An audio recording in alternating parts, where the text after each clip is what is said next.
It's the final.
Good morning, everyone. Are we on? Yes. Okay. Good morning and thank you. Welcome back to day 2 of our workshops for our budget for fiscal year 2019 and 2020. If you'll just stand with me, please. I'm going to give a brief invocation and then we'll do our pledge. Dear Heavenly Father, thank you so much for this opportunity to come together to represent you as we represent the people in Marion County. Father, we just ask that you give us guidance and give us your wisdom to do what's best for our community. And I just pray a blessing over all that are here to participate, those that have put their hand to the work to bring these items forward. And again, we just look for your guidance. And I ask all this in the name of Jesus. Amen. Amen. I pledge allegiance to the flag of the United States of America and to the republic for which it stands, one nation, under God, indivisible, with liberty and justice for all.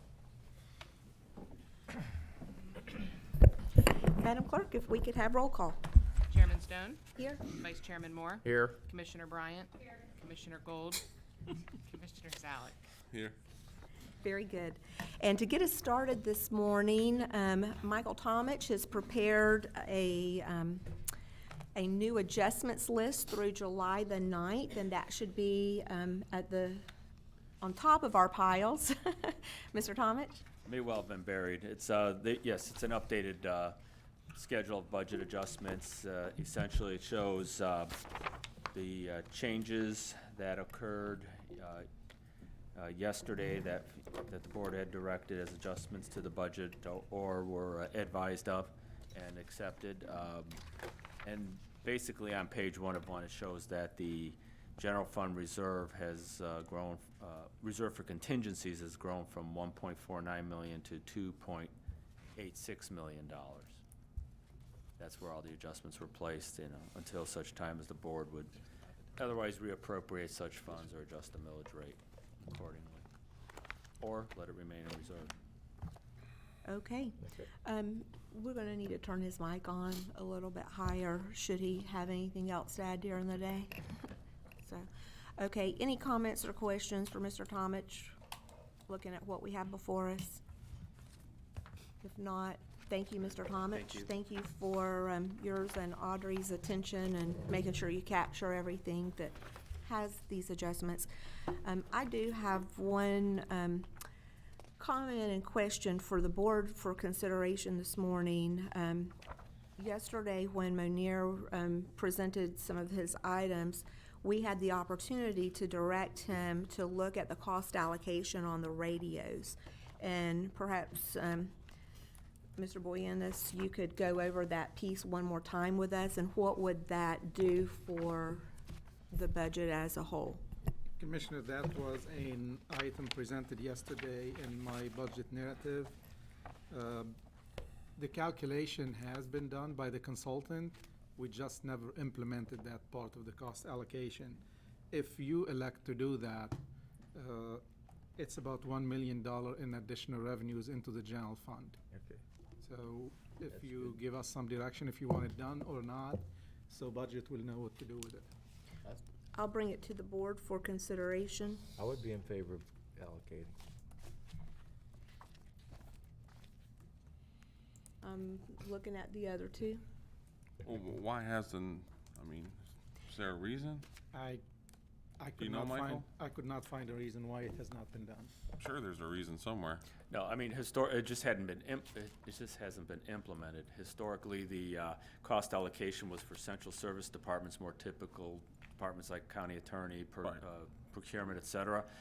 When the county began doing the radio systems and also the emergency communications, the committee created their own allocation method specifically for that. So it was not involved in the consultant's cost allocation. They used their own criteria for a allocation basis of push-to-talks. Mhm. And beyond that, it wasn't, management did not pursue further allocation of the radio maintenance. And those departments that would be impacted, should we do the cost allocation?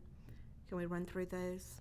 Those will be the sheriff's operation, the EMS side, the MSTU side, fire services, OCE, utilities, and solid waste.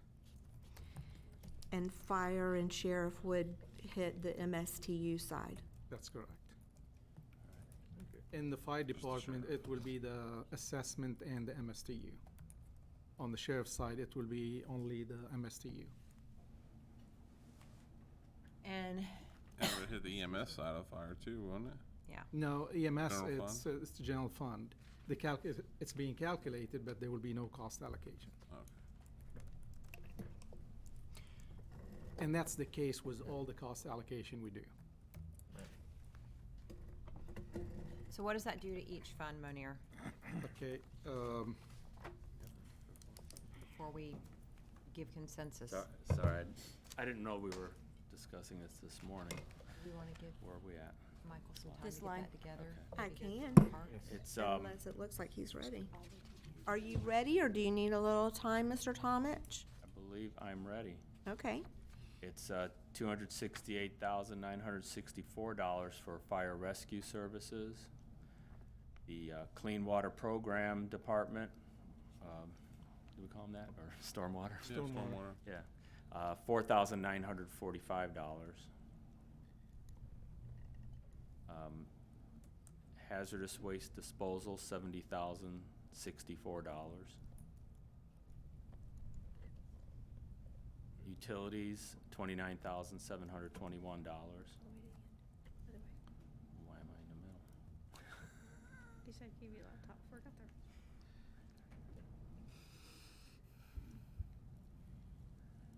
Transportation fund, $91,298. Sheriff Patrol, $553,680.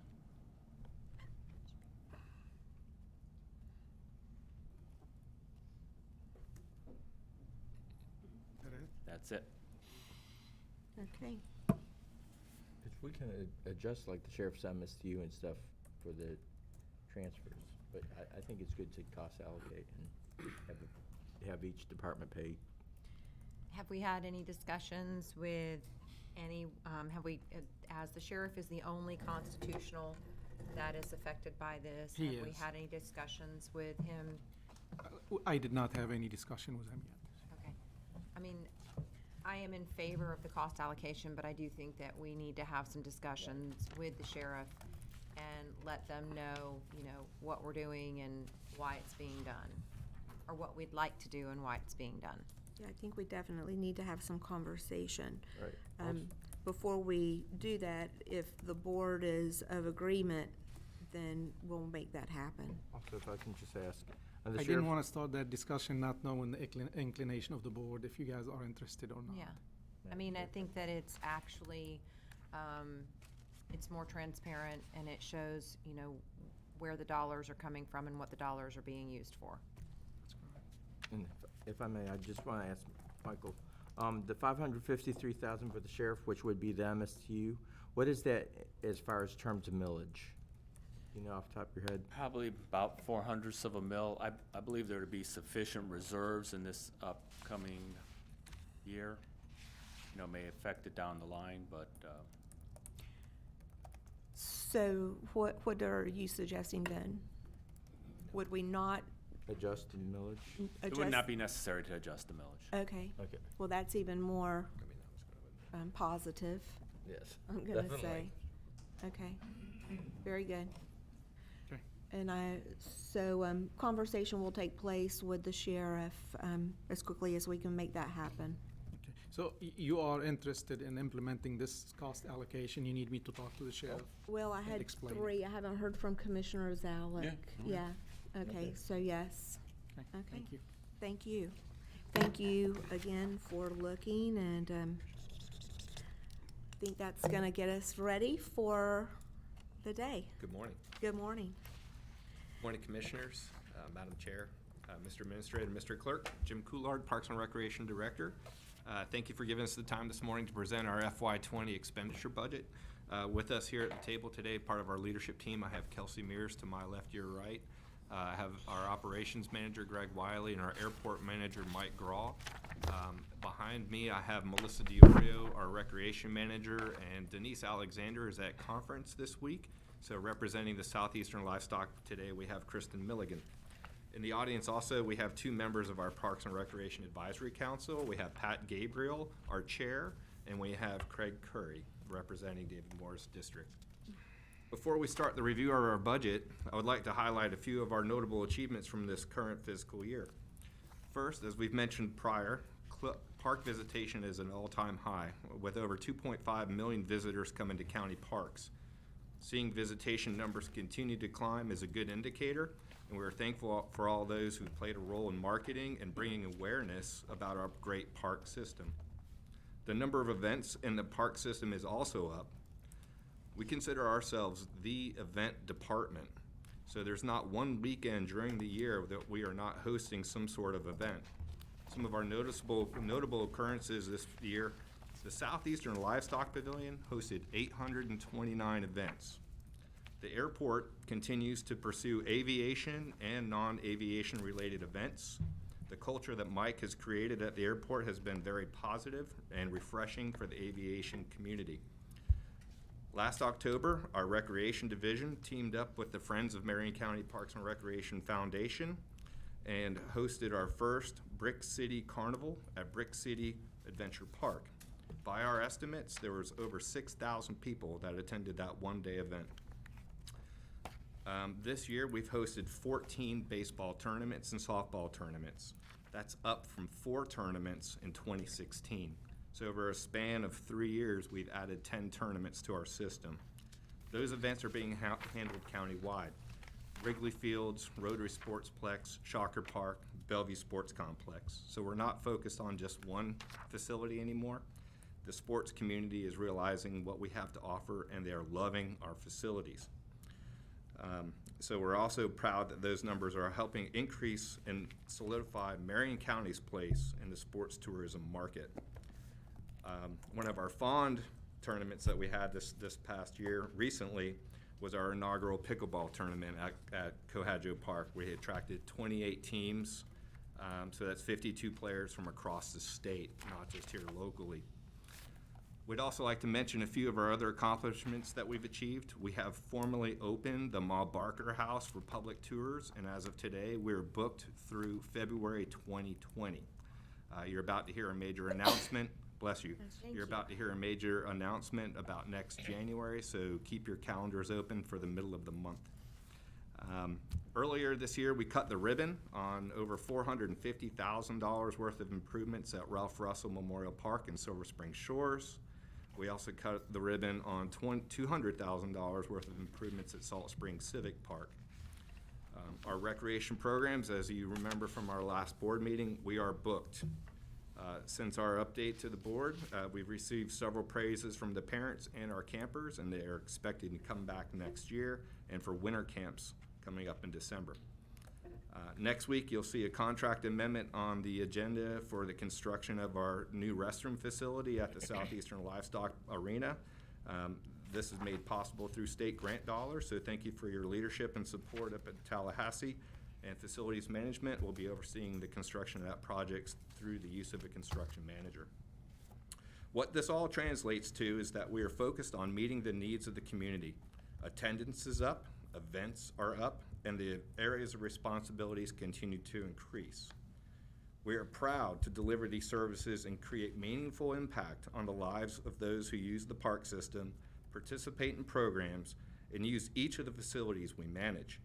The community enjoys these services we deliver, and we thank you and county administration for providing us with the means to fulfill the wants of our community.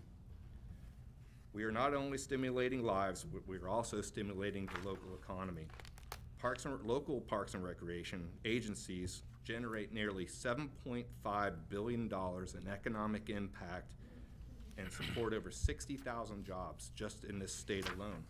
Marion County is part of those numbers, and we believe the strategic guidance from our agency, our partnerships with other departments, and county leadership is what makes that possible. With that, we'd like to present our 2020 expenditure budget. We've provided you with a side-by-side comparison, this nice big 11 by 17 version. And we've also provided you with cut sheets for all the vehicles and equipments that are included in our budgets. So today we'll be presenting our budgets based on how they are ordered in your budget binder. And the first one will be 6110, also known as Other Recreation Programs. That's found on page 171.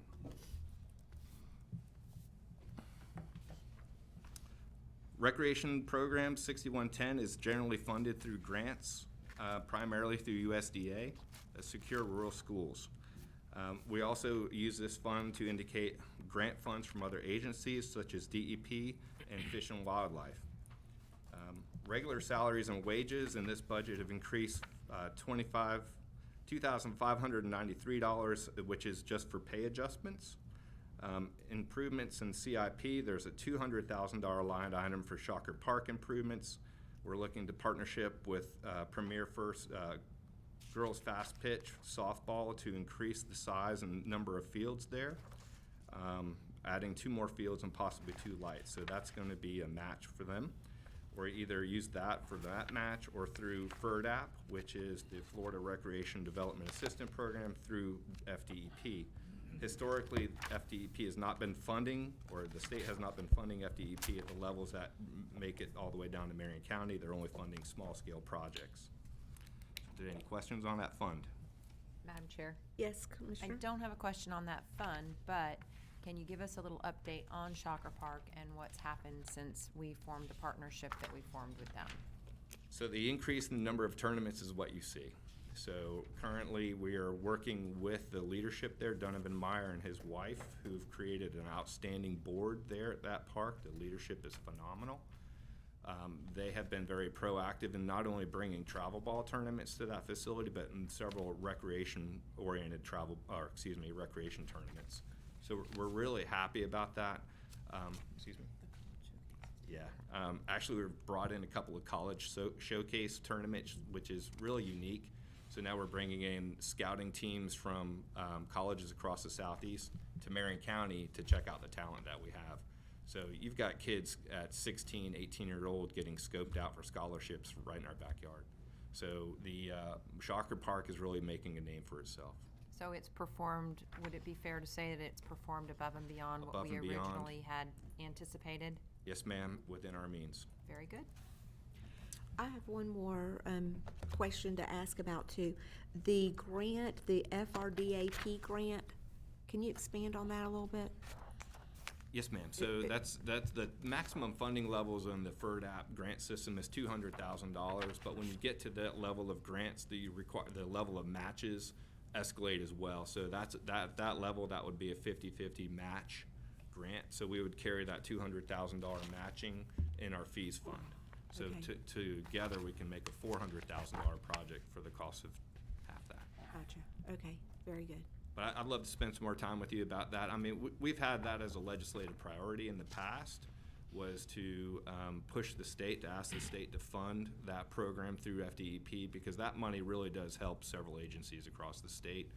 Recently, they're only funding projects at the $20,000 and $50,000 level, which is good, but we're looking for some big dollars for a couple of our parks. That would go a long way. Perhaps we can add that to our legislative priority list for conversation purposes as we look into next year then. Okay. Glad to work with you on that. Okay, great. Thank you. Our next budget fund is 6111, that's Bellevue Sports Complex, and that's found on page 174. There are really no major significant changes to this budget. Obviously, we do have some personnel increases that are associated with salary adjustments and our merit increase program. Those are just the only ones that you're seeing in that increase. We are very proud of how far Bellevue Sports Complex and our partnership with the city of Bellevue has gone. Pleasantly surprised. And we cherish our working relationship with the leagues there and with the mayor and her team. This past weekend, we just wrapped up the state tournament there, that even with all the rains, we were playing games till 9 o'clock at night. That doesn't compare to the weekend before at Rotary, where our staff was at the park till 1 a.m. That's just a whole lot of rain. So every time you see these rains, my phone goes off because we have lightning detection systems in all our major sports complexes. That shuts down the park for 20 minutes at a time until the lightning goes away. It's a great public safety thing, but these games last forever. So we can't say, oh, just come back on Monday. It doesn't work that way. So they have to play until they're done. But recently, the city awarded the $50,000 for capital improvements at the park. I urge you to get down there and see what we've done. It's amazing. It's really brought the baseball facility up to our current standards. Is there any questions on that fund? Yes, Commissioner. So the $50,000, what is that allocated to? So that's our annual payment that the city of Denelton, Bellevue. dealing with a lot of them here. That's our annual payment. They pay us every October, and we use that for capital improvement projects. It could be anything from minor repairs to the revamping of an infield or anything like that. We use that specifically for what we call other improvements. It's not necessarily budgeted to one thing. A couple of years ago, we let that money roll in, and we were able to buy and install a modular restroom for the soccer fields. So that we let that money accrue for a couple of years. $146,000 later, there's a brand new modular restroom at the soccer complex, so the portalets are gone. So we just don't have it allocated this year to anything specific? We don't, but I'm sure Greg and his team and Ed Howard and all the athletics division already have their eyes set on some improvements that are going to make another meaningful impact there as well. Madam Chair. Yes, Commissioner. Since we know the usership of this park is Yes, ma'am. very high, It's the highest in the county. yeah. Or do we have any plans to apply for any of the grants? Would we qualify for any of the grants to do any major improvements there? Are there any improvements that they're asking for that we haven't been able to fund yet? We're currently working with our softball league. They have a tournament this weekend. So we are finding ways to get their facility upgraded a little bit. We don't have anything on our list as far as the master plan goes for individual small projects there at that park. Obviously, in the master plan, it's looking at a $10 million renovation of that facility.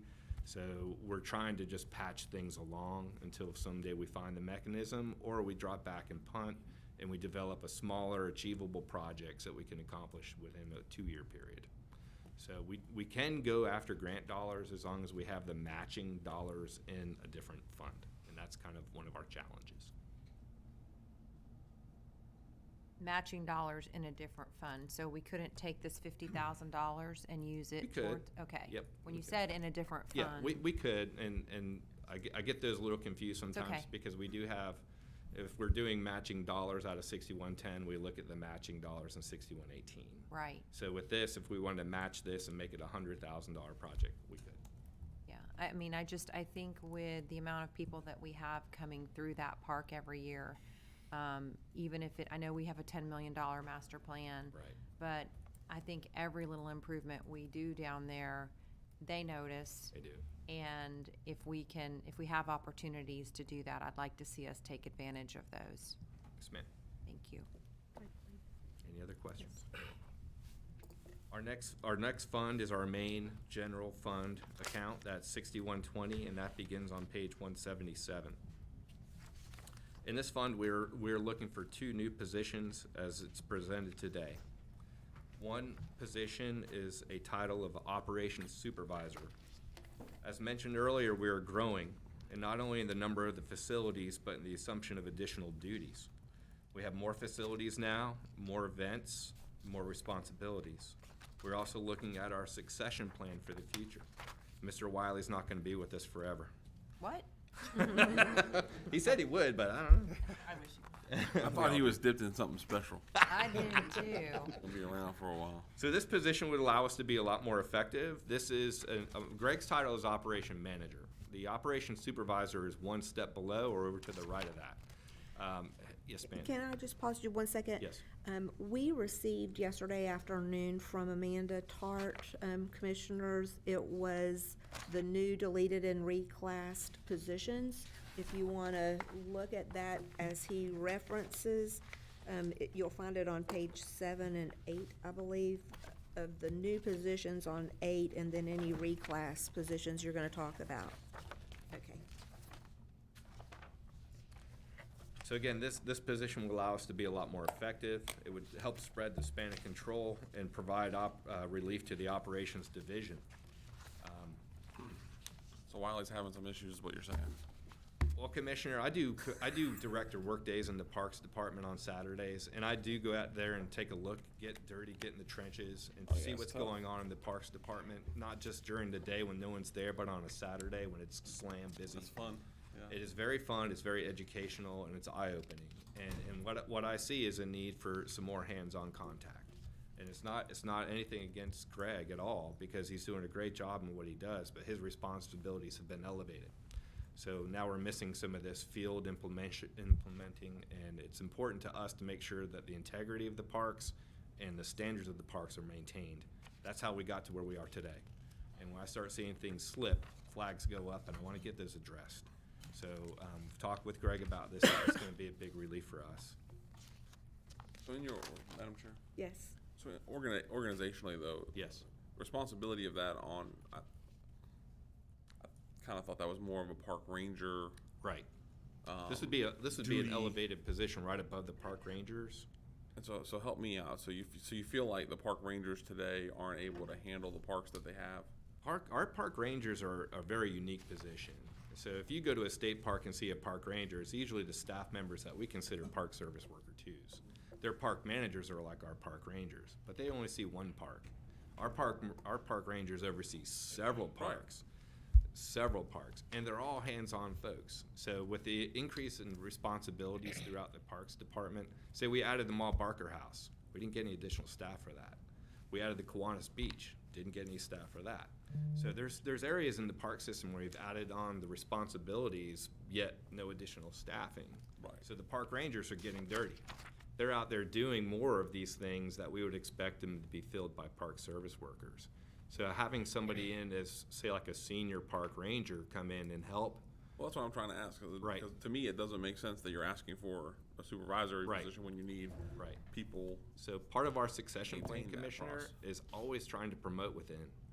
And we find talented staff within our department that could apply for that job and move up. What that does is it rolls down through the organization and allows us to open up another park service worker 4 or 3 or 2 to allow us to fill those vacancies. So essentially, creating that supervisory position will, in essence, create an internal service worker for some division.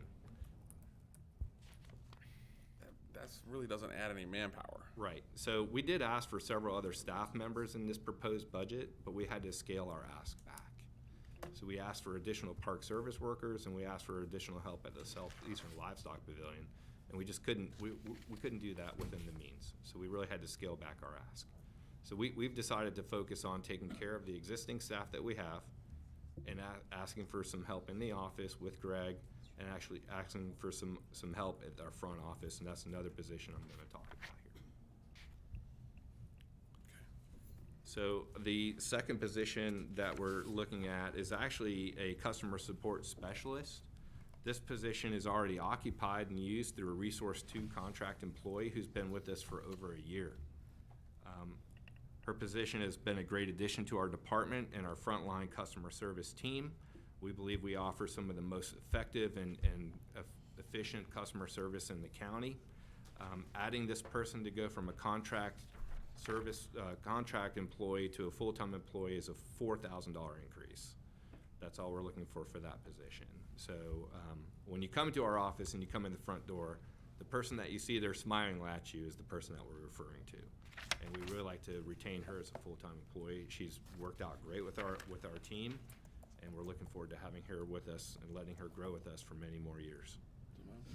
Yes, Commissioner. Okay, but the problem is your contract service is going up 20 grand instead of being reduced by 40, 50,000. What's that? Yeah, she's actually paid out of 6118. Where's that at? Is that a different account than this It one? is. Yes, it's in budget 6118, the Parks and Recreation Fees Fund. So So that actually contract, being put in this one. we're actually starting to find the need to use more contracted services, so we'd like to maintain that budget fund in 6118. So So what let me page is that back on, up here real Jim? quick, because 297. that's not making sense. Because if we're looking for a $4,000 increase in this position, she can't be in 6118. You can speak to the board, please. She got moved out of 6118, which is our contracted service line item over there, and we were moving her into a full-time position into our 6120. So, her total Page is it loaded on? salary. yes. 297 for 618 and 177, 6120. 6118 is on 297, and it's just under our contracted services.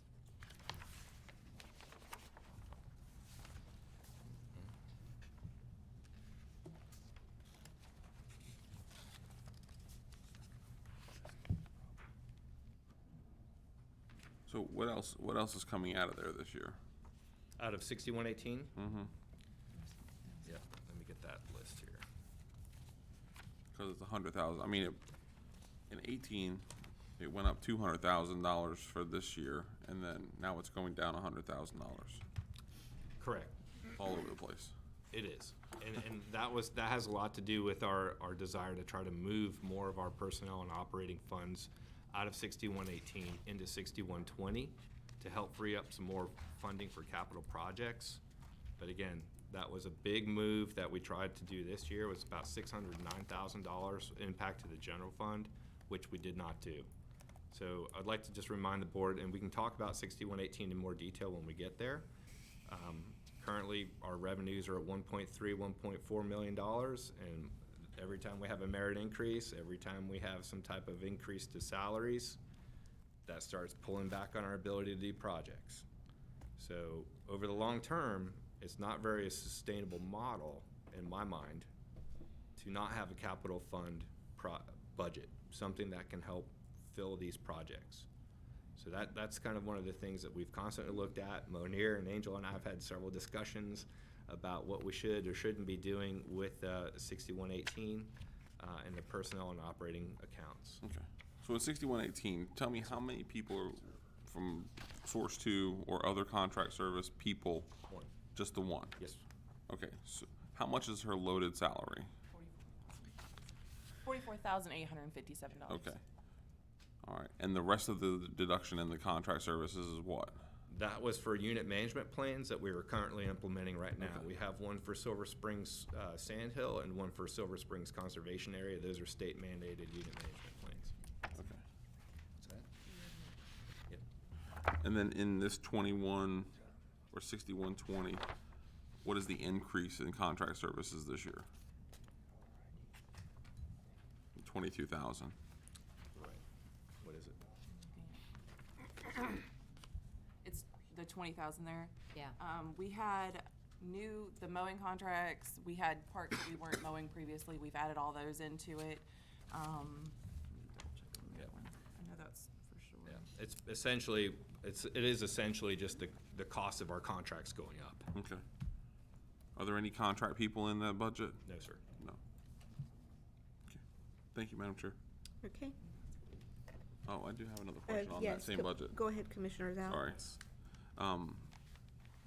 On 6120. The $200,000 in increased salaries, I saw some of it in new people, but it doesn't, does that actually add up with just reclassifications of new people? It looked like I was missing something. You mean that- the that- 157, yeah. 278? Yeah. Okay. Yeah, the 157. 157, sorry. Yes, good, we're on the same page. Right, so those are the two new staff members and then payroll adjustments for the department that are included. We are one of the departments that we've been working with Human Resources on looking at salary increases.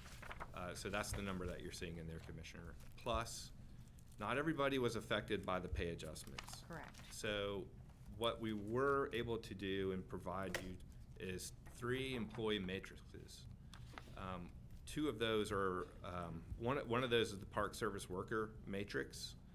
And then the second one is in recreation, so that's in 6118. We can talk about that. And then we have another one out in the Southeastern Livestock Pavilion. So if employees weren't impacted by the salary adjustment, the matrix is now gonna give the opportunity employees that weren't affected to move up from a Park Service Worker 2 to a Park Service Worker 3.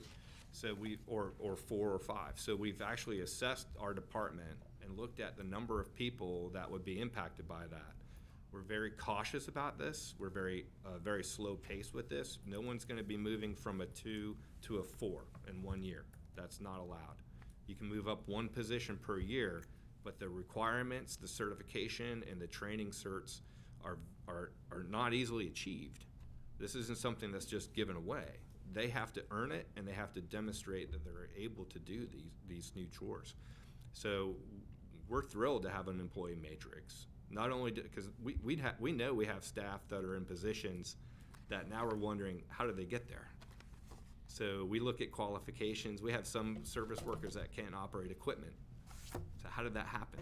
So this will take care of that. That's a big thing for us. Now we have the means for people to move up through the demonstration of their knowledge, their skills, and their abilities. Commissioner Moore?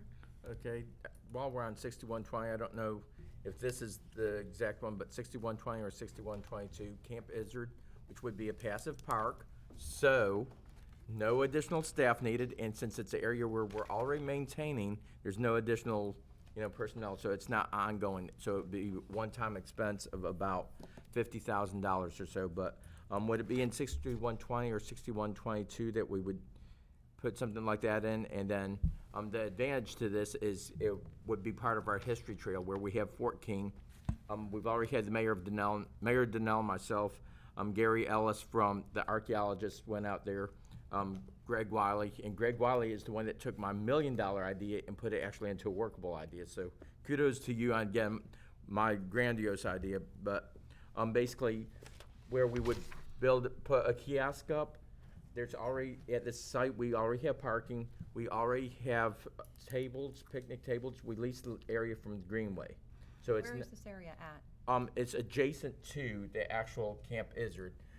Camp Izzard's on Swift Mud property. This is on Florida Greenway property. Off to West 200. It's near Pruitt Trailhead, Commissioner? Yeah. County Road 484, almost Yep, across I know from the where you airport. are. Yeah. Yep. So out there, we already have a spot where we have people ride their horses. They go out and they do, Audubon Society does bird trails. Well, Commissioner, I'm going to ask, since that's in my district, Right. I was that just I go out about- there and take a look at that Sure. and decide if that's something that we want to do out in that area, or Okay, to bring back sure. to the board. Sure, and then, but if we could just have it kind of, maybe put a placeholder in your budget here, give it maybe 50,000 extra, and if it's something we want to do with one, then we can take. If Well, not, let me he has a just- lot of other needs, you know. I don't think that What is the at this point in $50,000 for? time- What is the It improvement would- for? Pavilion, build a small replica of fort, maybe Commissioner just a Moore, corner. and I then appreciate your kiosk. enthusiasm on this, but I'm gonna say that, no. I'm not gonna be supportive until we get more Right, detail, and I right, don't think right, now but is I the mean- time for this. Well, I was just saying right now while I we're don't want a sitting here- placeholder. Okay, you in don't the- want a placeholder in the No. budget, okay. I don't. Then later on, we're gonna have to, anyway. That's fine. And later on would be more appropriate. We're looking Why? at trying to find. I mean, honestly, why? This is when we have these discussions. We talk about it all the time. Exactly, but I guess they don't wanna teach history. I No, don't I get mean, it. I'm just honestly asking. I mean, Okay, so I'll be honest, you because just don't want to do it. Say I don't want to do it. But I mean, I this don't is when want we to have do those it discussions. today, because I've asked for parks in my district and I can't get crap out there. And I am not willing to look at a budget today and add another park until there's some consideration in District 5. I don't have a park out there, That's fine. so, Madam Chair, if you want to talk about yours, that's Yes. great. But that's when we should Well- talk about it. Right. well, When are I you going have, to talk about it? If it's not today during the budget. Yeah, cause if you and want, reprioritizing we it. could put some more into there and put a park out in Commissioner District Moore's been 5. talking about this for 3 you know, years now. for a few years, and and now Commissioner Bryant wants to step in. I mean, the guy works on all the history stuff. And it Why would not? just If you be wanna take a look another at it, part take of a our look at history it, but trail. why can't? I mean, we should all be able to do I that. understand it's in your district and, rightfully so, you have a say in it, but I wanna teach history, cause the main thing is Fort King is a destination that we poured out hundreds of thousands of dollars into this destination. We've got Payne's Landing, where the Payne's Landing Treaty was, which started the Second Seminole War. It's in Marion County. We've got the Second Seminole War, longest battle of the Second Seminole War is Izzard. It's in Marion County. We can sit here and have a history trail and get tourists So to maybe spend that tons of money is- here in Marion County. And we might even be able to use TDC dollars for this. that was gonna be You know, my point. yes. So why are we looking at it here in Parks and Recreation? Because It would still be it's- funded out of parks, it's but a then park. TDC would shift the money to them Correct. if it's fundable. Okay, may I? Yes, ma'am. Where would, if we were to put a placeholder, and I'm just gonna go through this blankly, if we were to put a placeholder without a plan, without having any TDC discussion right now, where would that money come from? Either, is it six? I'm- Oh, I'm asking the county administrator. We will have to shift another project, move it from another line item or add. In parks. in part. And because Probably we in the fees fund and not in this Hey, one. guys, can I talk for a minute? And since we subsidize Parks and Rec with money from where? General fund. Okay, so how much money are we looking for in the general fund so that we don't have to raise millage rate? Millions. So I think that it would be more appropriate, I'm not against Right. moving forward with the project, but I think it would be more appropriate to secure the funding from somewhere else within the next month or 2 months before we finalize the budget, before we add another $50,000 to the general fund. Because that's basically what you're doing. Well, if we could get TDC funding, that would be awesome. And you know what? There's a TD process that you have to go through in order to secure that funding. I was just trying to say that I'm not willing to add another $50,000 onto our budget at this point in time, knowing what we're trying to do.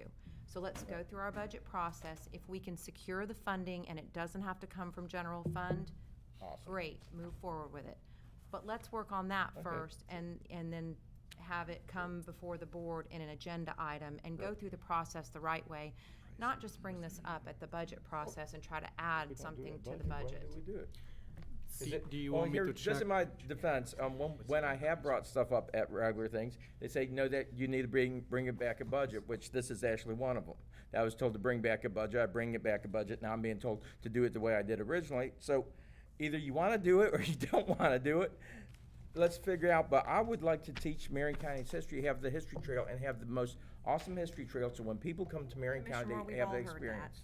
Thank I mean- you for the work And then- that you've done, and and I then- think we've got a, Also, in your plan. district, what parks, you mentioned parks in yours, what yeah, parks do you want done? well, we own property there now, and we don't have any money to go in and put a park Are you or to talking- keep it up.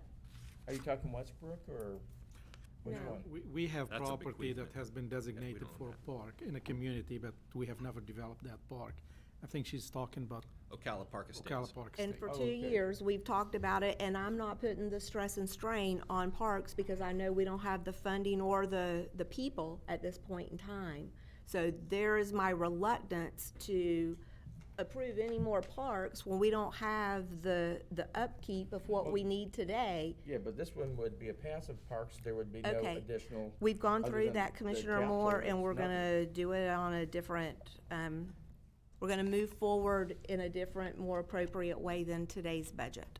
Okay, last time it was not. Do you want me to check with TDC, start the conversation, and then, I think Commissioner Bryant's gonna take a look Are at you- what's happening out there. You can go ahead and move forward with it. check That's with fine. TDC? Check with, Okay. if that's okay with you, Madam Chair. Sure. That's fine, check with TDC. I mean, I know that we've done others, you've done other spots. Right. So if it's in line with that, and if it's something that's appropriate for there, if not, let's put it in our sights for next year possibly.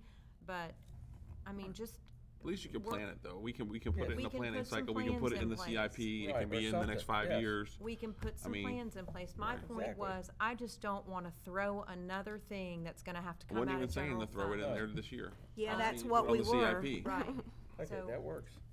Just I as know, it long as happened it's this in year. the hopper. That's fine. I think Yeah. we know what we're Okay. doing, and then we can discuss it moving forward, but Okay. not just to throw it in there when we're sitting at, the budget's already been proposed and we're sitting here, and we're making cuts. Go ahead, Mr. Couillard. Any more questions on 6120 before we move forward? I'll ask the board. Do you have any more questions? No. Our next budget fund, Commissioners, is 6170. That's the Southeastern Livestock Pavilion. Their main fund also in the general fund.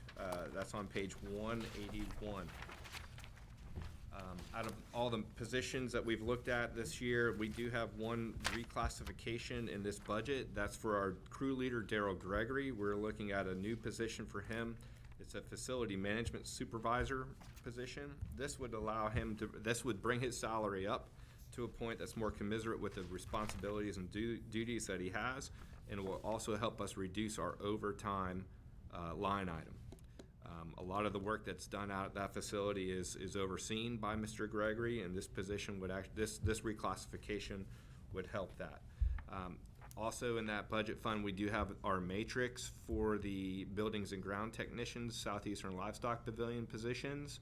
The reclassification of Mr. Gregory in that matrix brings a total increase in that budget fund of $26,042. No overtime budget did decrease. It note that the overtime budget did decrease. It did one Y'all or got the me all other, worked right? up on this one. What's that? It did It one went or down. the It other? went down. Let's just say overtime budget went down. It went down. We did increase our merchandise for resale by $12,000, and that's really a revenue generator for the livestock pavilion.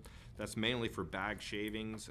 The amount of events that we're having in the back arena and the main arena have gone up so much, and it helps us eliminate having to do so many budget amendments in that budget fund.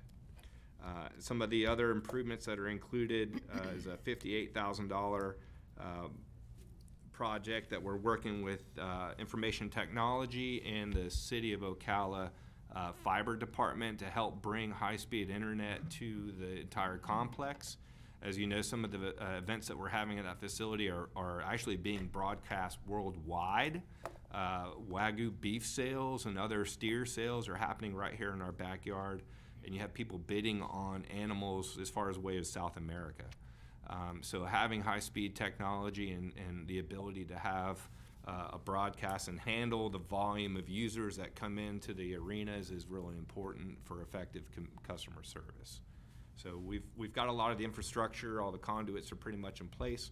A lot of this has to do with the cabling and the connections for all the Wi-Fi. Any questions on the Southeastern Livestock Pavilion? Then we'll move on. So, Oh, I yes, think Commissioner Zalek. the sound system in the roping arena is getting changed? Which one is, just remind me, the roping arena is which one? The new one. The new one, right? There is no sound system there. There There's no is sound. none. No. Yeah. Well, 56,000 doesn't seem like it's gonna get it done. That's 58,000. Are you on? are we on- 6,000, that's what it says. Well, Page 183. Is it on 6170 or 6171? Which The sound budget system does roping that arena, hit? 183. Yes, sir. What are we putting in there? Who's checked it out? A real sound system for the back arena. So we don't have any sound system in the back arena. So when we're having events back there, there isn't anything. Do we have a sound person come in and look at these? Marion Music did. Yes, yes. Okay. Yes. Because I've never been happy with The auditorium. any of the Right. sound at either the Veterans Park or Right, I mean, it can certainly be a whole lot better. right. So Right. we're And the actually, lighting. Which is a whole different project we are working with. Is that different? That stuff's not Different in than here? this. It's, that's, no. yeah, this is in. Where's it gonna be at? It will be in facilities budget. We are working with a sound engineer evaluating those facilities I mentioned to you before. We don't have the final recommendations yet. But Which Is this facilities part of are you? that? It's not. No, this- it's not part of The that. arena This is is not separate. part of that study we are doing. Why wouldn't it? Maybe it should be. Is it a shared system that will move from place to place? No. We are looking at the auditorium, Veterans Park, this auditorium, Green Clover Hall, and the training room in Growth Services.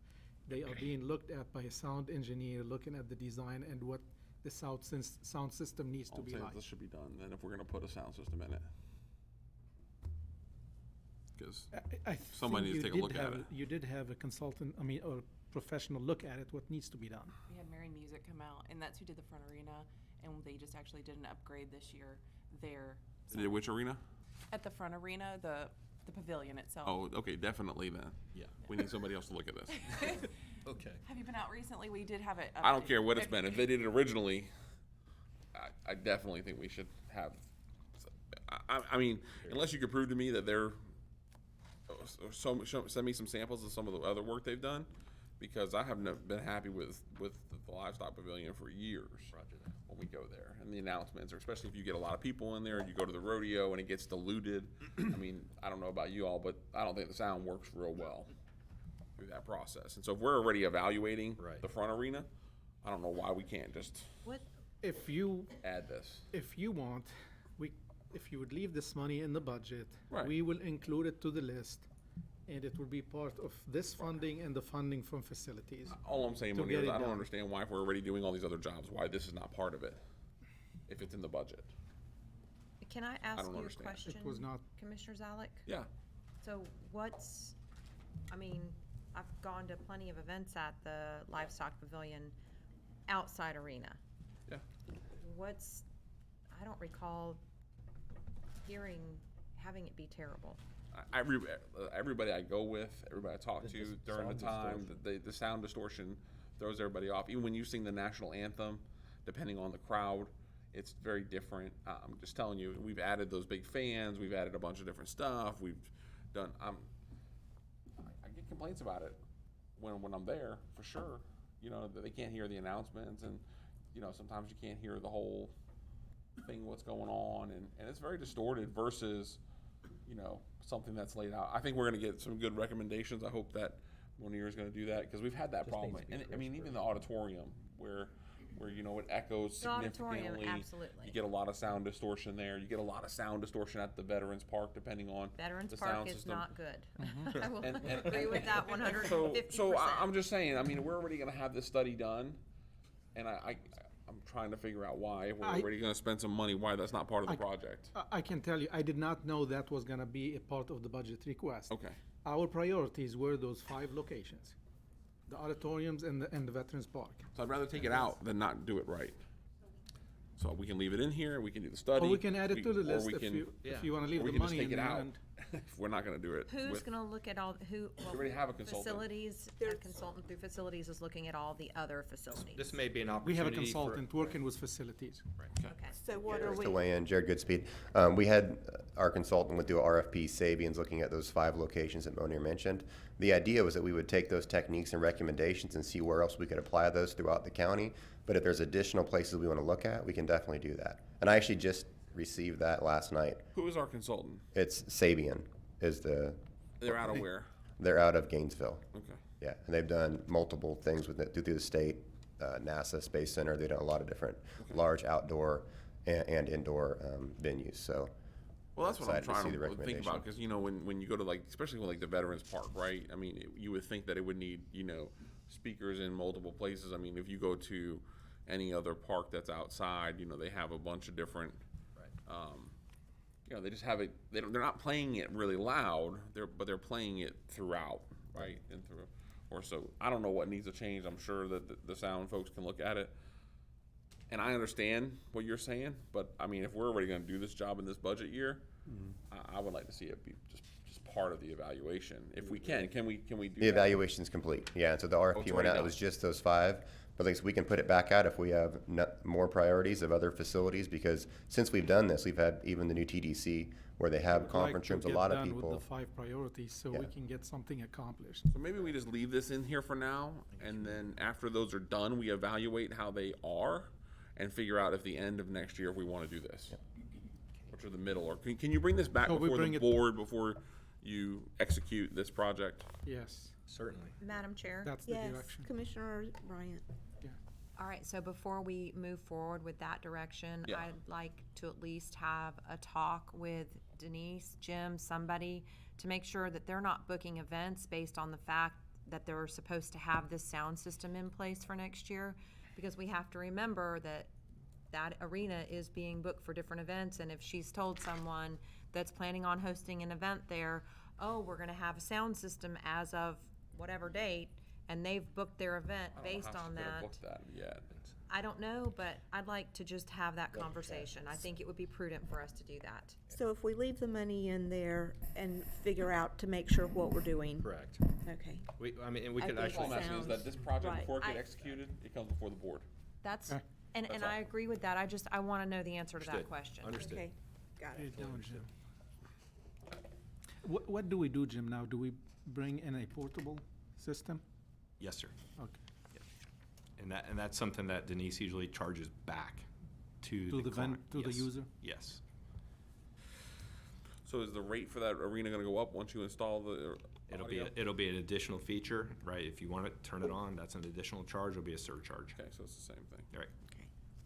So we're still on the Livestock Pavilion, Commissioner. 6171 is the Southeastern Livestock Pavilion Capital Fund, and on page 184.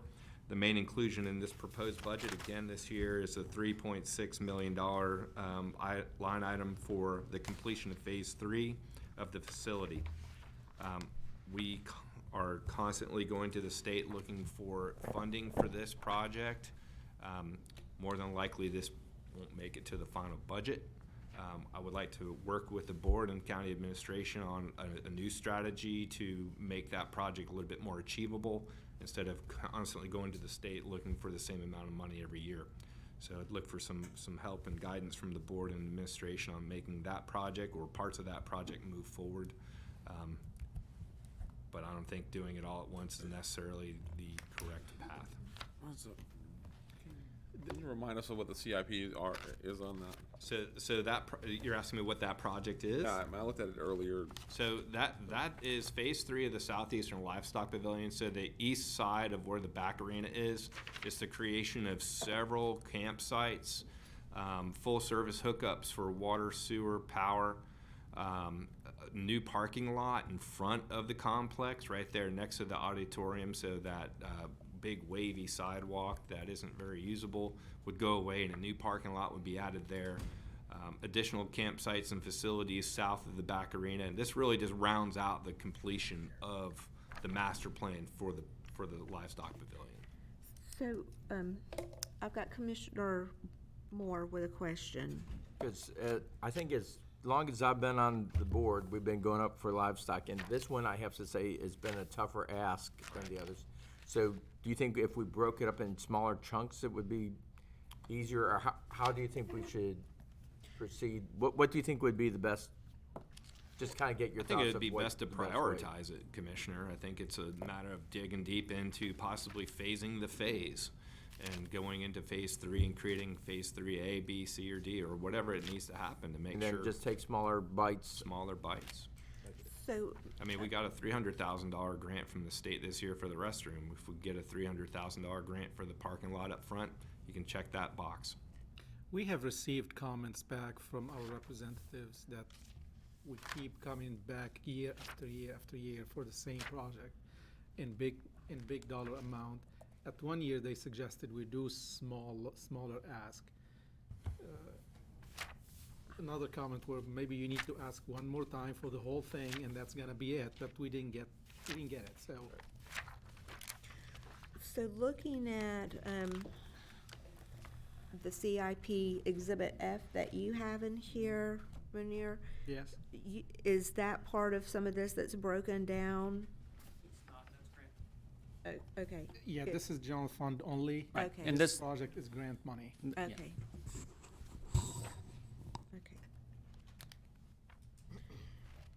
So again, you're looking for guidance on how we move forward with this? Yes, ma'am. And the dollar amount we are requested, it's based on the estimated cost, and the intention is to ask again the state for funding. Correct. So, can I ask a question, Madam? Yes, absolutely. I mean, I get the parking lot and some of that other stuff that, you know, we can continue on the same phase that we've been working on, and if we get the state grant, we get it. If we don't, we don't. Maybe we put a little money in there. But on the RV sites, why isn't that simply, you know, we invest some funding and it pays for it? I mean, it repays that fund back, or we borrow a little bit of money and build the RV sites. Through the fees? Well, we can borrow some money out of reserve from somewhere. We can either get a little bank loan. We can do it in a couple different ways, in all honesty. But the RV site should generate, A revenue. Mr. Clerk, I don't know if you can pipe in a couple options that we could do. Just listen where you're going with this. I'm just trying to find out. I mean, with RV sites should pay themselves back. I mean, that should be something we have fees that are gonna be generated, and we could pay a loan back. Is that simply, best route is a simple bank loan? I mean, the interest rates are pretty low. Or can we borrow money from a different area? I don't know, but. John, you want to address whether or not we could do for RV park designation, get a loan, local loan? I mean, I'm gonna tell you, I don't think you'll get a loan because this is a startup operation and we don't have a historical revenue stream Got unless 800 we're. events at the place. Yeah, but we don't have an RV park that's a revenue stream. But what we do have is, if we wanna pledge other assets, but we're not gonna be able to pledge future income stream off of a startup RV park.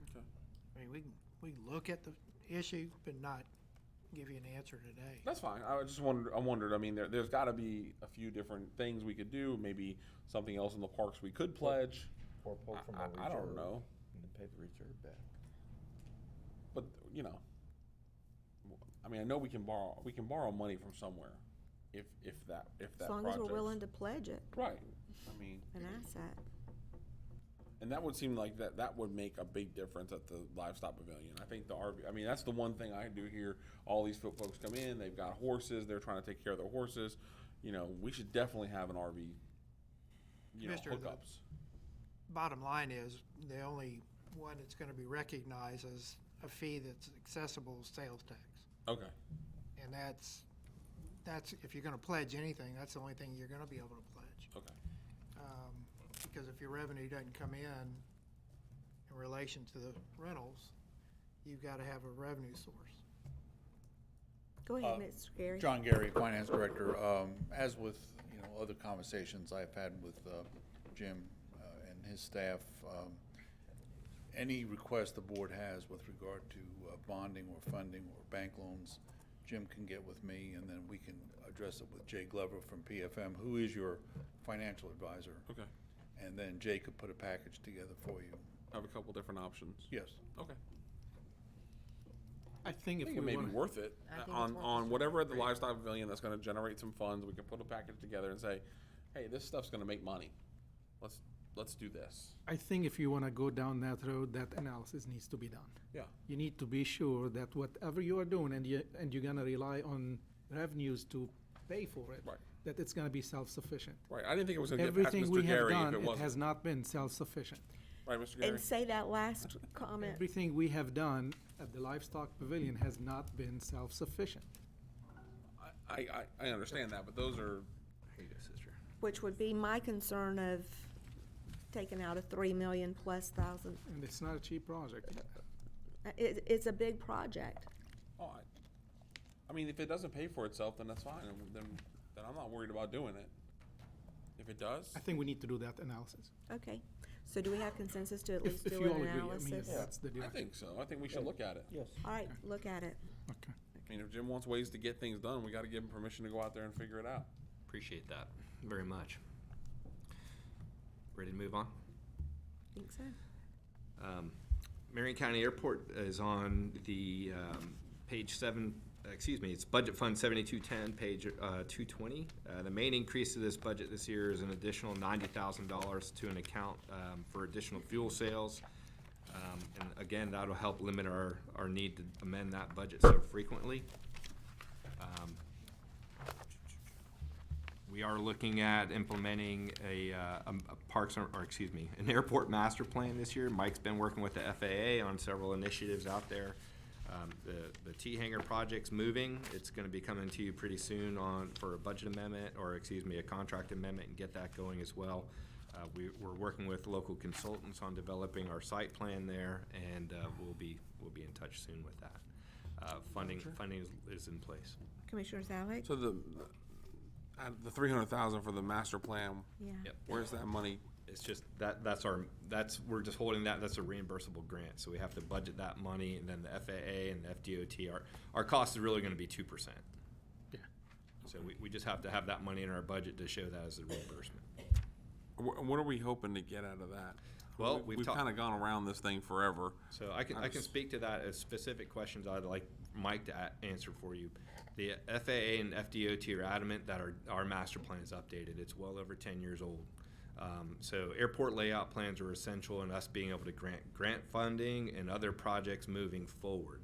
And when they look at a master plan that's over 10 years old, they're looking at us like, you sure that they're telling us they want it updated. So in order for us to get FDOT aviation funding, we have to update our master plan. I also believe it's an opportunity to take a look at the layout. If you've been to the airport plenty of times, and one of Mike's biggest headaches out there is the fuel farm. It's antiquated. It's not doing a good mission. It's in a very poor location. If we're selling a lot of aviation fuel to outside vendors, airboat users and everything, they actually have to come through our flight path and through our taxi lanes to get over to a fueling depot. If we can move that fueling depot closer to our main office, where we have a secondary entrance gate, we can control traffic a lot easier. It's closer to our backup generators. It's closer to our internet, which is our point of sale system. So there's a lot of good ideas that are coming forward with taking a look at moving a very antiquated fuel farm. It's not pilot friendly. It is Let's not just pilot say that. friendly. It's It's not not pilot friendly. management friendly. It's not friendly. Where's your correct shirt? With the call sign on there. Thank you. I mean, seriously. I'll have that next time, man. No, and I was out there a couple weeks ago, as you know, and there were some of the pilots that I think frequent the airport frequently there at the time. And on the issue that we were dealing with at that time, one of their complaints was the fact that when they wanted to take off land, if this particular people were taking their time at the fuel pumps, and it's not where they're located it's not good for all the improvements that we've made. So obviously, the relocation of that fuel farm would be a separate project that we'd bring forward to the board at a later time. This is the master plan's just laying it out. Okay. Lastly, we have 6118. Currently, as we mentioned before, approximately half of the revenue that we're bringing in the department is going right to salaries and benefits. So we are looking at using some of the funding in this project for small capital projects across the county. We also have $141,000 worth of equipment and vehicles. On your desk, you will have cut sheets right now that show all of the vehicles and pieces of equipment that we're asking to replace, from pickup trucks, an SUV, a dump trailer, and a riding lawnmower, and one tractor. So everything spelled out about those pieces of equipment are on those cut sheets for you to review, and if you have any questions, we're prepared to answer those.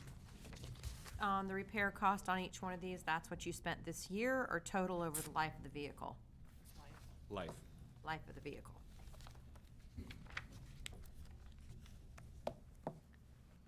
So as mentioned before, we heard it yesterday, our department's very tough on vehicles. We're not always on the road, we're off the road a lot, especially in our parks, and even at sports complexes, carrying around chemicals, heavy pieces of equipment, other materials that weigh a lot. So these vehicles are antiquated, and we've worked with other departments in the past. We've inherited a lot of building safety, old pickup trucks that are aging out, and SUVs that are aging out. Commissioner Rosalik, I heard you yesterday about the Trailblazers, and I totally concur. They're terrible vehicles. So we don't want to see one of those in our, I currently still have an 07 that I use, and I'm waiting for it to die. Just keep driving it. Keep driving. Any other comments or questions for Mr. Couillard and his team? If not, we thank you for being with us today. We thank you for your support, Commissioners. Okay. We'll transition to David Holmes.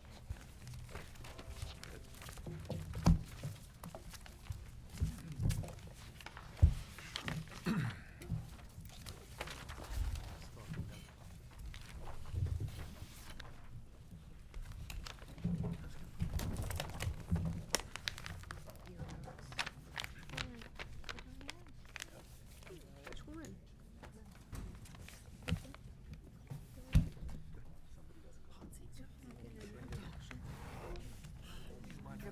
How are ya? Oh, David, you've changed. Thank you. Where is David? He's not with us this I morning? don't see him out there.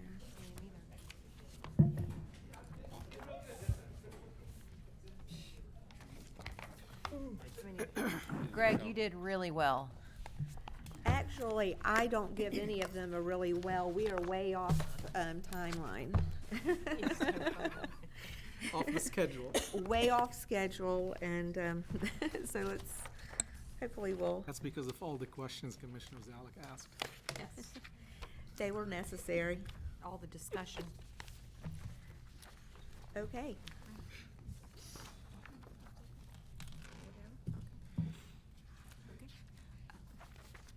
Mic close enough? Okay. Okay. I don't know, maybe I think we're gonna pump up your volume a little bit. Okay. Good morning, Commissioners. Thank you for the opportunity to present the 2019-2020 Extension Service Budget, Department 6310. The extension budget is located on page 195. My name is Nancy Gall. I'm an Extension Agent 4 in the Family and Consumer Sciences Program area. I have been with the Extension Service in Marion County for 32 years. I am substituting today for David Holmes, who had to be out of town this week. Joining me is Cindy Steinke, who is our Budget and Administrative Coordinator.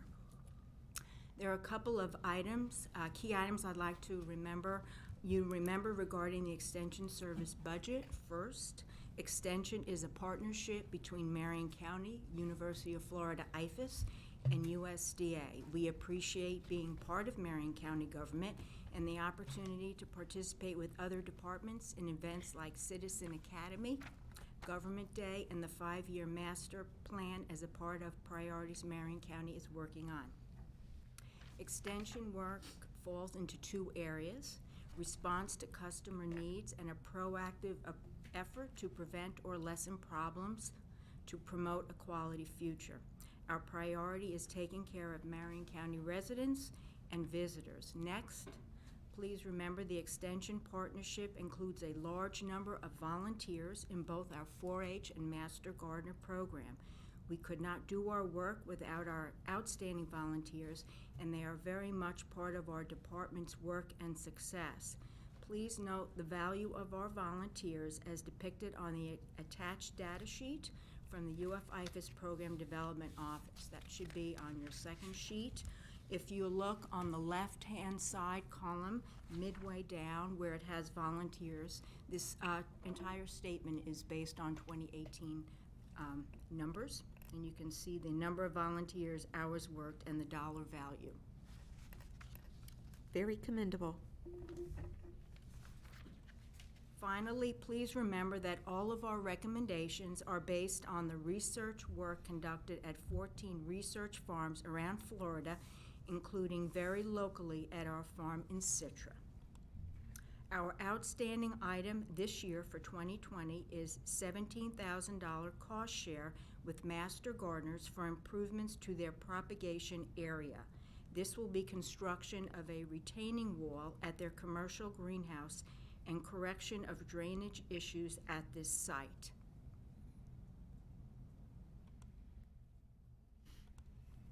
Most of the extension budget is in salaries and support of educational programs for agricultural producers, residents at large, and 4-H youth development. Below is a breakout of participation in extension programs in 2018 according to program area and type of contact. So we've listed the numbers for each of the areas on the left: field visits, office visits, telephone calls, group teaching, and email consultations. This includes all of the active agents with the exception of a 4-H agent and the livestock agent.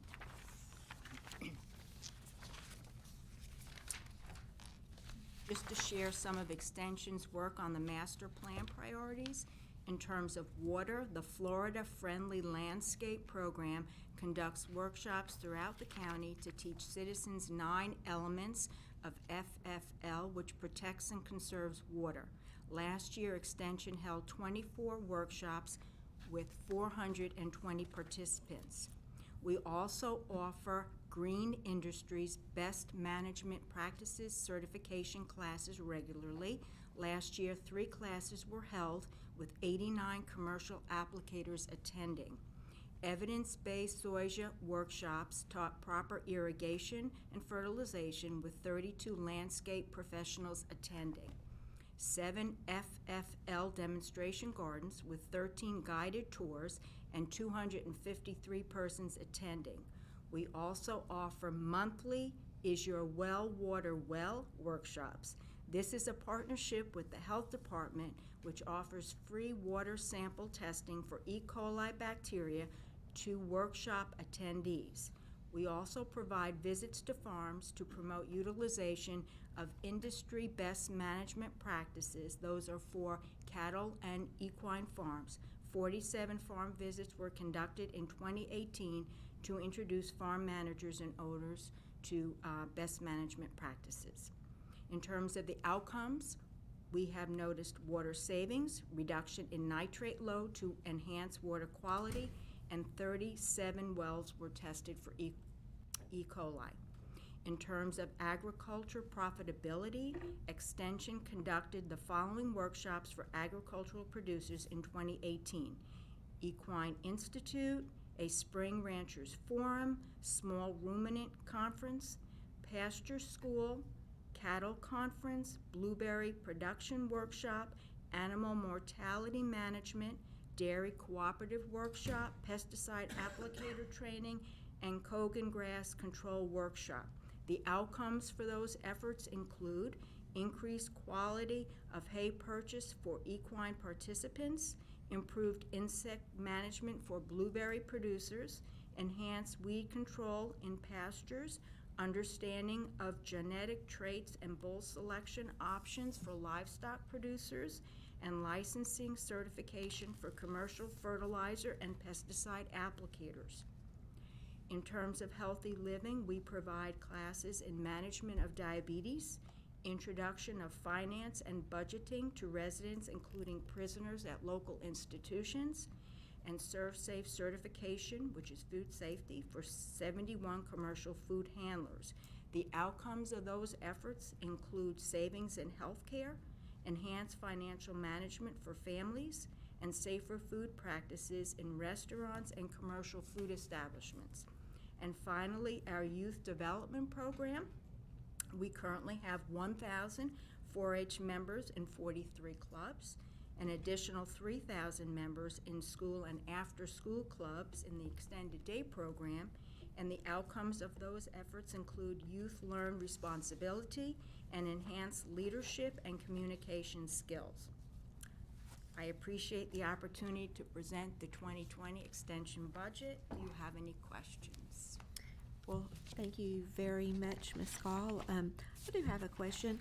Is there a goal for some of these outcomes that you all set, like we're going to conduct X number of workshops or X number of farm visits every year, and then you measure how well you've performed to that goal? Yes, we have what's called, through the University of Florida Extension, we have what's called a plan of work. Okay. And that is due the first week in December of every year. So we submit that. We try to provide measurements, quantifiable measurements for that, and that goes along with our report of accomplishment for the previous year. And so then when the time comes, which is going to be in the fall, we'll be measuring what we've done based against what we said we would do. And that's what we report for our plan of work. Very good. Thank you. Madam Chair? Yes, Commissioner? I just have a question about the 4-H farm. I see that we're putting a cattle guard out there. Have we done any kind of an analysis out there to see if there are any other needs? How to best answer that? That may be best for you. There are other needs in that farm, and we're currently looking into that. There were additional asks in this budget, but we scaled it back. What kind of asks? I don't have the list with me right now, but I know that there's been concerns with the lighting, there's been concerns with the gate, there's been concerns with the DOT entrance. So there's been concerns with the cattle guard out there in the steer barn area. What improvements are we gonna do in the eastern side of the farm that's not being fully utilized right now? So there has been multiple concerns related to all those. Okay, I mean, I'd like to see some of the stuff that's happening out there, because for some of our youth that are involved in our 4-H programs, and it says right here, we've got 1,000 4-H members in 43 clubs. For a lot of them, keeping their project animals at their homes is not it's something that they can't do. So the 4-H farm provides them with the opportunity to be able to have their project animals. And I think that there have been some concerns raised over the years, so I would just like for us to take a look at that as well, to see if there's any opportunity for us to make sure, number one, that everything is safe, because safety is important. And you do have kids, if lighting is an issue, you know, I'm sure that you have kids. We all know that once we move our clocks back, it gets dark earlier, and with all of the other activities that they have going on, they probably have to go out there in the evening or possibly early in the morning before school starts. So I'd like to have a comprehensive look at that. If I We- may, I'm sorry. We can bring you a list. What I recall that was eliminated from the budget request was the paving of the driveway itself. And that did not enhance the safety of the farm, but Right. what we left in the budget, which was, The cattle guard. I think that will enhance the operation, and it will help those kids keeping their animals on the farm. There is a major issue with the turn lane from Right. baseline Since they into, made the and improvement. that's gonna be a huge project to do. We are in conversation with DOT. I don't know that we're gonna get the, if we probably will be able to get the approval, but the funding, I don't know how we're gonna do it. Well, I mean, Because we it's gonna be an expensive project. I would hope that DOT would participate in that funding. Yeah, we can ask. Right. The lighting at the farm, I just got a note that apparently it's been taken care of. Okay. And I did, just recall, I didn't bring a list of the different asks, but It's fine. I do recall David's comments about trying to get somebody there, even part-time, taking care of just regular maintenance of the farm. Right now, there's nobody assigned either part-time or full-time to the farm. Even though we have the sheriff that lives there, he's just safeguarding the area, but not necessarily maintaining the area. And what's he the does issue help. with the gate? It's not working at all. And I don't know if Cindy, if you know a Well, little bit more. of we this. have, there was a gate out there, an electronic gate, and unfortunately, as students will be students and do things that kids do at that age, we had problems with them not being happy that the gate opened fast enough for them when they wanted to come on the farm. And they would ride the gate and things like that or unhook it. So the gate has been tried, but unfortunately, because the nature of kids being kids, they have tended to mess with it a bit. So is it working or not working? Not right at this time. It's not working. So it's manual, you have to It's get out and open the gate and You would have close to, it? but they just basically keep it open right now. It's being kept open. So is the cattle guard to keep the Right. cattle from Right. getting out if they don't get it shut back well? It's an area where they keep the steers. Right, and they all. want to have it coming down the drive, a portion down the drive, and then put some fencing along there to stop any cattle from possibly getting out on Base Lane Road. So the direction is to look at the farm and bring you a list of all the capital improvements that are needed. And maintenance that probably is gonna require additional personnel, is that what you're saying? What he had proposed originally was to have a part-time person there taking care of maintenance. So our staff is gonna go take a look at that and make some recommendations. Okay. Okay, we'll do that. And I'm not asking for them to be put in the budget this year. I'm just thinking about moving forward. You just wanna know For what's next out year, there. I wanna know what's out there and what the needs are for future planning. Okay. And, I mean, so, yeah, I'll Okay. save the rest of my thoughts for later. Thank you. Let me just ask, does 4-H provide any sort of funding on the upkeep of that property? I mean, It's don't all they? county funded. Okay. But do the children pay 4-H to keep their animals out there? This year, we try to put a fee in the steer area, but it's proven to be too steep. Yes. For a lot of the kids that were trying to use it. Okay, so they're not paying to put anything there. I was just wondering, is anybody collecting anything from anybody? Yes, for rental in the hog barn and the steer barn both, there is a fee. Okay, It's a small fee. It's a small fee. And it's always been a very small fee in the past. This year, they're increasing the fees and meeting with some resistance, to say the least. okay. But that's nothing that we have any impact over. And just to give you an idea of the magnitude of it, I mean, we may have 10 spaces. We're talking about $100 per space or $200 per space. So overall, it might be enough to replace one of their little guards here or there, but it's not something. But I don't think the intent of that farm was ever for us to collect fees I agree. to cover the costs out there. I When think that the fees, farm- they cover the cost of the operation of the club Yes. Okay. themselves. Yes. And then the club, do they do any maintenance on the property?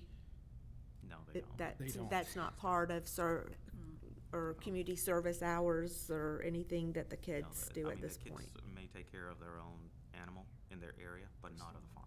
And I think that you probably have different clubs that do different things, They that, do, yeah. that participate and might improve something out there at different levels.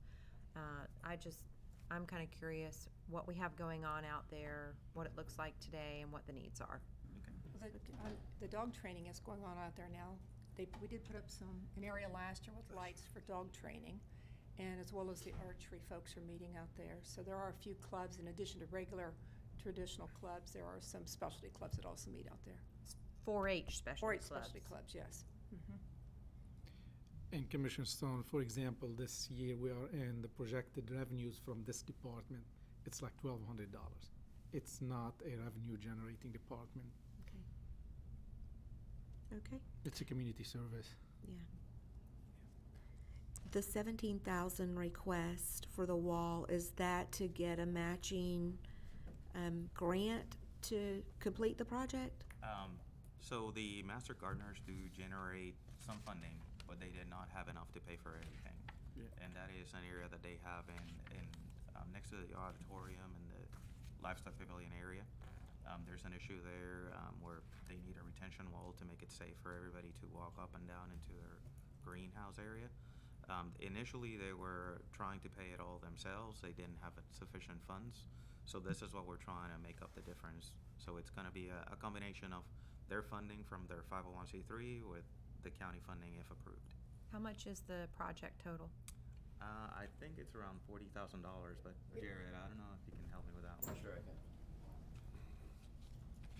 Jared Goodspeed Facilities.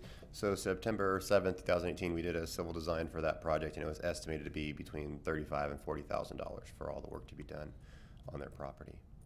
Okay, so MasterCard Nurses raised 23,000. They were going to use approximately that amount from their accounts. Initially, they were planning on paying for all, but they didn't expect it to be that high, so they didn't have sufficient to do everything. Gets touched by Jared. Doubles up the price. No kidding. Thank you for being with us today. Thank you. Okay, we'll next transition to Jody Kirkman.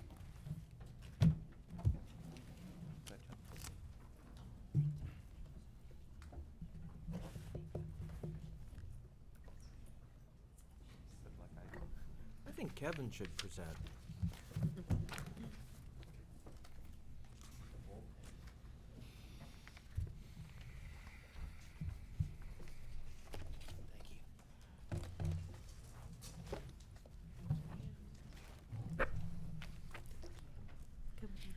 Why does Kevin get to sit back there and you should put him to work?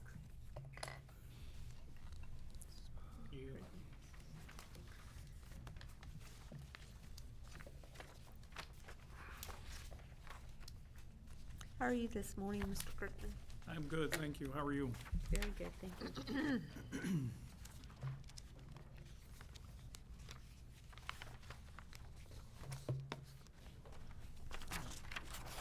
All right, well, good morning, Commissioners. Jody Kirkman, for the record, Environmental Services Director, and with me today I have Ms. Tamika Travolta, our Environmental Services Fiscal Manager. I'm going to start with our solid waste portion of environmental services. And for solid waste, we have no additional FTEs being proposed. We do have a deletion of one FTE, which was the solid waste director, and one position where we're proposing to reclass from staff 2 to a staff 3.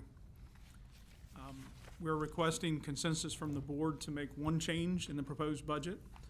In account 4230-534101, there is currently proposed $570,500 related specifically to waste hauling to the Heart of Florida landfill to support the transfer operation. After further discussion with staff and actually evaluating our needs into the next fiscal, this line should be increased to by 1.8 million to support the annual expense for the hauling. The overall impact to the account will go from the current 2.6 million to 3.8, which is a net increase of 1.2 million. So is that in what you have provided to us as a handout? Sorry. It's actually with what's in the book, where Okay. we're actually asking for an increase in that line. So did you give us a revised, is that in this or? No, it's just into addition of what you have in front of you. Okay, so we need to add that. Correct. Yes, ma'am. Okay.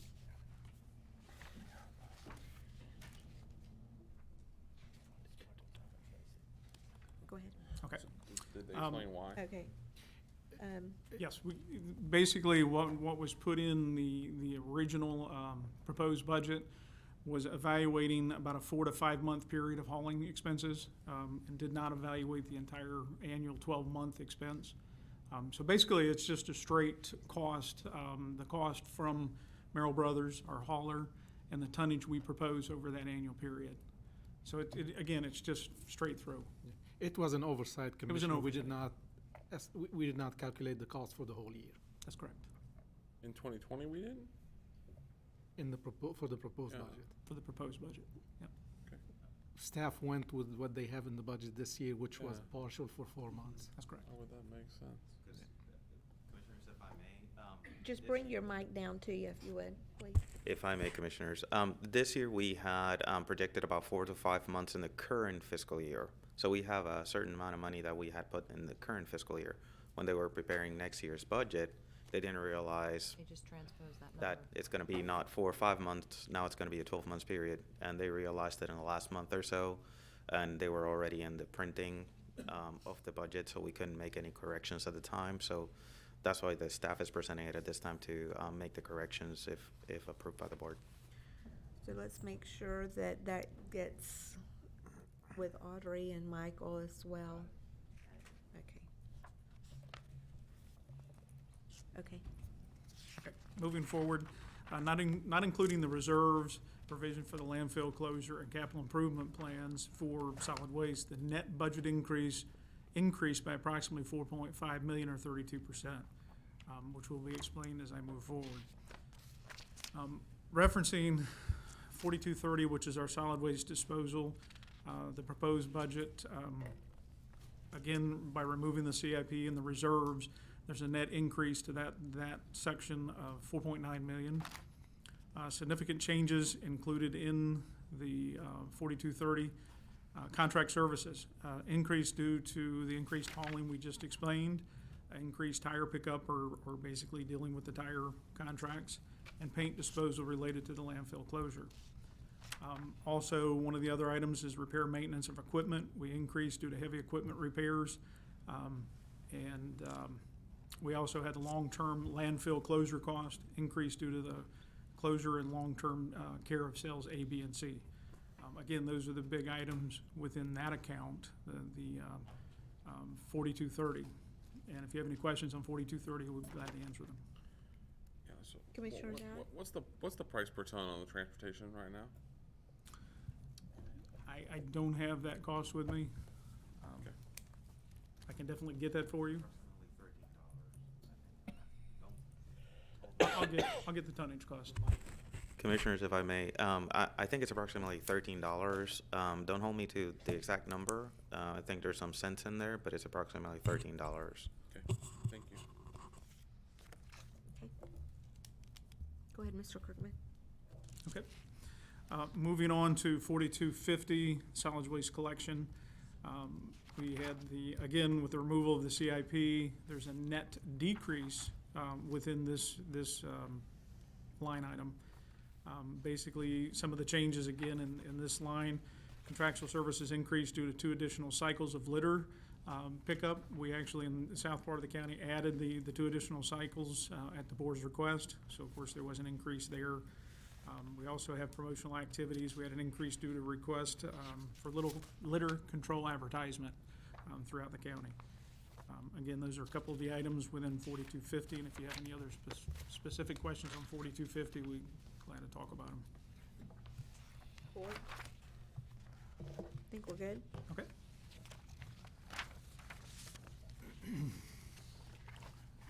The next account within solid waste is 4270.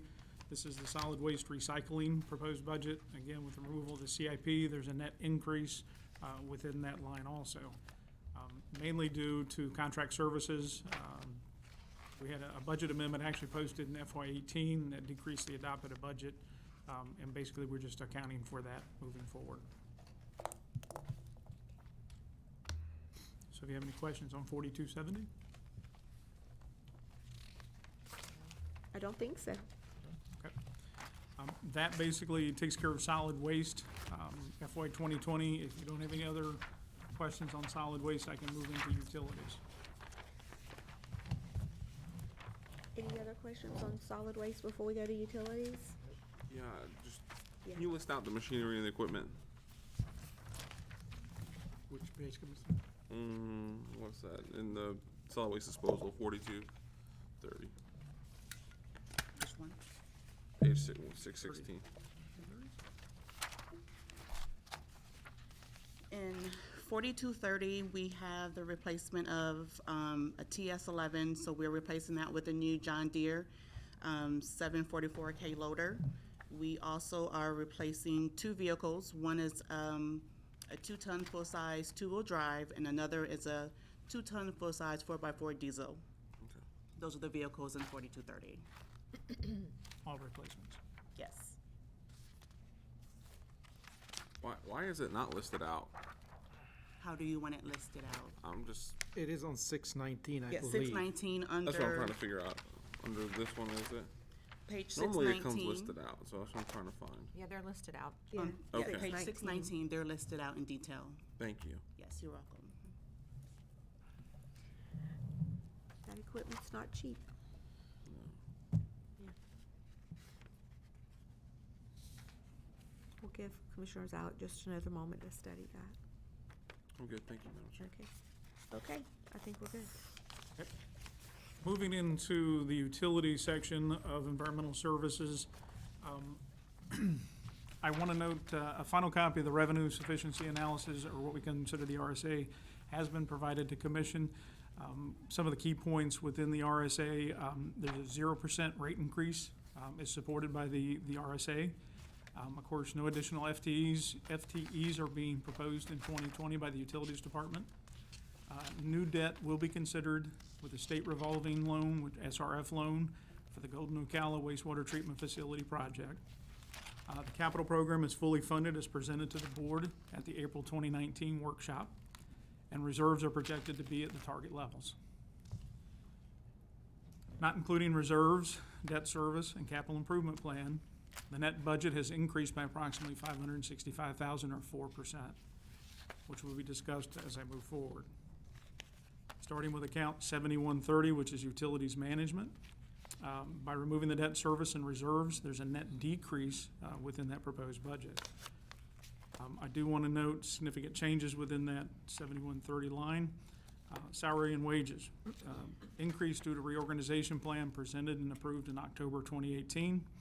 2 proposed reclassifications and 2 proposed salary adjustments for the construction manager and 2 engineers. And then we also have an administrative assistant that we're actually proposing to change to administrative service coordinator. Again, that's 7130 if you have any specific questions. Any questions, Commissioners? If not, I think you're good to go. Okay. Moving next into 7140, which is utilities water systems. There's a net increase within that line. Significant changes, again, just pointing out a few of the items. Repair and maintenance for fleet. We do have Vector truck maintenance and replacement of what we call UVC #1 blower. Also, one of the other items is operating supplies due to increase in line breaks and just leak repairs overall and daily operating needs such as brass parts and different things for just individual meters. Again, those are a couple of the lines that basically provided increases or significant changes. Any specific questions in 7140? I don't think so. Okay. The next line I have is reference 7150, utilities wastewater system. Again, we have a proposed increase within that, and significant changes include contract services. We do have an increase in biosolid hauling with the baseline facility going through transition. We're actually having to haul our sludge to the heart of Florida. That definitely was an increase that affects that whole account. Also within that line, pointing out repair and maintenance for equipment. We are, as the system ages, we are replacing pumps and other needs. So again, that's some of the issues within that line. Again, that's 7150. I didn't know if you had any other questions on 7150. Commissioners, any comments, questions? I think we're good to move forward. Keep moving. Also, within your report, under 7160, utilities capital construction, of course, our CIP, Again, this is information that was supplied in the April workshop.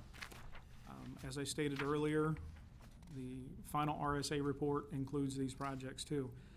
I did list these out. I didn't know if anybody had any specific questions at this point on the CIP moving forward into 2020. I do have Mr. Kevin Vicker here in case we need to get in any detail on their specific projects. Commissioner Moore, now's your chance. Yeah, we should ask Kevin some tough questions. I think y'all save it for Team Green meetings.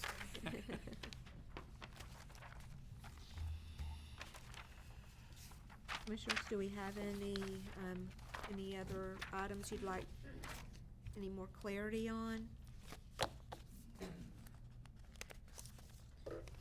Any other comments?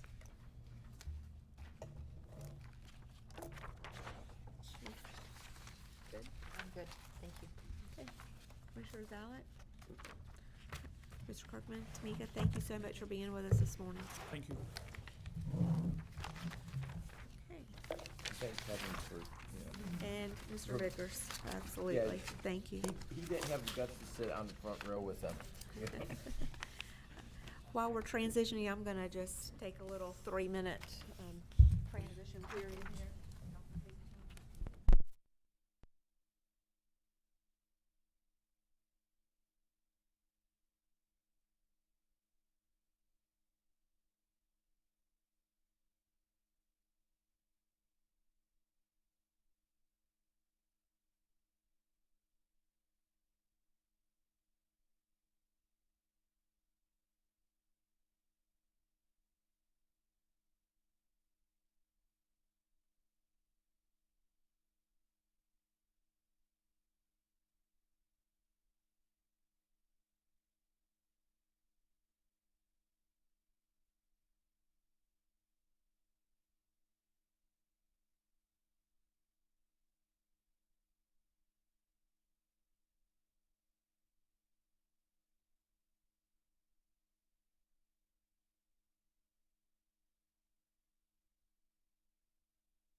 been double shifted for a long time. 30-second warning. Yeah, yeah. Block, I don't know. What is that?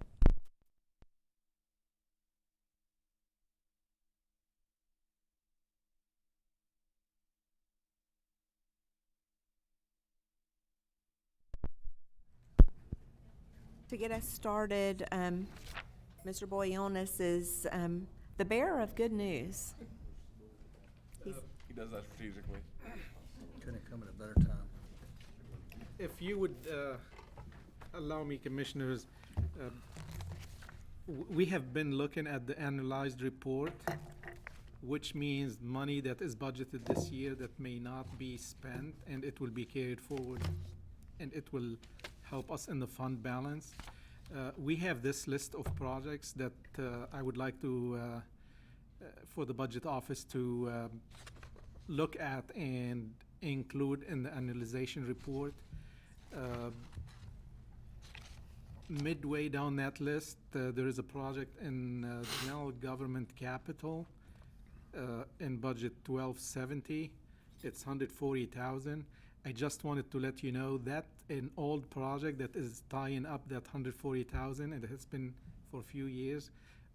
It's on the next agenda for that project to be closed, so that money can be freed up and it can go into the fund balance. I would like your consensus on doing that, then the budget office can put it in the report. Oh, yes. Anything else I need to say, Michael? Please. Ford? No. It's good. We had the opportunity to review it, and there are unexpended funds available in all these accounts in the amounts of the savings proposed. So this will help like $993,000 into the fund balance. That's good. So, thank you for combing through. Let me just make sure the board is good with this. Yes. Moving it. I'm good with moving it. I do have one question on the industry development. I know that I brought it up yesterday, but that $500,000, I think we do have to take into consideration that there could come a time In a when we future will year. need to use some of that in the future. So I want to make sure that we're not eating all of it.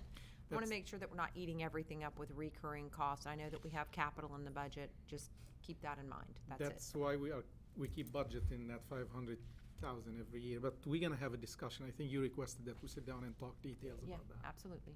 Okay. So this still keeps 500,000 in that account if we approve that in this budget cycle. This No, is it'll move it last this year. No, Right. we can move it this year. This year. It'll just be next year. rebudgeted next year. Oh, Yeah. Yeah, in the Next year is- proposed budget, you have it as a request to budget 500,000 next year. right. Yeah. Right, so Okay. you're pulling it and using it for other things. this year. That's what I meant. I'm sorry. Okay, so we're taking what's there now. What's there now that I know we're But not gonna be? next year, we'll have 500,000 if we approve that in the budget. That's correct. Because surely we have $500,000 worth of capital projects in the budget that won't be there next year. Following what I'm saying, one-time cost, that we can pull that back out and put it back in the proper line item. That's, Yeah. that too. So, Doesn't work that way, but okay.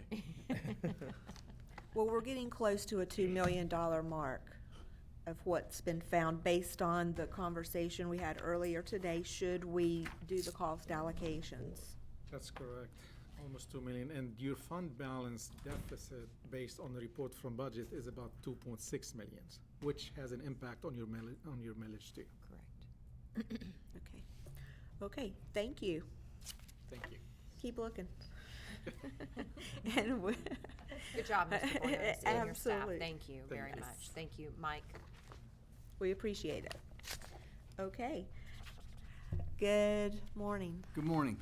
Sam Martsoff, Marion County Growth Services Director. With me, as always, is Suzanne DePietro, our, the manager of everything, administrative manager. And here today, obviously, to present our 1920 budget for Marion County Growth Services. That includes planning, zoning, and code enforcement. The combined budget for those three divisions in the 1920 budget is $2,811,924. That's a budget increase of $172,313. I'll talk briefly about the revenue side. We are, thanks to our most recent approved fee schedule bump, we are going to increase our revenue from covering 35% of that total budget to just over 42%.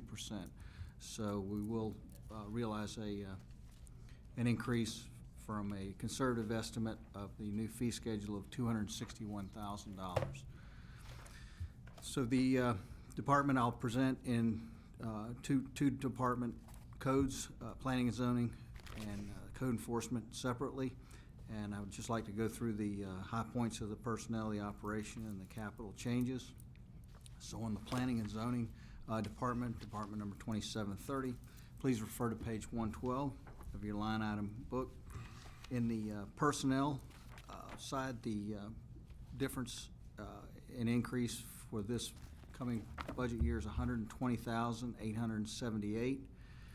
That includes the staff 3 position that community services talked to you earlier about, that we in the building department community service will fund for the lobby individual, and it also included the pay adjustment and the merit and raises. So, and we have the line item for that we can go through. On the operating side, we are increasing $17,706. That is a contract service position that we're asking for resource to provide for Staff Assistant 2. It's to begin and have a full-time dedicated individual for our document conversion, and that's been a strategic initiative of ours since the very beginning. That will not only free up a good deal of space in the building. We've got 50 years worth of property, land use, and zoning records that we maintain, but it'll also free up those planning and zoning techs as well as the rest of the staff to retrieve that information without getting up and chasing through a lot of dusty files. And we do that quite often, as you can imagine, in Marion County for the number of property transactions there are. There's a $19,000 overall increase in the miscellaneous operating side, like credit card fees, computer software, and operational supplies. There was an overall decrease on the planning and zoning side of $38,473 because of auto insurance on some code enforcement vehicles that were put on the planning and zoning side last budget year. On the capital side, we're only increasing $1,675, and that's to replace 6 advanced laptops. So the total increase on the planning and zoning side, again, is $140,259. On the code enforcement side, we have and that's Department 3440, and it's on page 134 of your line item booklet. In April, we dropped an additional code enforcement officer position, and so we are presenting today a personnel increase of $85,387. That includes a Staff Assistant 2 position that's been in our budget presentation for the last 2 years, or at least been in our budget preparation for the last 2 years. And it is to now replace an individual who is with Resource, who's been with us for 3 months, who we moved some operational money from so we could finally get a code enforcement officer out in the field. So we, you know the code enforcement issues that we deal with in the county. 10 officers. I had one pulled off for a 4-hour shift once a week, all week long, so we were losing, the 8 hours a day of an officer being in the field. So we finally filled that with a Resource individual who worked out absolutely fantastic, as did the lobby individual. And we would like to bring her on as full Staff Assistant too. She's gained a lot of institutional knowledge very fast, and she's very good with the customers. She answers a lot of phone calls, and it takes a special kind of individual to do that. We've been through a lot of them. And she assists greatly with the lien searches, which generates about $280,000 a year for the department. They come in at about 45 a day, and take several assistants working part-time on those to get them done. So, Mr. Mortzoff, are you saying that she is currently under contract services? And you want to pull her into a full-time? Yes. Okay. That's the position that is being shared by community services. No, not this one. No, This is sir. a full-time. Not this? This is an, That one's a three-quarter, or Right. this one's a Yeah. full-time. this is the administrative staff. We currently have that's one it. administrative staff taking all the input from the community Code on code enforcement. Say that one more time, sorry. We currently have one full-time administrative staff assistant taking all the incoming from the community based on, for code enforcement, as well as doing all the other things, preparing all the reports for the code board and everything else that they do, and the lien searches. That wasn't working at all. So for the last few years, we've had a code officer actually have to come in out of the field, do 4-hour shifts at the phone, all the way through the day to help free up answer the that phone. person's time This to do year, the reports. we really, we got into a pinch with code enforcement. We needed to get that officer back out in the field full-time so that we could just keep up with the complaints that are coming in, much less do a lot of needed things that are out there that need to be taken care of. So we moved some operational money around, and we got this resource individual to come in. She's been with us now 3 months, and it's absolutely worked out perfect. And again, we've been looking for this position top. We dropped the code enforcement officer position. This is one we really need, and that's what we've pitched for the last 2 years, so we're here again. Okay. On the operating side, they had $27,382 worth of savings. And I can certainly go into detail of that. On the capital side, we had $26,000, $26,343 of savings. And that was, we had a very high mileage Chevrolet Impala that Sam Lucky was driving in code enforcement. We also had a very low mileage, same year Chevy Impala that planning and zoning had that we were able to trade. So we can do our local travels in the older vehicle and give Sammy the newer one. Yeah, Sammy deserves a lot. He does a phenomenal job. So again, on the revenue side, we were able to increase with our recently adopted fee schedules, $73,000 on the code enforcement side, and a lot of that was a $5 bump in the lien searches, which amounted to $50,000. And that's the 1920 budget. Okay. I'll bring it to the board.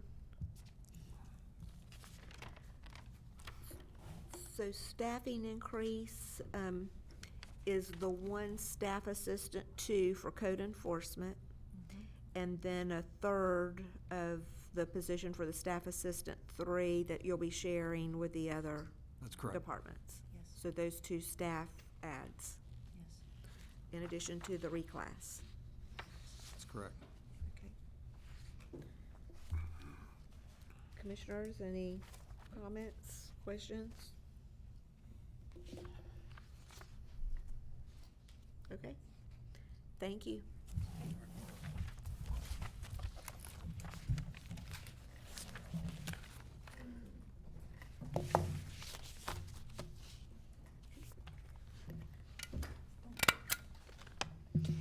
And following behind will be Julie Seeg.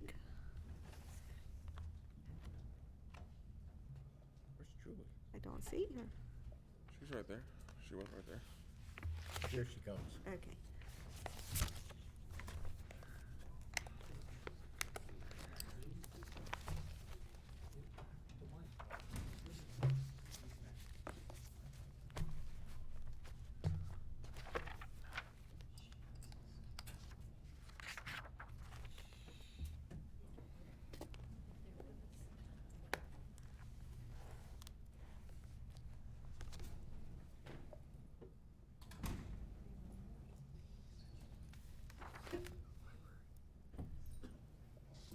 Who brought the chocolate? That's so wonderful.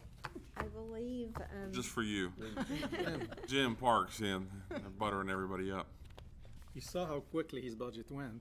Yeah, after an hour. Yeah, we're gonna put him at the end of the day next time. Imagine if he hadn't brought chocolate. He'd still be here.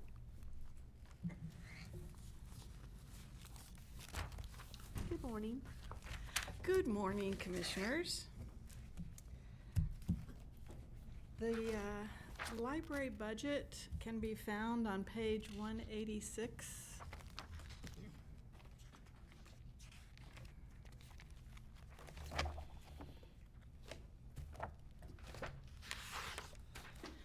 So, thank you very much for the time this morning.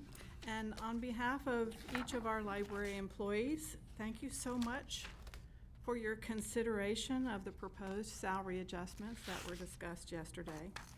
Your consideration means a great deal, both to individual employees as well as the organization, as we seek to fill vacancies with the best qualified applicants. On the operating side of the library budget, there are a couple of account increases of note. There is an increase to our contract services account, which is 534-101. This is in part due to 2 contracts that will expire in the fall and an estimated 3 to 5% increase to those contracts when they come back. They are our janitorial contract, which also includes carpet cleaning, and thank you so much, George. And also the grounds maintenance contract. Additionally, there was an increase this past year, which is affecting going forward to the security contract. Another increase of note is our computer software account, which is account number 552106. And this account includes new expenses for the library website, a new solution for operating our public access computers using Citrix software, Google Chrome licenses for patron use Chromebooks, and the typical increase in our software maintenance for our integrated library system software. It is anticipated that the new Citrix software will extend the life of the public access computers to at least 8 years. And finally, we are proposing an increase to our operating supplies account, which is 552108. We are proposing to purchase supplies and equipment which have long been delayed due to budget constraints. Some of these items include baby changing stations, staff desk chairs, storage lockers for volunteers, pencil sharpeners, step stools, and display furniture.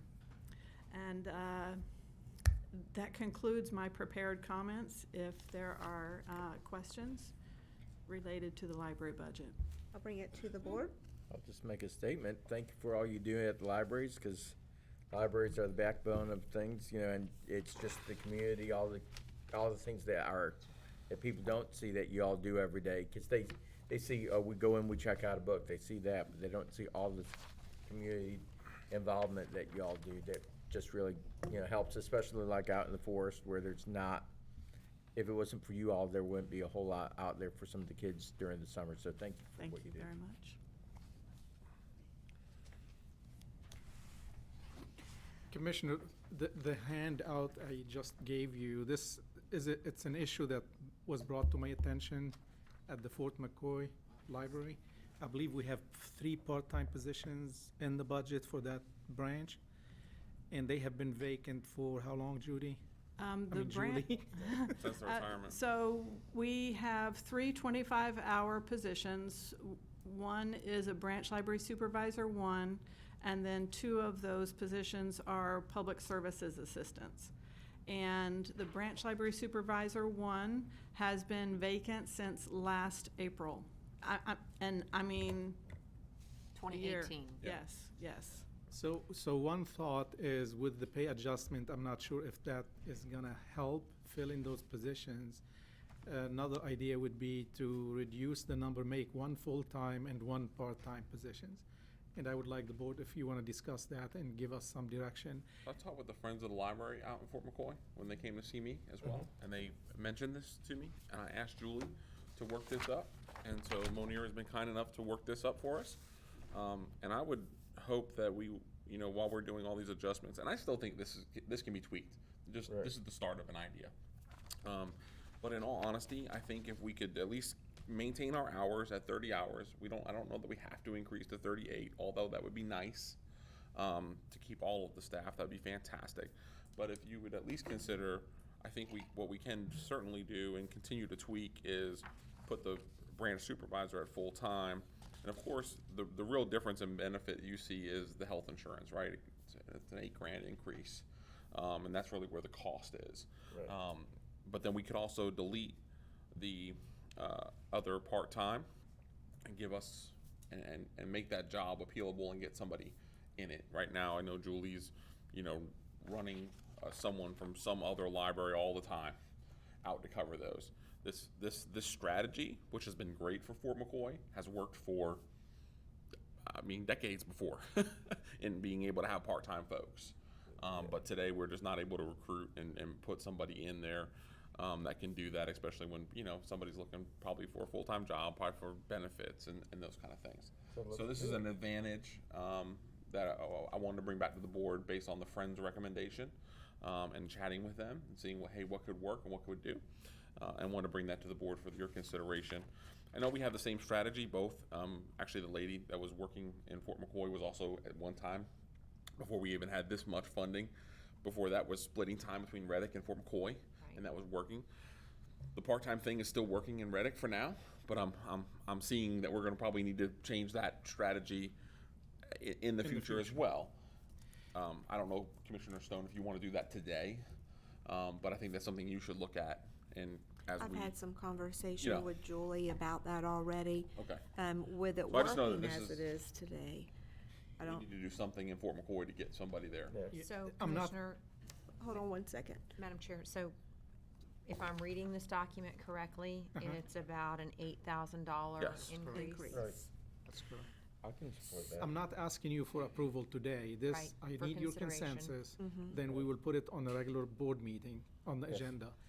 The only, and I hope you will keep an open mind on that.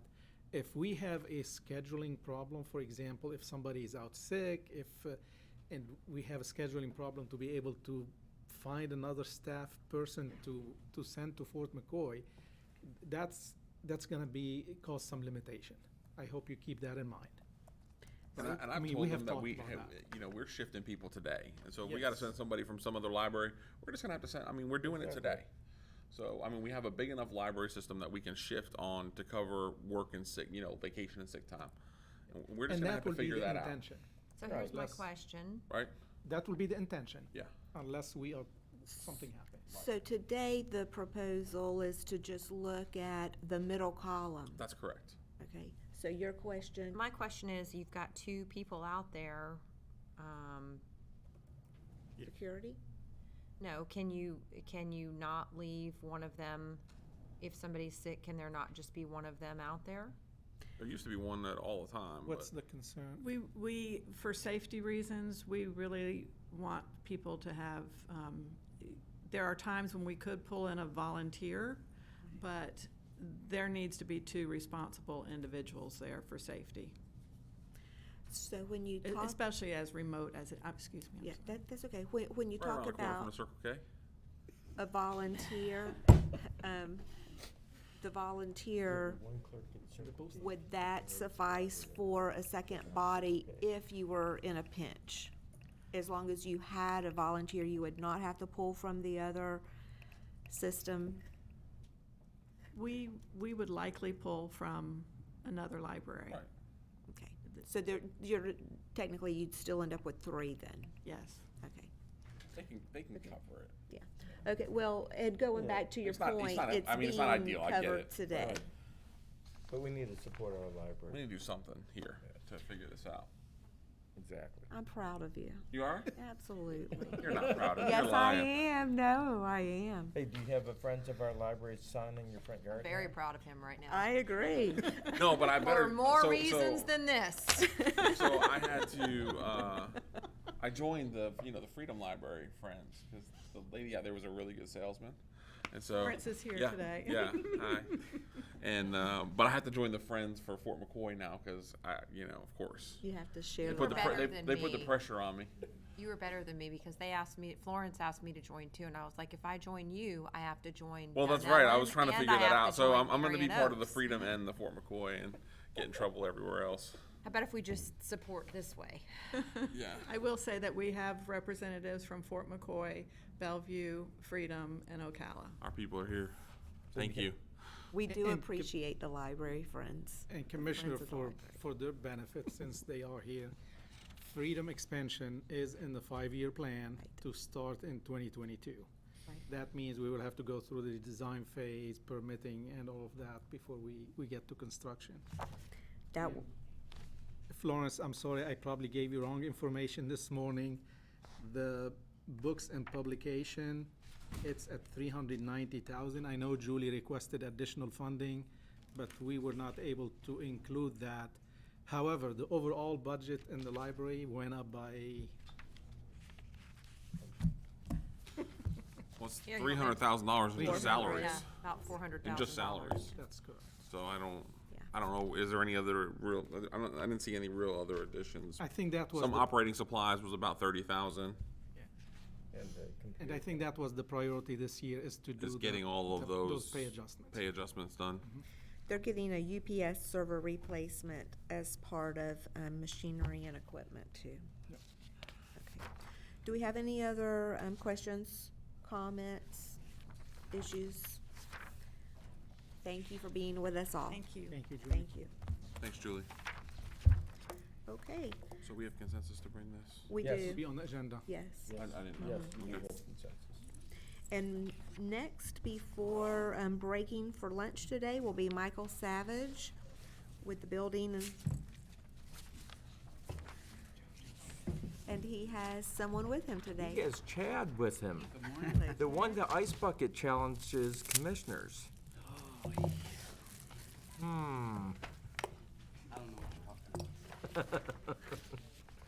The one that gets pranked by Monier. We were just talking about you being pranked yesterday, actually. That was fine. No, but because all I can find is At the right time, here. you didn't think it was funny. No, Those no, of us no. standing around the corner were dying laughing.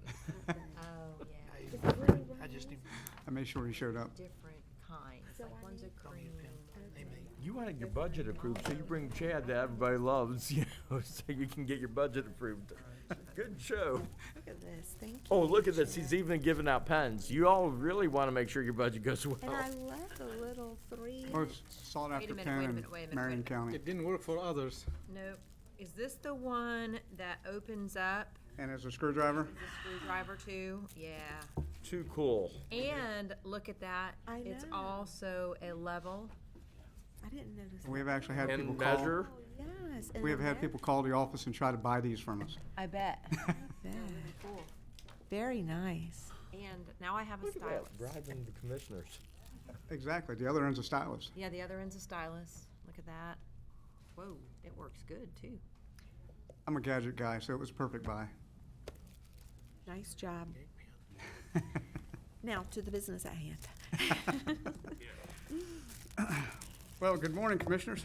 morning. My name is Mike Savage. I am the Building Safety Director. It's my pleasure to be here and present the fiscal year 2020 Building Safety Budget number 3415 to the Commission. With me, to my left, your right, I have the Department's Building Business Manager, Mr. Chad Wicker, who is instrumental in preparing and administering the budget for the department. As you already know, the Building Safety Department is an enterprise fund. However, we do hold ourselves to be good curators of our budget while we provide an important service to the citizens of Marion County. The Building Safety Department is the first preventers in Marion County, keeping our citizens safe in the built environment. That's what we do every day. That's our mission. Our mission is to ensure public safety, health, and welfare in the built environment by enforcing the Florida Building Code and the related county ordinances in an efficient, effective, and cost-effective manner. To ensure safety in the built environment, the department currently has 3 divisions. They are the Inspections and Plans and Examination Division, the Permitting and Licensing Division, and the Records and Liens Division, which is Mr. Wicker's division. These 3 divisions issue permits, review plans, verify contractor licensing, performs inspections for each project, and conducts lien searches and records accountability for the department. Currently, the department is operating with a staff of 56 full-time employees to include 26 inspectors and plans examiners, 14 permit technicians, 3 licensing investigators, 1 staff 3 assistant to help us with efficiency in the inspection side, 4 supervisors, 3 division managers, 2 administrative assistants, 1 liens tech, 1 licensing specialist, and of course myself as the director. In addition to that, to be cost effective, we have contracted for 3 Source 2 employees to handle various duties within the department, including answering telephones, so we do not have to dedicate full-time staff to that, as well as scanning plans for digitization. As you heard Sam Marsall say earlier, they are digitizing. We are doing the exact same thing. There's a wall of boxes back there, several walls of boxes. We are in the process of digitizing those currently. If you walk through the department today, you're going to see lines and lines of boxes waiting for somebody to come pick them up. In addition, our budget for this year will include 1/3 of the salary for a proposed full-time employee who will be utilized as a staff assistant in the gross management building to direct the public to the proper department for their visit with the appropriate county agency. That person is currently employed as a contractual employee.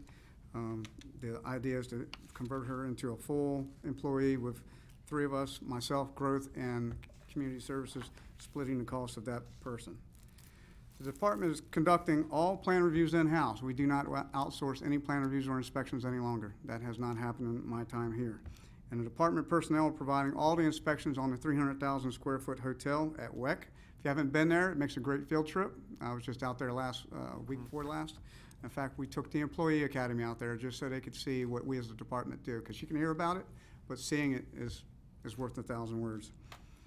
And other structures being built on site. We actually assumed all of the private provider inspections on all the barns that they previously were using private provider on, because the department has become so efficient.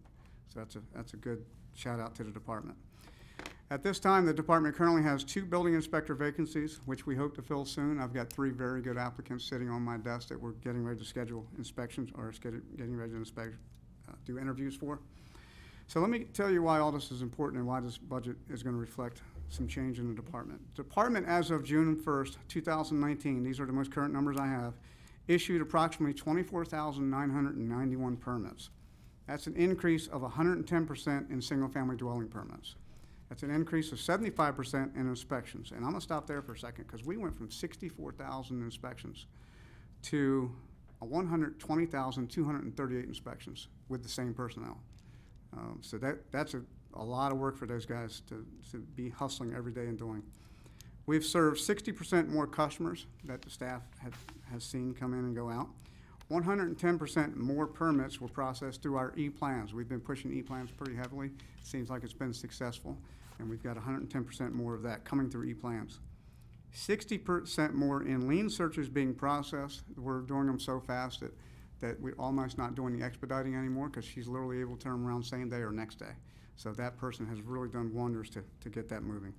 The department continues to convert plans to a digital format. If you go in the back where TPO is now setting up office, you will see just one whole workstation and rows of boxes. That Source 2 employee is constantly converting things over to a digital format. The budget you see in front of you is one that shows change and continues to course to the return on investment to the community and this commission for the restructuring of the department. We're trying to return everything that we told you we'd return and a little bit more. One of my things coming on board was make sure we do more than was expected. That way you know that we are doing everything we can. To that point, currently we hold the title as the fastest building department in Central Florida. That's not me saying that. That's permit runners saying that. That's contractors saying that. That's customer service surveys that come in, good or bad. They come in, we read them. I commissioned a survey. We had 98.2% positives on the department as a whole. And I was looking for the negatives. So I had 1.8 8% to concentrate on as to how we make it better, and we're still addressing that. We're definitely not on cruise control. Our average wait times from sign in to sign out, and this is the average of everybody that comes in and visits us, is down to 12.32 minutes. So we're able to get those people in and out the door at a very fast manner. I'm constantly walking through the department. If I see somebody sitting for a while, my question is, why are they still sitting here? What are we doing to process them? To my amazement, sometimes it's 2, 3, 4 permits that they're processing. So that wait time, each one gets cataloged as a different permit. Additionally, we have hit all of our Empowering Marion benchmarks, and I'm happy to report, including erasing one position that was going to be a building process liaison, saving the department $80,000. The permitting manager has had the permit techs take ownership of what they're doing every day in that department. That has worked wonders. They walk a permit through, they make sure that if somebody comes in and there's a problem, we're calling other departments and seeing if we can figure out a solution. That's actually been working very well. We do have a few increases, however. Our expenditures are estimated to increase by approximately $156,000 for employee expenses, contractual and full-time employee. That includes the scanning and the telephone employees that I noted. You'll see that on page 282. The personnel cost increase is primarily due to FICA, workers' comp, life and retirement cost, as well as salary increases, the normal bumps that they get for their reviews. We are also seeking to reclass 2 positions. As you recall, we were doing a lot with the E-Plans section. Well, that E-Plans section, when we go to Tyler, which is hopefully going to be very soon, is actually going to go away. Every permit technician will suddenly become an E-Plans technician. So I've taken the step ahead of time to already begin cross-training them into permitting. The e-business technician and the permit expediter are now going to be reclassed. We're seeking to reclass them into a permitting and licensing technician. That will be budget neutral. The pay grades are exactly the same. There's no change in the pay in that whatsoever. Additionally, the department has added a new line item for promotional activities. The pins that you see, the hats that we gave away to Employee Academy, those type of things, we did not have a line item for promotional activities. So we were taking that from office expenditures or whatever the case may be. You're going to see a $3,000 increase under item 54101 on page 282 to just due to promotional increases. It has gone over very well with the public, especially on the 175th. We ran out of ink pens and I had to do a resupply mission over to the building to grab more and give more away. The hard hats are going over very well. We're actually having them at permit tech desks, so when mothers come in with a young child or the little kids come in, we give them the hard hats, the smiles go up on their faces. They know that building safety is not, now they're gonna know that building safety is. We're trying to change the culture. We don't want them to be afraid to come in and see building safety. We want them to come in and be happy to see us. We're only there to help them, we're not there to hurt them. We have added also a boot reimbursement for our personal protective equipment for the personnel. That goes in hand with one of the county policies that came out in 2017. You'll see that in line item 552107, and that's an increase in that line item of $2,500. So what that is, each employee will have a $100 reimbursement. Each field inspector will have a $100 reimbursement for protective wear for boots. If they choose to get it, we use it. If they don't choose to get it, then we'll invest in other personal protective equipment such as a hard hat, safety vest, things of that nature. However, the department is showing a $21,652 reduction from our adopted 2019 budget in item numbers 56101, which is our office equipment, our office machinery and equipment budget. And that's, bless you, and that's why we are replacing 3 vehicles and 24 tablets. So we're showing a reduction at the same time we're replacing 3 of the vehicles as well as 24 tablets. The tablets are just having problems with the batteries getting hot and literally expanding inside the tablets. So we're down, our last spare tablet went out the door. We have no more replacements for the inspectors. So as you can imagine, if you're in the field and you don't have anything to upload on or anything to do your inspections on, we're hustling now trying to make sure we can get these tablets replaced. They're at their end of life. The department's intangible software budget, item number 56. Mr. Savage? I'm sorry? Just 1 second. Go ahead. Are we working with IT to look to see if there's a better product out there? I'm sure you're already doing that. I'll defer to Mr. Wicker. He's been in charge of that. Yes, ma'am. Right now, they're using the old Surface Pro tablets, which are no longer supported by Dell. So we're wanting to replace those with the Dell tablets, which are supposed to be better than the Surface Pros. So. I was thinking Dell more was like. better than Surface Pro? My personal experience with Dell at home was horrible, but I've had both. I prefer the Dell at work, so. Okay. I have a Dell tablet at home or a computer laptop that flips around into a tablet. I'm I've gonna had good leave that success to the with it. experts. Seeing as how Chad is one of the experts in that thing, I'll defer to you, that you know what you're talking about. Thank you. There's a reason I brought him today. Well, yeah, anytime you have a problem with any piece of equipment, you just get Chad, and within 2 seconds, you feel like an idiot, because what took you 8 hours to, whatever, 2 seconds in, he makes it look easy, and he fixes it. He does. He really does. That's why we're not going to let him go. So we're replacing those tablets. The department's intangible software budget under 564102 has a reduction of $837, and we're also showing a reduction in our computer software under item number 56102 on page 282 of a little over $13,500. So those are reductions that we're seeing in the department at this point. Lastly, our reserve for contingencies is remaining the same. It's going to stay at $247,092 that we're able to put in there. With that concludes my presentation. I'm happy to answer any questions. I'll just say thank you for the improvements to the department since you got there, because it's a lot better now. If we could get Department of Health to join you and be on the same page, we'd be in awesome shape.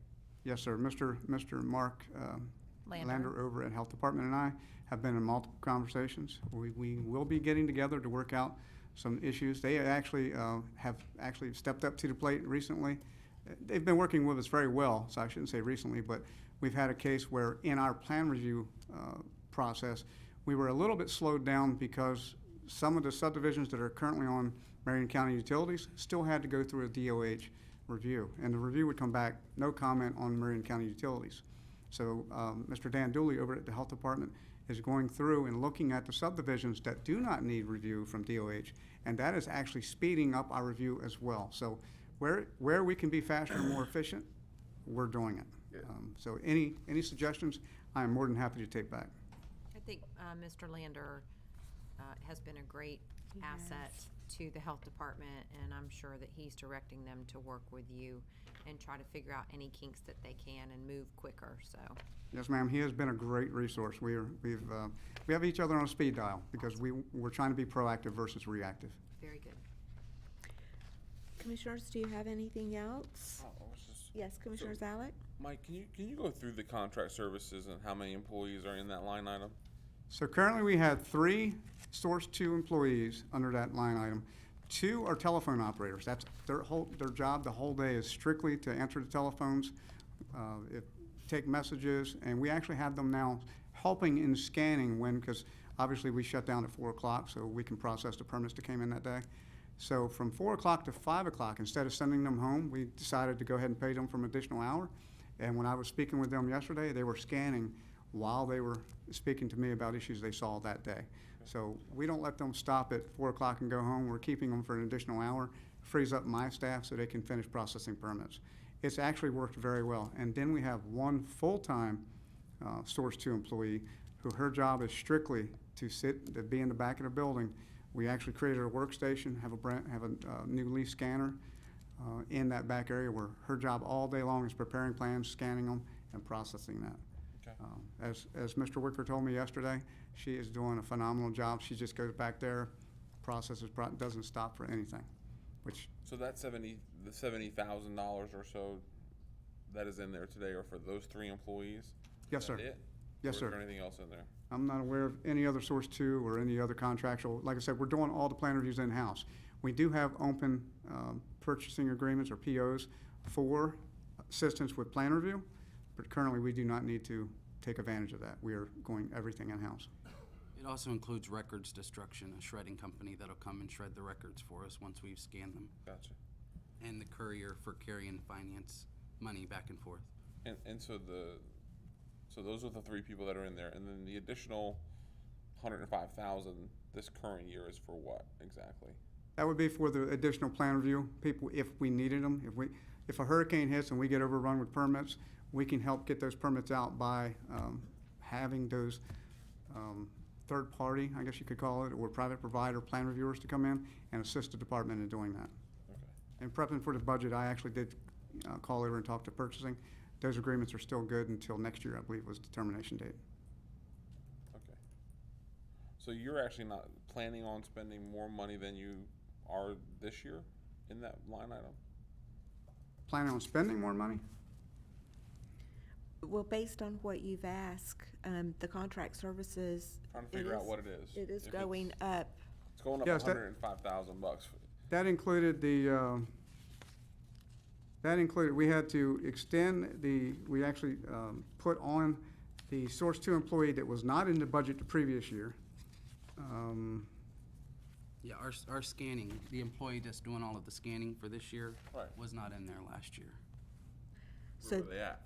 We didn't have We didn't have an employee last year for that. The commission did a bar so we could bring that person on pre-October, just to speed up getting the digitization done.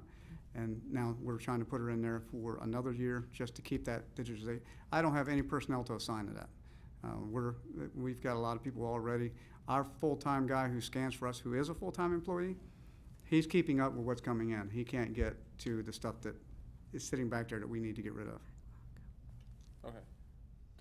I still don't know that So struggling here, so. it did, well, if we did the adjustment, it just didn't get moved over there, or there was just a portion of it that got moved in because it wasn't a full year's. How many people are in this line item this year, and how many people are going to be in it in 2020? And this is Well, the, after we did the bar, there's 3 people in that line item. And that's the 69,852, which is the amended budget, okay, that you see in the book. that's what we're looking at. Okay, so we are Well, what is- asking what for is- 175,000. So there's 3 people in there today, Today. and then in the future, those 3 people stay, Right. How plus. much does that cost? In my notes from early on doing this, I also have noted that, because we were not sure if the person in the front at the building was gonna be a full-time employee, so I still have If you're her gonna keep in those this 3 note people as as. source 2, let's just go with the fact that today you're budgeting for them to stay as source 2 folks, right? So. Right. yeah, What's that cost? We have So 3. what is the cost for those 3 people? We have 3 people, we have 1 lobby, we have 3 people, it's 125,000. 125,000. Yes, sir. Okay. And then the other is the The other shredding. service. $50,000. Yeah, then we have shredding, contractual, shredding, the plans review in case we need them, and the transport for collecting money and carrying it to finance. Okay. The courier service. Thank you. Now, there's 175. now I understand. About that, Okay. I sorry. appreciate it. No, it was just because we did the bar, like you said, people are there today, but it's at a much lower cost. Right. Because it's only partial funding. I get that. I just was trying to figure out what the.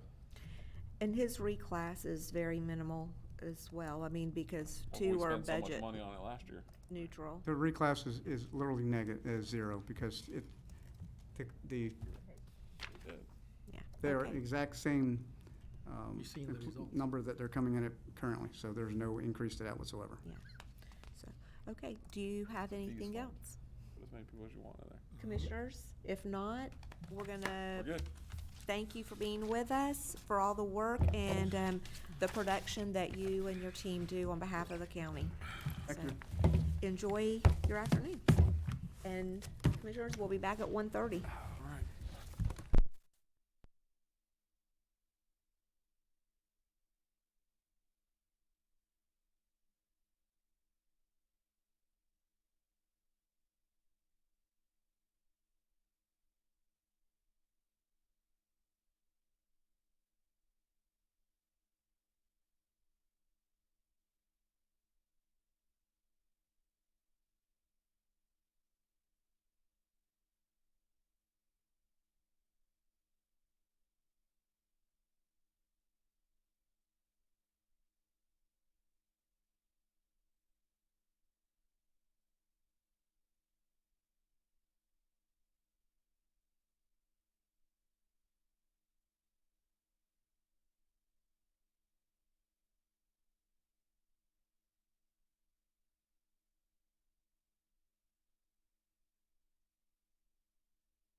Well, welcome back from lunch, and welcome to those that have joined for the afternoon session of our budget workshop.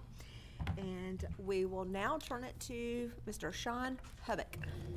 About time you got it right. Hubba hubba. The hubba hubba. Yes.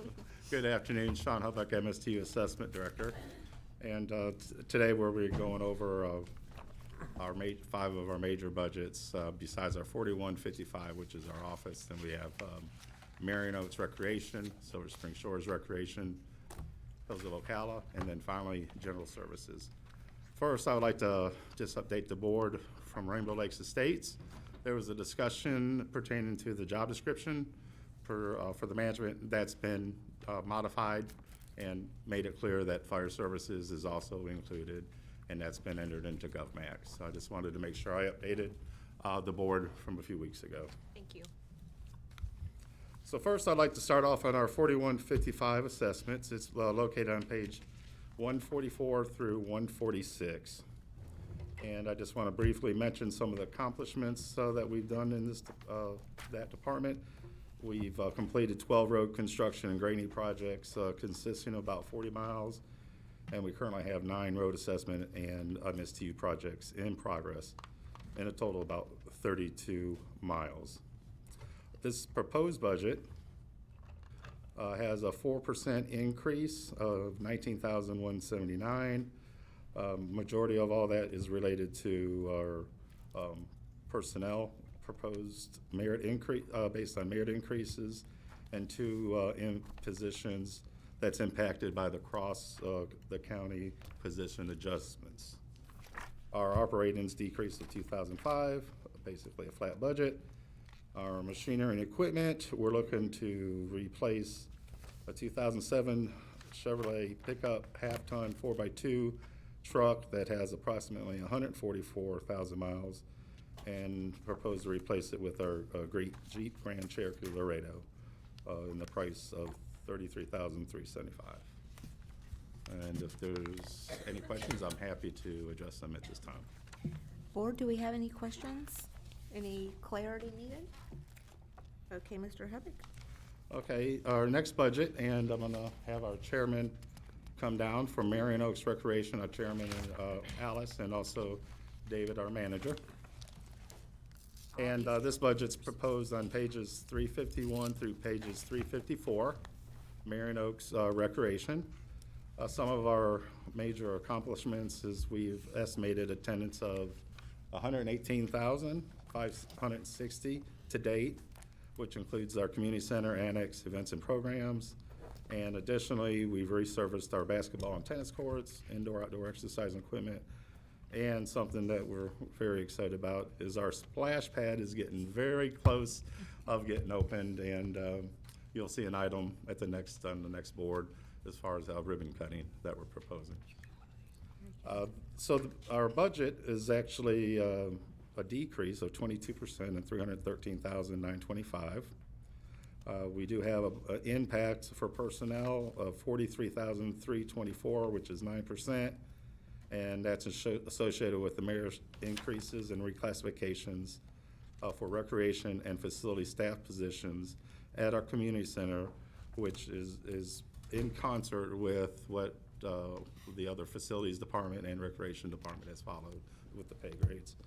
Our operating expenses, a reduction of $10,485, and the capital, we have a reduction of $285,263. Machinery and equipment, we're proposing to finally purchase a passenger vehicle of $33,818, exercise equipment of $8,000, and a mower at $8,000, for a total of $49,818. At this time, we're happy to answer any questions pertaining to our proposed budget. I'll bring it to the board. Yeah, Madam Yes. Chair. How you doing, Alice? I'm doing great. It's good to see you. How are you So, doing? how is everything at the recreation center, and how are your memberships, and how's all that doing? Everything's a go. We're just so excited. Program continues to increase. We get only positive feedback, so things are really good. Very good. A lot of new programming. And I'm thinking that we might have to push back the ribbon cutting for the splash pad because Alice has said to me a couple times that, you know, she's not gonna Because do. what? I'm teasing. I said because, I'm going there, I'm not there yet. Because Alice is always kidding that she can't do this forever. But I know how much I know that the splash pad is her passion, so we need to make sure that, you know, we keep her Well, there. now, Kathy, it's become the passion of the community, so Absolutely. we're very excited Well, about it. we're excited, and you've done a great job on that one. We really appreciate your approval. Thank you. Any other comments from the board? If- No, but Henry that uses the. Yeah, Henry can't wait for the splash pad to get in there, Yes, right, buddy? he's waiting on. Well, we certainly do appreciate the support of the entire community, and Mr. Hubbock, with you and your team as well, so. Thank you. And David, you guys do a Yes. great job, so keep Thank up you. the good work. Thank you much. Thank you. Okay. Our, we're gonna do switching real quick. We're gonna be going to our next proposed budget for Silver Spring Shores Recreation. That's gonna be located on pages 361 to 364. And we got Danny Smith, our manager here, and Stan St. Louis, our chairman. And just to highlight some of our accomplishments this year, we've had estimated attendance around 68,549 to date, which includes our community youth centers, events, programs, and an increase of 458 new members to date for this year. Improvements include the basketball courts resurfacing. One of our biggest things is we modified an old shuffleball court to a pickleball court, which I think I remember y'all seeing that during our strategic planning. We've done other updates, including kitchen appliances, security cameras, and obviously new motors and pumps and heaters that comes with the maintenance of swimming pools. And also, they made a floating dock and a launching area for kayaks and canoes, there's the lake right behind it, and Danny's been able to utilize that lake for a lot of the programs on site. So our proposed budget has an increase of 8% of $86,705. A portion of that, a big good portion, is the increase in personnel, and that's associated reclassifications and job description updates related to, again, like Marion Oaks recreation and facility staff positions at our community centers. And capital improvements, we're looking at retiling the lobby floor and replacing the roof at this time, and other additional repairs and maintenance of around $136,550. And if you have any questions. And it looks like you may be deleting a half a position? Yes, we are. Okay. Yes, we're taking a part-time and creating a full-time Okay. position. Okay. I'll bring it to the board. Well, I just think of all the ones, this is in the best district there is, so. Anyway, but y'all do a phenomenal job out there, you know. Thank you for all the work you're doing. Along with this budget, we do have our Silver Spring Shores street lighting, which is, I just want to make sure I did cover that. We did have a slight increase of $2,000, and that's was due to our inventorying. We found where they were billing a couple hundred lights that weren't even in our district, but we also found areas that they weren't, and that we just felt it was changing over the last years, the different names of the companies, electric company, and their inventorying process. Okay. Was our internal audit a part of that process in any way? No, we did that all internally ourselves. Okay, you recognized it and found it yourself? That's correct. Okay, very good. It was a long process. Yeah. But we did get that accomplished. Very good. I'll bring it to the board. Okay. Well, again, thank you for the community support as well, and the time that's committed to the community, through the community. So thank you. Thank you, Tim. Thank you very much. Thank you, sir. Next, we're moving to our Hills of Ocala. And this is Valerie Winky. She's our chairman out at Hills of Ocala. So just a little bit of background about about Hills of Ocala. We have 2 lakes that we manage and a smaller building and some recreation facilities. Just briefly, you'll find that on page 373 and 374.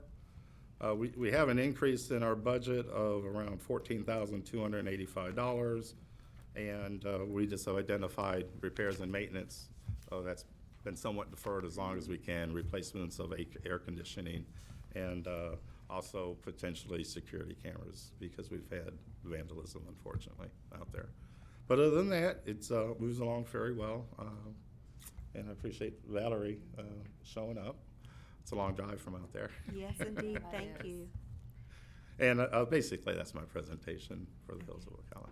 Very good. Valerie, you doing good? Yes, can I say thank you Yes. for the airport? I knew you'd be happy.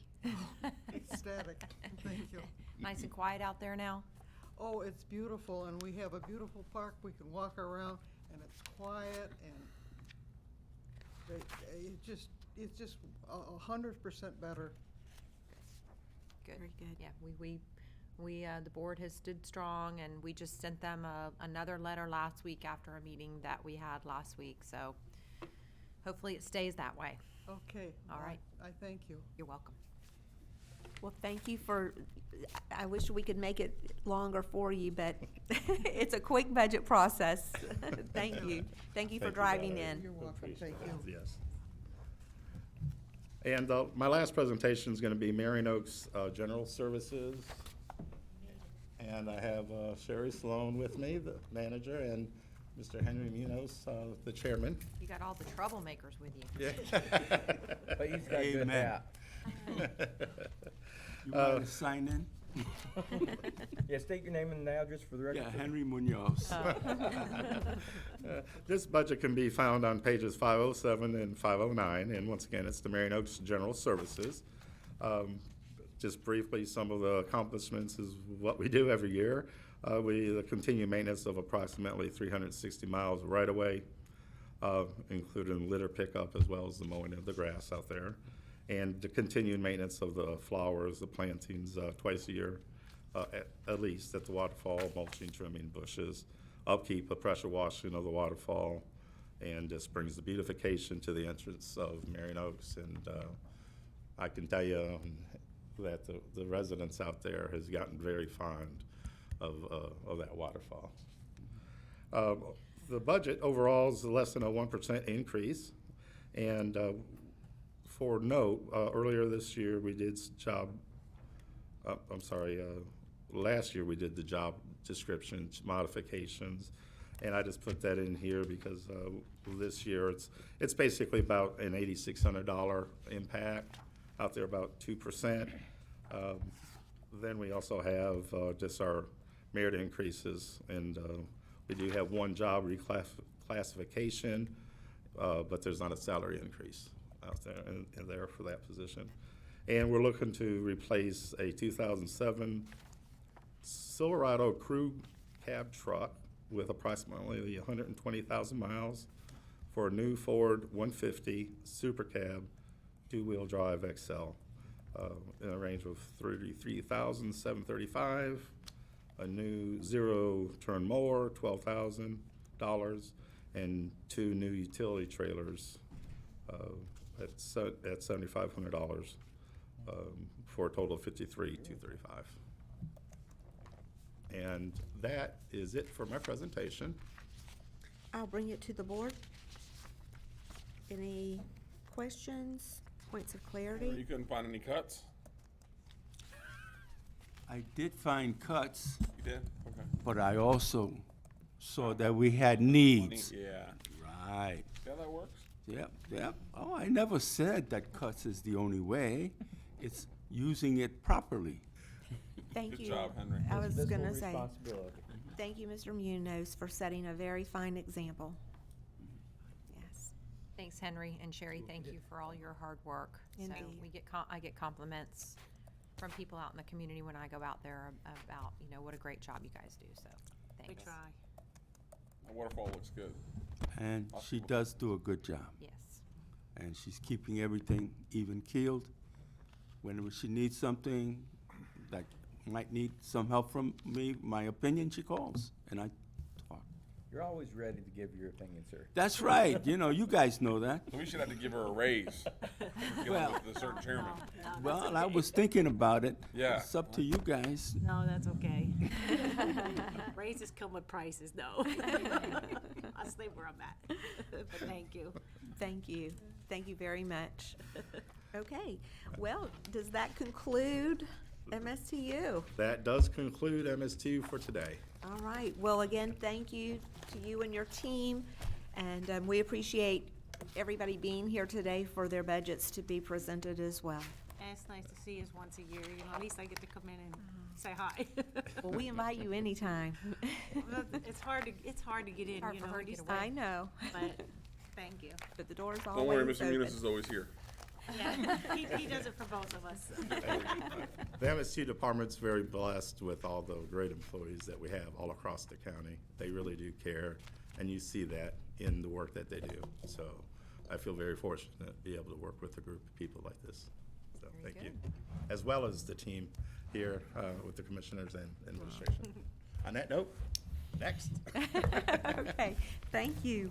We will next transition to Tracy Straub, County Engineer. Here's the fun of it. Well, gotta be, You ready for it? gotta be nice to Tracy, she's my Always neighbor. always ready for Tracy. She only lives, what, 3 blocks from me? So gotta be Oh, nice to her. boy. Tracy only lives 3 blocks from you? Yeah, she lives on 14th. I'm sorry about that. Wow. Sorry, Tracy. Yeah. It's a good neighborhood. We keep it clean. Keep it quiet, except for the fireworks recently. They've been doing it every night. Almost caught my Christmas decorations on fire. Just joking. You still got lights on your house? You do, No. don't you? No, I don't. You do. I bet No, you I? do. I I'm too bet lazy you. to put them up. Yeah. Okay, oh. guys. Definitely too lazy to take them down.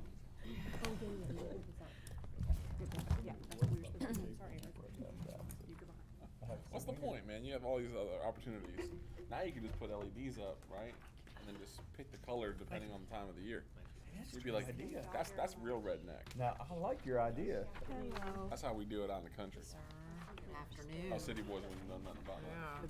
Really? About the country house, Mr. Elton did. How are you He's doing today? great. I saw him a little while ago. He's still at Fort Service. Oh, I know. You doing good? Good to see you, bud. Good, how are you?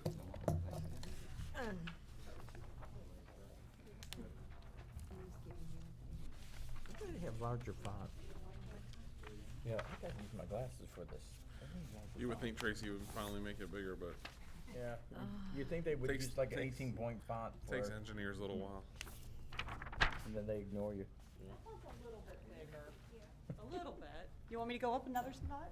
Well, About was- 20. who was it, It's that they getting did worse the for me. One of them did the 18-point font. I forget who it was yesterday. Had Jared. Jared had the 18-point font for us yesterday.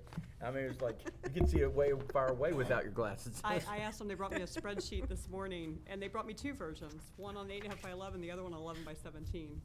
I said, thank you. Yeah, this one's nice. But yeah, There you was see- even bigger stuff. I like this one. All right. So good afternoon. Highlight. We're above schedule now. Thank you, of course, for having us. We're very hopeful about being able to operate next year and having an approved budget, so we're happy to be here, of course.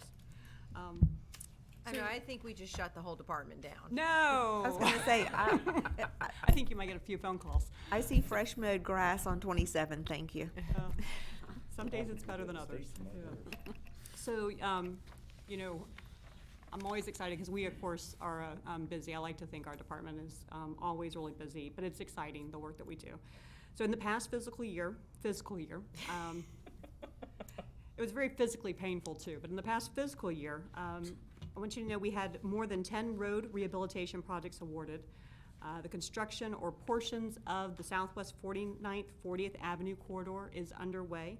And is further work going on with its design and additional expansion. Additional capacity is still being added to Northeast 35th Street, under construction right now, up there by Anthony Road. We've been intimately engaged in preliminary work for the widening of the southwest, northwest 80th, 70th Avenue corridor adjacent to On Top of the World and the World Equestrian Center. Road improvements in and around the Florida Crossroads Commerce Park, off of County Road 484, as well as I-75's interchange with Northwest 49th, 35th Street. So some really exciting projects. So Stormwater's completed a number of their water quality retrofits. Quiet zones have continued to be installed at various railroad crossings in the county, and our traffic management center is in full-blown update right now. We're looking forward to maybe hosting some tours in the next couple months. So besides the road construction and the rehabilitation that we present to you in our TIP and the stormwater retrofits, the water quality projects presented to you in our SIP, you know we provide maintenance for over 2,500 miles of roads, paved roads, 389 miles of unpaved roads. There's over 88,000 traffic signs, 125 traffic signals that we're responsible for, and 2,400 water retention areas that we have to keep up with, along with some other miscellaneous things that go along with that. So if you'd like to get started, we're gonna start on our Water Resources Department. That's Fund 2715, and you're gonna find it on page 108 of your budget.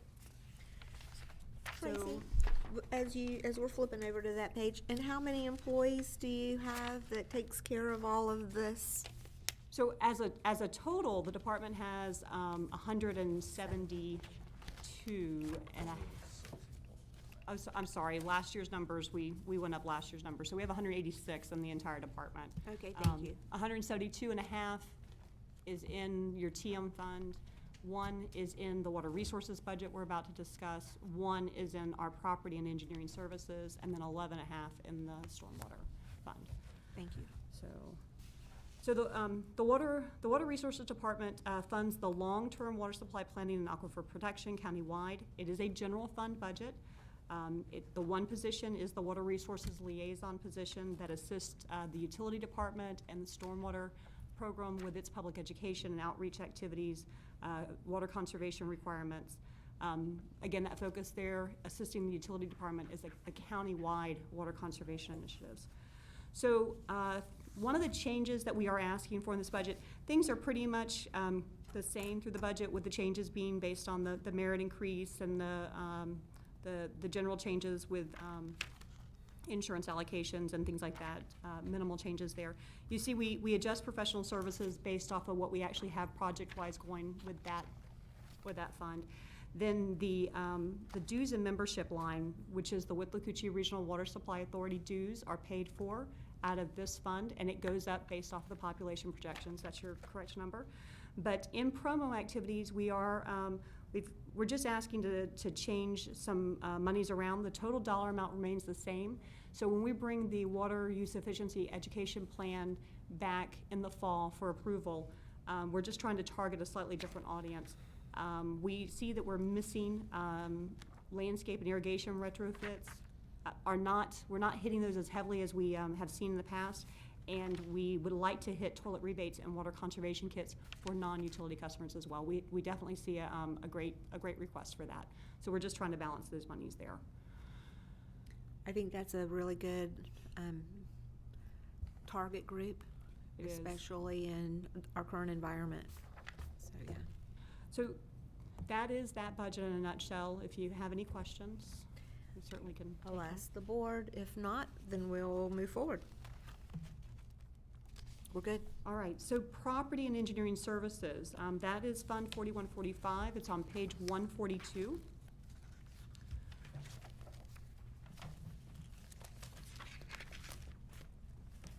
So again, minor changes with this budget. This is our one-person operation at OCE, but it's part of a team that manages property leases, surplus sales, plat vacates, road closings, various property-related transactions, and it's to provide support to our office as well as all the other departments that are looking for those services.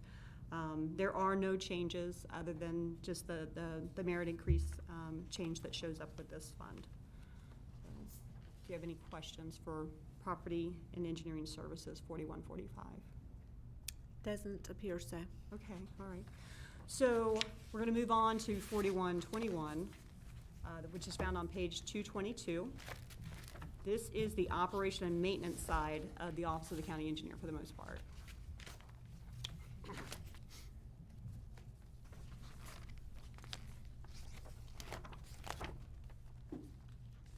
So this is funded primarily by gas tax, and it has those 172 and a half employees specific to this fund. We do keep 8 resource or former Source 2 resource government employees in the budget, and they fill a variety of entry-level slots in our traffic and our roads section. We also will use that Source 2 resource government to infill for some vacancies as we need them.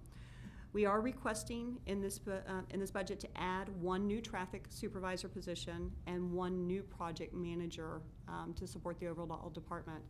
So the traffic supervisor, that group has a number of activities associated with it, especially concerning the traffic management system, and ATMS and the traffic management system. Let me stick with that acronym. So with that, we see that there's more of a need for the engineers to be able to focus on projects and engineering, and that a supervisor could come in and help keep the field crews organized and timed accordingly. So we recognize that that's something we've been struggling with. The new project manager position in the department, we look for just some basic assistance with the number of and the variety of projects that are going on throughout the department, just trying to infill the different gaps with the miscellaneous requests that we have, trying to keep, that project manager does not have to be an engineer, but trying to keep our engineers focused on engineering and project managers dealing with the miscellaneous issues that come up. We are eliminating 2 positions from the budget. The mowing has been going on very successfully, and we're doing it with less staff than we had anticipated, so we are requesting to go ahead and eliminate 2 the mowing operating side of the house. That leaves us with 12 actual mowing positions, 1 supervisor, and 1 dedicated service technician, and that's what we've been operating off of this whole time. So we do use Source 2 to infill vacancies. We are struggling with vacancies, but it's been working successfully with that number of units out there working. We're keeping up. The projected revenue for this budget is $16.6 million. The project planning for the TM adheres to the TIP, that the Transportation Improvement Program TIP that was adopted by the board back in May for the next fiscal year and the 5 fiscal years after. It also addresses the commitments we've made to sales tax funding. And as I alluded to earlier, we do continue to provide for a number of rehab and capacity projects. So capacity projects, you remember, those are the ones that add lanes or add additional roads to the county's network. At this time, we have 17 capacity projects that staff is working on. They're in various stages of activity, ranging from preliminary engineering work to right-of-way acquisition, and to the actual design of those projects themselves. The rehabilitation projects, those are the ones on the existing road network, and we're just maintaining and upgrading that existing road network. We have approximately 80 roadway miles are being tackled this fiscal year. So most of those projects are actually complete or underway. 10 of them are complete, 8 are assigned to contractors, and there's a few more that you're going to see in your upcoming board meetings that are getting released as we speak. So those projects have been very good this year. Sales tax has definitely helped us, and we continue to move those forward. I'll bring it to the board for any questions, any points? Sure. Tracy? Yes, I want ma'am. to talk about the mowing because it was a big topic of conversation last year, and when we moved to what we're doing now. And so you've said that you reported that it's successful. How are we doing on the contract side of it? Contractor is working just fine too. He's keeping up with his end of the bargain. He's very communicative. This contractor has understood the past concerns, and he's very amenable, flexible, and has adjusted as we've needed to go along. That is the right-of-way mowing contractor. So everybody is staying on time. Nobody has slipped behind as of yet. The rain has been manageable so far, so we will continue to be mindful of that as we go through the summer months. But we're very pleased with our results right now. Okay. Do you see opportunity for us to give our right-of-way contractor more work? We can, I have not looked into that. We can. He's on schedule and he's doing what he should be doing. But like I said, he's been very open to every conversation. We can have that conversation with him. Well, if there's a cost savings there, and if he can handle the work, then of course I think that we should look into that. That makes sense? Okay. Okay. Well, There's a concern that we get all of our eggs in one basket, though, too. I understand. But if I don't wanna there's an jump- expansion, Yeah, I don't want to jump into going back to where we were 100% because I know the challenges that we faced. But I also, in being mindful of how we're spending the precious dollars that we have in this fund, I had to ask the question. he has not been anxious he's not been telling us he needs more. He has a number of programs for other departments in the county. And then while we haven't gotten to stormwater, I don't know if you've heard the misery in stormwater, that we had most of our contract was with one contractor, and they're no longer working for the county. They're no longer working for anybody. That was my next question. They're in a penitentiary. So we seem to have this problem, and so we had to scramble around to bring additional contractors on board. Luckily, we have done so, and everybody seems to be managing okay and doing okay, but it put us behind with the stormwater mowing by well over a cycle because of that whole having to go out and find. We didn't have enough variety with what we had to get other folks on board. And the right-of-way mower was not anxious about taking on all of that either. It was too much. Okay. Well, and I knew that we were having some issues in stormwater, so I know that I haven't had I have not had near the complaints this year that I had last year, and I'm sure the rest of the board is experiencing the same relief. Only complaint I had was State Road 35 baseline. That's state. So it's nice to say, hey, it's not us. The contractors that we have on board have done a good job. The gentleman who's no longer working with us had done a phenomenal job. He was very good at what he did. He was very good at what he did. Timely. No, the latest guy that recently let go was very good. Right. So we've had, we thought we were doing really well this year until he ran into some other difficulties outside of the county. Madam Chair? Yes, Commissioner? So Tracy, when you do that analysis too, though, I'd like you to bring, make sure that you include, if our contractor went down for a cycle, what it would take. Because what I'm nervous about is that we, how many crews do we have now? 4? We're running five bat wings, essentially is how it's working. And we're not really doing any of the finish. We're not. The contractor At has all. all the finish mowing. And so what I'm nervous about is we go down to less than those crews and you won't be able to break off a crew or help or. Well, and the other thing to remember. End up getting into trouble. You will see, we made most of our capital allocation has already occurred. We did that between the last year and this year. Right. So while there is a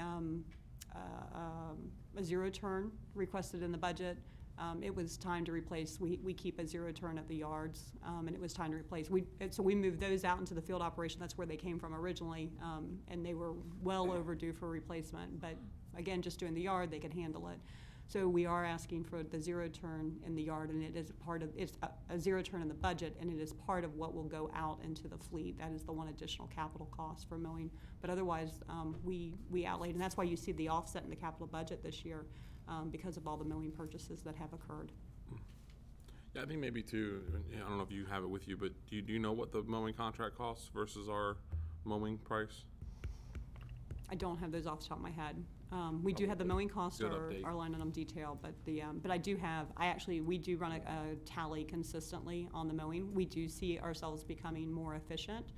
The numbers are not where I'd like them to be, but you definitely see a trend, so. Well, even from the first year we did it, the cycle is, the guys are getting better. You can tell they're coming around quicker.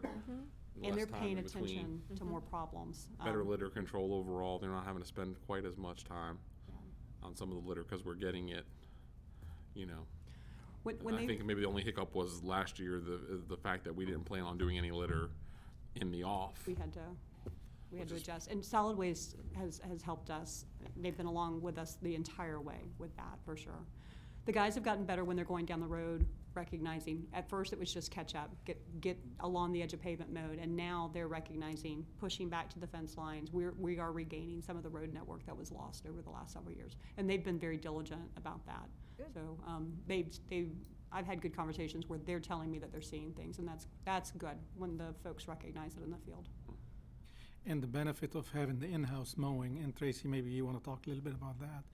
During the off-season, those same employees, they are being used for trimming Trimming. and trying to catch up on that too, which Yes. has been very helpful. Yes, so, the trimming, we lost, a lot of the trimming over the last several years with, just one, contractor numbers getting, much more than we could afford from our normal budgeting practices, and then just trying to keep up with staff, trying to keep up with the amount of, it's always growing. It's just like grass, it's always growing.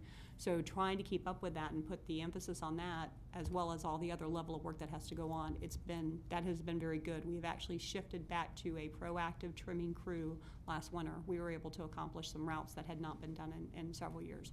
So we'll look at the offsets, but I would still suggest that you still want to keep some in-house forces, so. I have just an observation, just looking at the training materials and training and education. Based on what was allocated last year and what was actually spent, and what you're asking for. Yes. For those two items, on 222. So there's a number of things that happen with the training materials, and I assume you're looking at line item, starting with 55, 5301, and then the following one below, 55, Correct. 5501. So what we do when we look at 55, 3101, we do look at where everybody is at in their cycles. We have different cycles that come and go based on continuing education courses. So we try to keep things as level as possible, but then we also look at what are we really spending. And we did refine some of the training that was required for our traffic folks. We have specific line item details for them to attend various traffic courses, but we have been able to refine that based on where our staffing is at and what the actual need is at the training time. That's something that Don put a lot of emphasis in. I don't think we'd quite focused it on it the last couple of years like we'd hoped to. So we were looking for ways to slim and trim in important areas, and so I critically look at what have we spent, what have we not spent, and where can I adjust accordingly. In the 55-1101, that number is actually up a little bit. Am I correct when I say that? Am I looking at my right budget? Yes, 4121.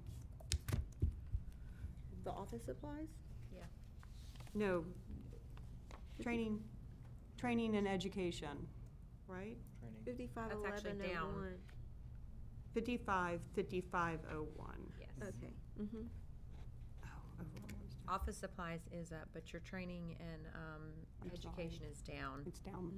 So, and again, it's the same thing. I'm looking at what's changed. There's certain courses that were taken out. The PEs only require every 2 years, so there's items associated with that come down.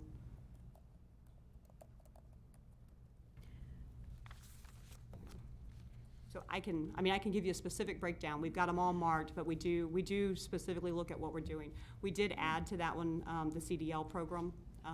We had to accommodate for that. We were doing that in-house, so that's a number that went up with that program. I guess my point is, I would like anybody who wants to advance to get what they need out of this, and it doesn't look like there's been much training and education in the past year.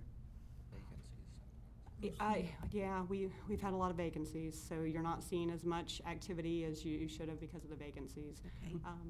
We also try to get, rather than sending employees off to get training, if we bring can them get a CDL, a CD, and get the training that way. That way we don't have to pay the tuition. So that's to send brought them some off. of the Yeah. expense down. We Yeah. actually had budgeted a GIS, a pretty expensive GIS training, and we're able to bring that in-house, that several folks, along with some of the IT staff, got to participate in, and that was a significant cost savings.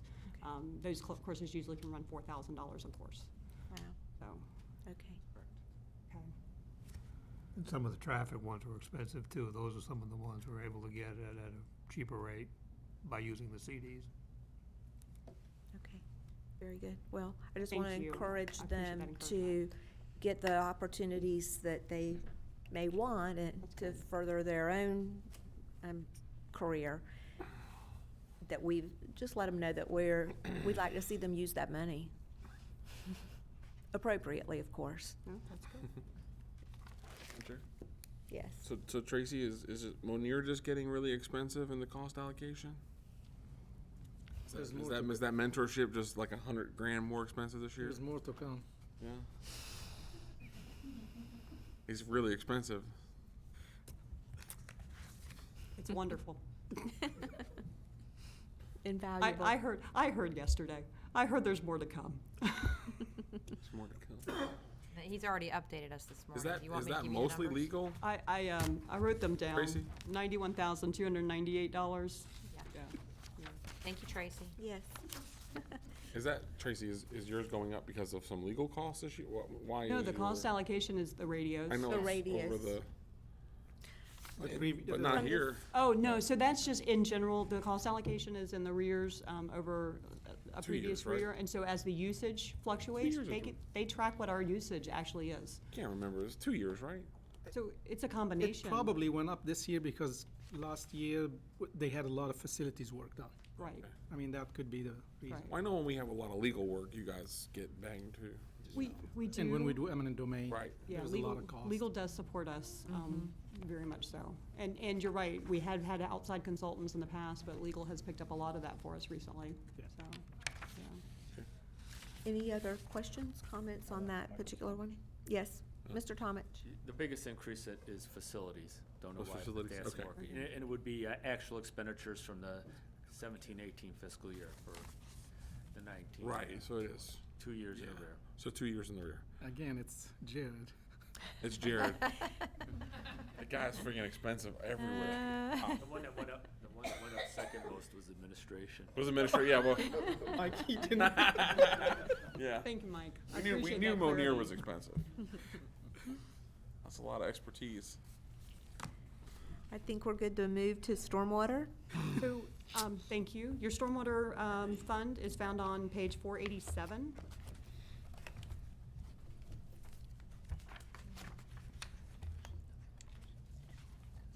I see it in here.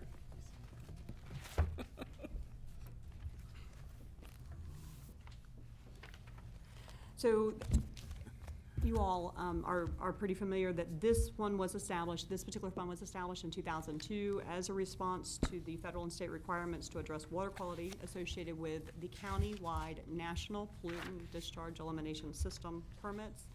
The response efforts found with total maximum daily loads and basin management action plans. It is purely an assessment-funded budget, has 11.5 positions. The budget is consistent with what you've seen in the stormwater implementation program.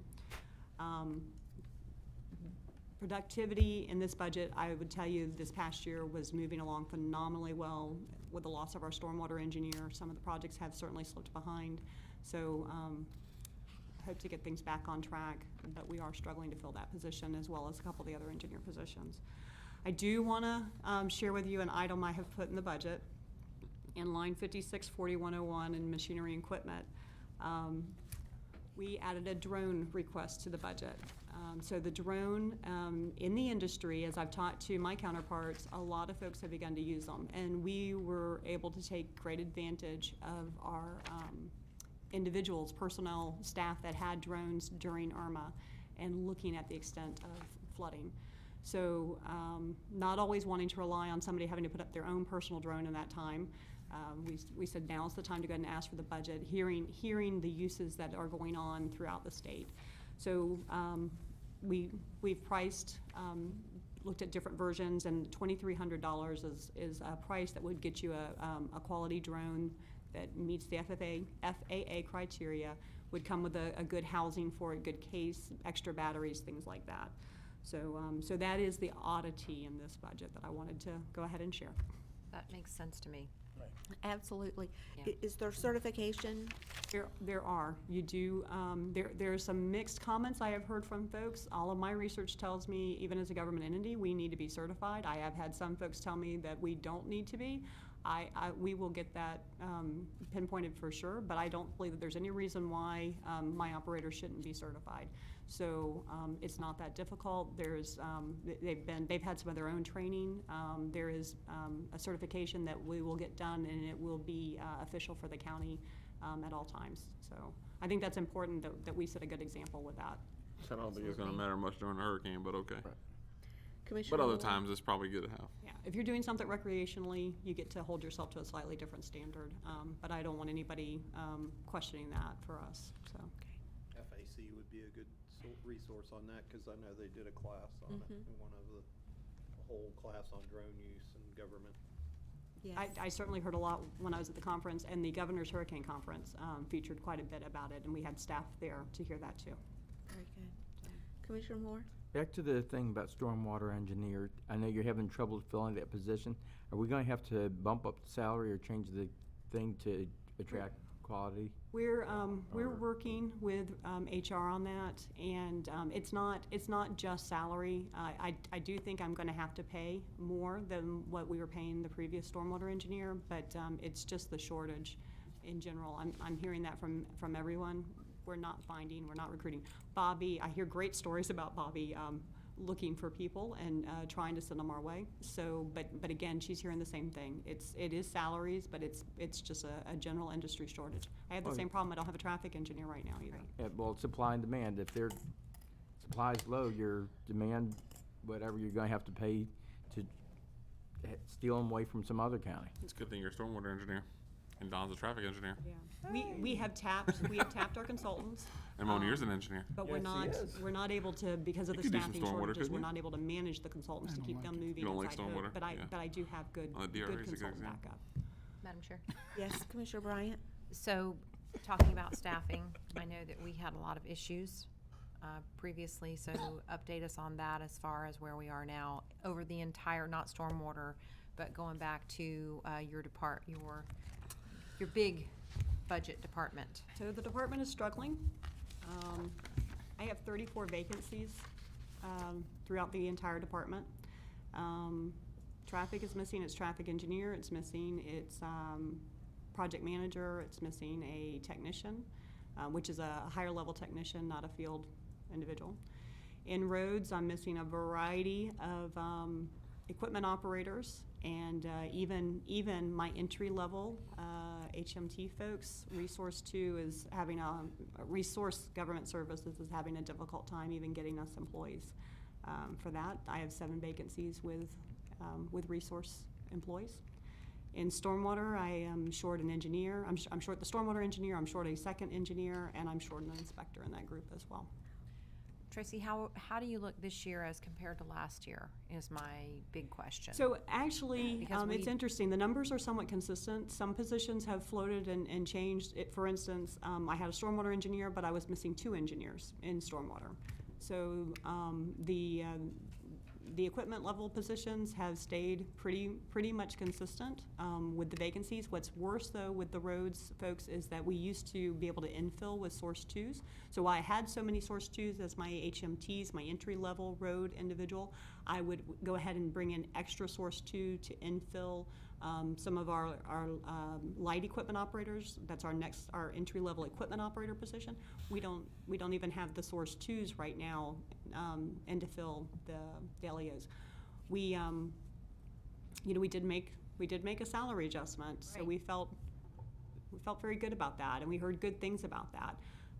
There just aren't folks out there right now, and it is a little scary when you hear certain companies coming and they offer air-conditioned jobs and dollar amounts, but we have a special group of individuals that want to be out in the field and work in the field. So HR is right there with me. We're talking and we're trying to come up with solutions.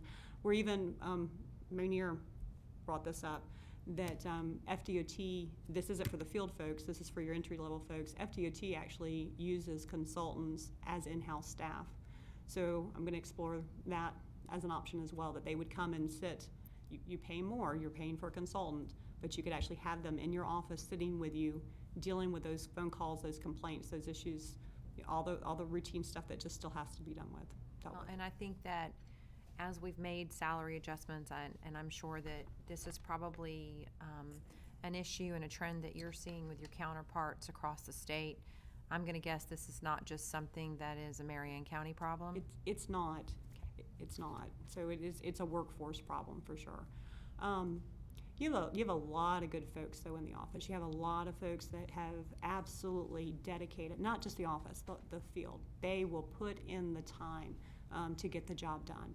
So you've been able to keep a lot of work going. I mean, I'm telling you, when we talk about getting 80 miles of pavement out the door, that's an exercise. You know, it's not just call up the contractor and tell him to go to work. There's a lot that goes on to making that happen.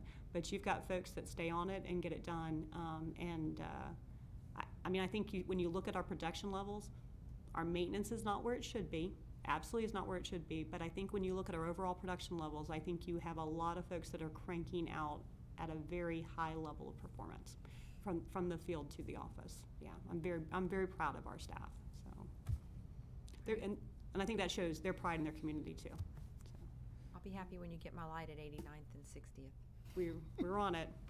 We're on it. I met with that consultant. Very good. Thank you. Madam Chair? Yes, Commissioner Allen? So what, from a stormwater engineer, I mean, can you sub any of that work out until you get caught up? Is that what you're doing today? No, I am. I actually have a consultant that is backing up that team right now. Okay. But part of it is again, they're short staffed, so even managing some of the projects, getting them out the door. So I like the idea if I can bring a consultant in that comes and sits in the office more, so they're more hands-on, and it's not having to do so much client coordination when they actually are able to see how the procurement files get put together, see some of those issues firsthand, sitting next to the staff that Right. is helping them. I And think use it would them go as a your little bit staff. smoother. Right. Yeah. Basically a contract employee. Mm-hmm. Yes, yeah, but I've got some good support right there. We just still have a lot more that needs to go out the door, so, yeah. I'm sure the net is cast wide. Yes, ma'am. Thank you. Any other comments, clarity? Thank you and your team. We appreciate the road work that gets done and everything else out of these departments, so thank you. Thank y'all very much. Thanks, Tracy. Have a good afternoon. Good job, Tracy. Dawn, thank Team. you. Eric. We're gonna take Good about job, 5 Dawn. minutes. Thank you. You know, I did not introduce folks. This is Eric McKinnon. Eric McKinnon is our asset manager and works Okay. greatly with the budgets, and of course Don Atwell is our deputy county engineer. I'm so sorry about that. Well, thank you.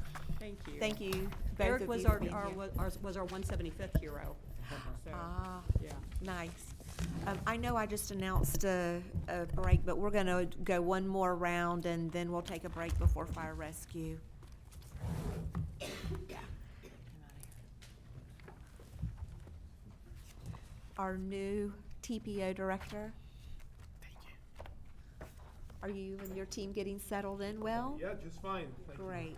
I'm gonna come over and say hello. That sounds great. Thank you. Thanks, Ron. Appreciate it. Just one time.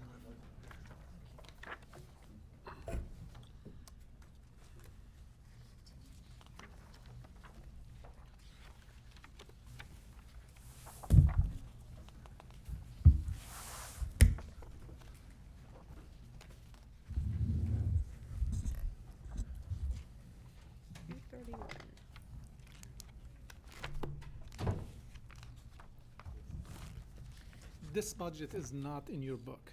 Right, Okay, that's what this is about. gotcha. Okay, Okay. Mr. Baum, Yes. welcome. It will be after we do the final, before we do the final budget. It will be there, yes. Well, thank you. Good afternoon, Madam Chair and Board of County Commissioners. It's a pleasure to be here. Rob Almus with the Ocala Marion TPO. And what you have in hand today is a good summary of the approved Unified Planning Work Program, UPWP, that you approved as a part of the TPO board last May. Now, this has been formatted, and I give all the credit to Mike McCain for doing this and Audrey. A great effort to organize our UPWP funding into something that will be manageable to the county as you receive reimbursement from FDOT for all of our expenses and operations. Page 2 reflects that organization. Now that we've split from Suntran, we have 3 federal grants that come to us from the Federal Highway Administration, the PL funding. That's 4170. That's a department classification created by Mike McCain. 4172 is the Federal Transit Administration 5305D funding for transit planning activities of the TPO. And then 4174 is Federal Transit Administration Transportation Disadvantage Program, the TD. So all 3 of those grants have been well organized, so as we incur expenses, the money will flow into those individual accounts. Now, one item I want to bring to your attention on page 3 under operating, specifically 549185, charges central services cost allocation. That reflects some really good collaboration recently with Munir and Mike and Audrey to develop a real fair estimate that will serve as the foundation for the cost allocation, in essence, the rent that the TPO will pay to Marion County for the use of your growth management services facility, access to all of your staff and services, IT, HR, facilities, and so forth. And that number was, carefully looked at to be fair. And of course, if we're a little bit underestimating that, Munir knows where to find me to pay him some more money. But moving forward, we think that will serve as a good foundation. And our intent at the TPO is to amend our UPWP at a special meeting this month, likely July 29th, 30th, or 31st. You'll see that meeting request probably tomorrow. We really want to move forward with that into our UPWP, along with a few other modifications reflecting the costs incurred from our moving expenses. So other than that, the numbers, aside from some salary adjustments, reflect the UPWP budget that you've adopted and have looked at over the past year or so. Any questions? I don't think so. We're good. Rob, do you have all 6 positions are full now? Well, we have currently 4 positions filled. Okay. And my plan for this next year is to have 1 additional position for a total of 5, so 1 will remain vacant for any future needs. Okay. that's So you want to keep it in the budget, but it will be vacant? Yeah, for now, yes. So the funds are there allocated when that time comes to hire? Is that what I'm hearing? Yes. Okay. And then starting next January, we'll begin the process of moving forward with our next UPWP development, as you know. Right. And so we'll take a look at the staff at that time as well and see where we want to plan things. Okay. I think we're good. Okay. All right, well, thank you. Thank you, sir. That's it. You did great on your first budget. I was just gonna say, it's like you've been here from day one, and so I'm so happy that you seem to be right at home.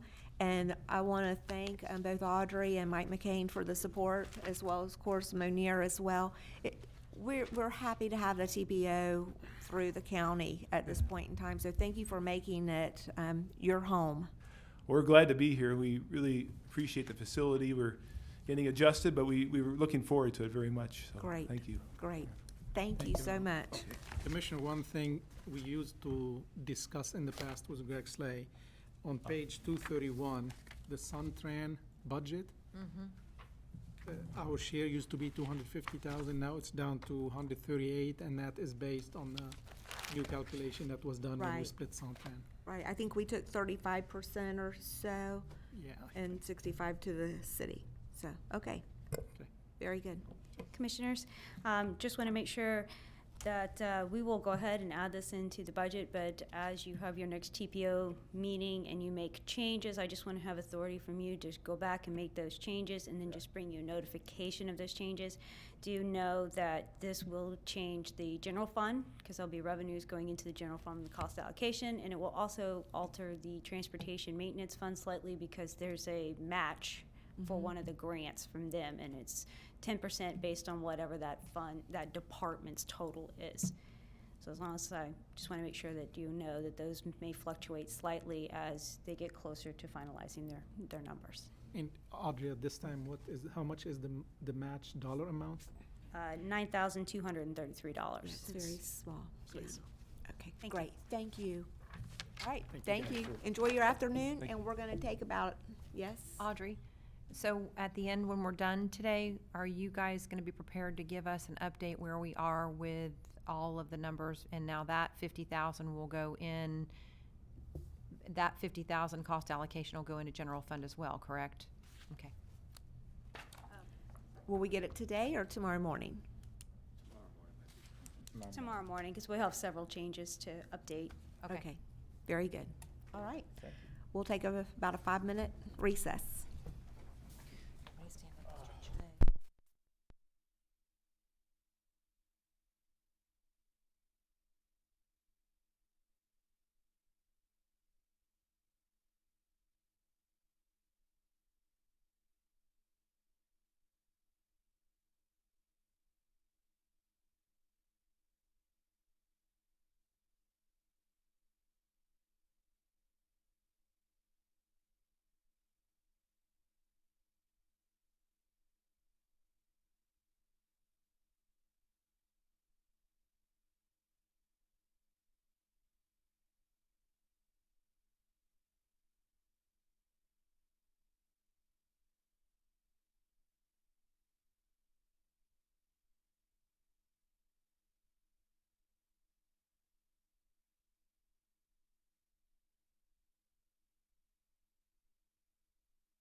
Well, sometimes Stay you in line, should girl. just be Chad will quiet. put you right in line this evening if you don't. Yeah, you better turn this on before this gets out of hand.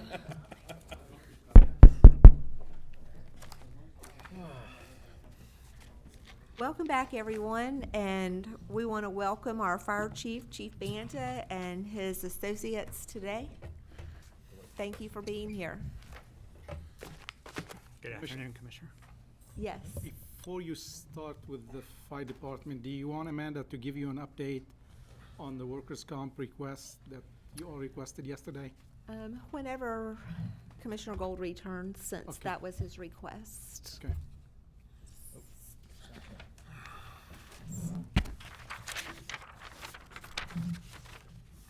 So we may, Proceed. I believe we should go ahead and proceed.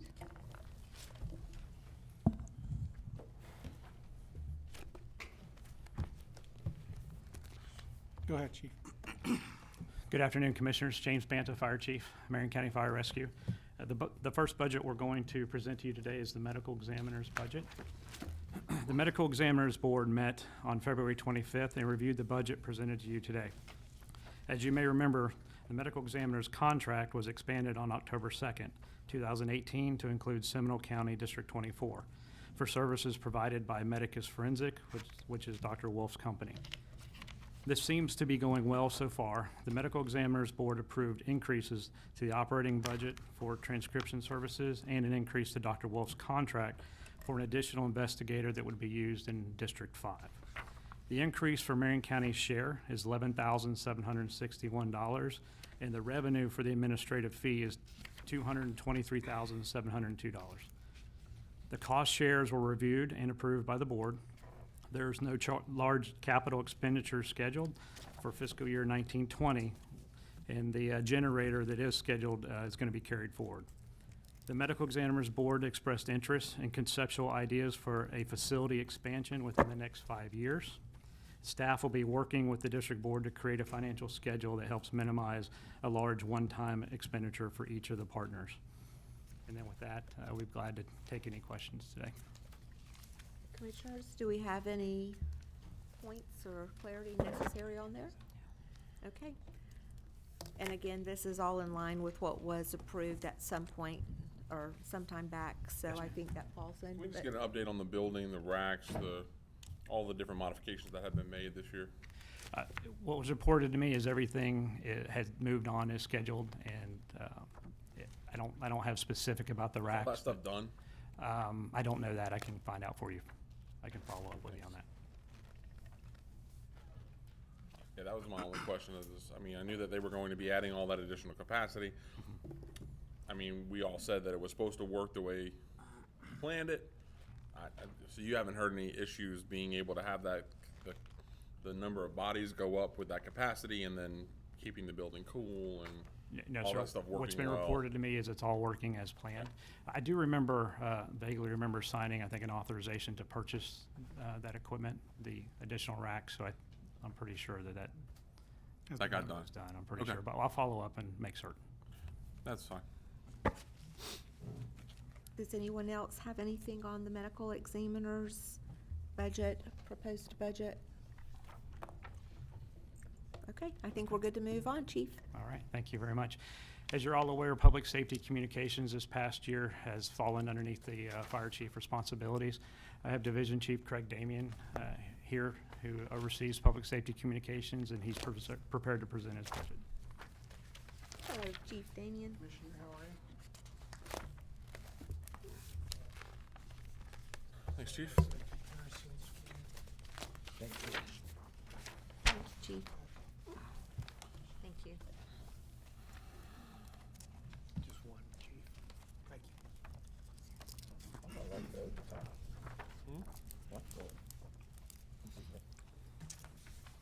Increase.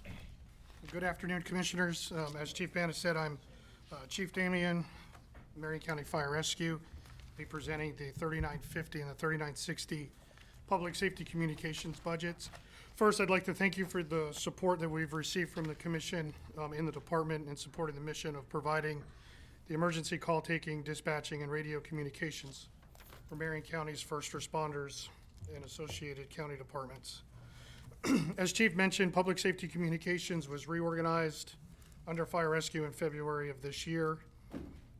And since that time, we've worked towards increasing the working relationships of partner agencies and to ensure our call taking and dispatch processes are meeting the public safety needs in Marion County with reliability, efficiency, and consistency.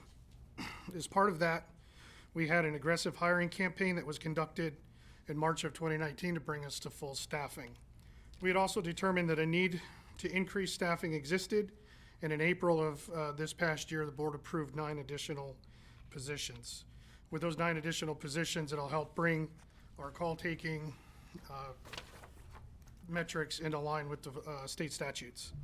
The proposed budget represents the increase for the 9 positions that were improved in April of this year, along with a request for 2 additional staff positions, a training and QA technician who will focus on added training for the staff to ensure that we are providing the most highly trained staff possible, and they will also assist the training and QA coordinator with the quality assurance of our 911 calls and dispatch assignments, along with the accreditation requirements.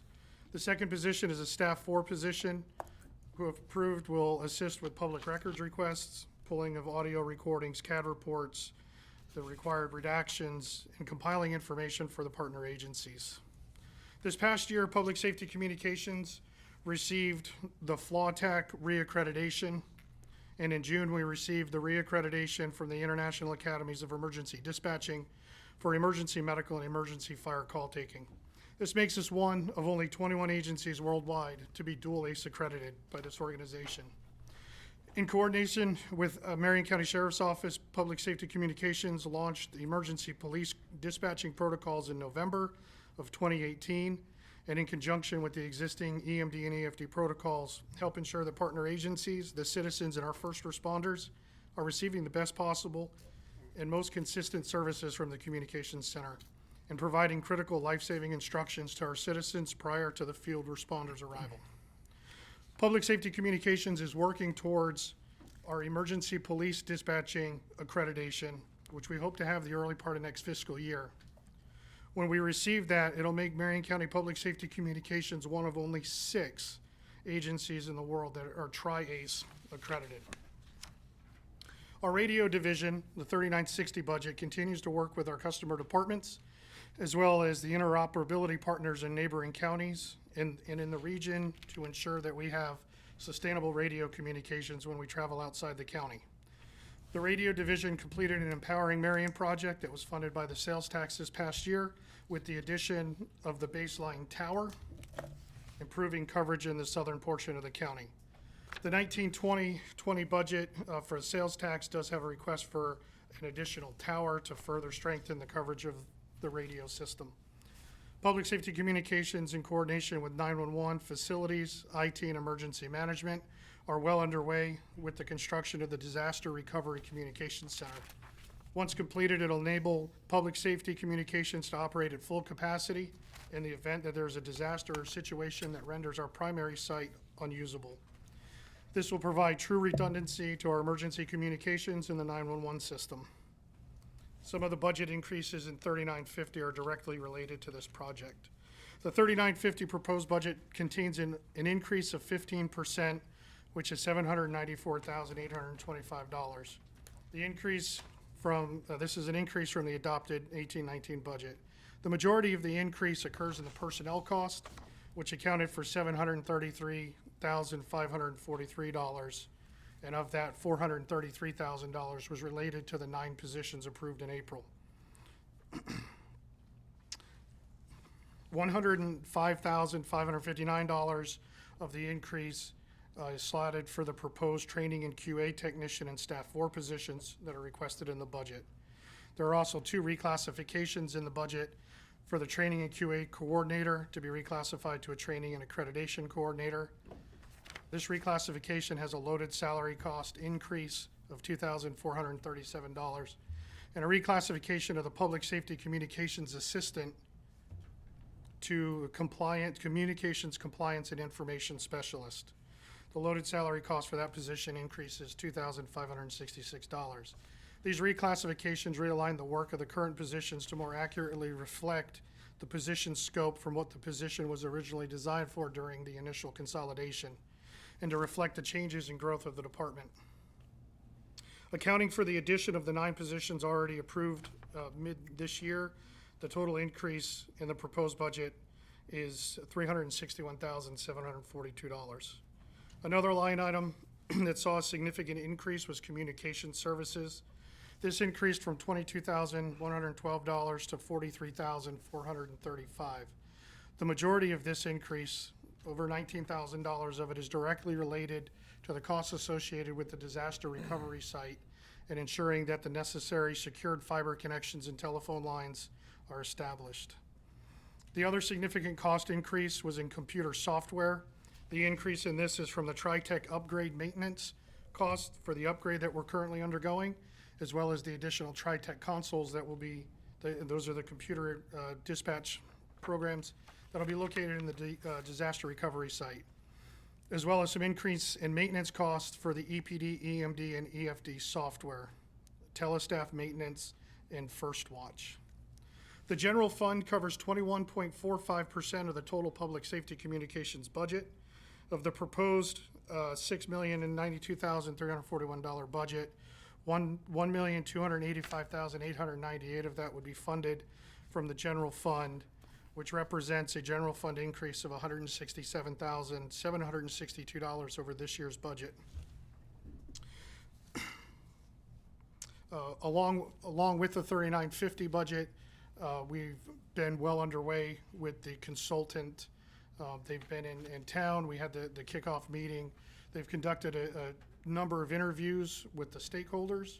All of the requested data that the consultant requested from the organizations has been submitted. We had our first of bi-weekly calls last week, and everything is on pace for that. They're currently going through that data and hope to have us some early findings with some of that data the early part of August.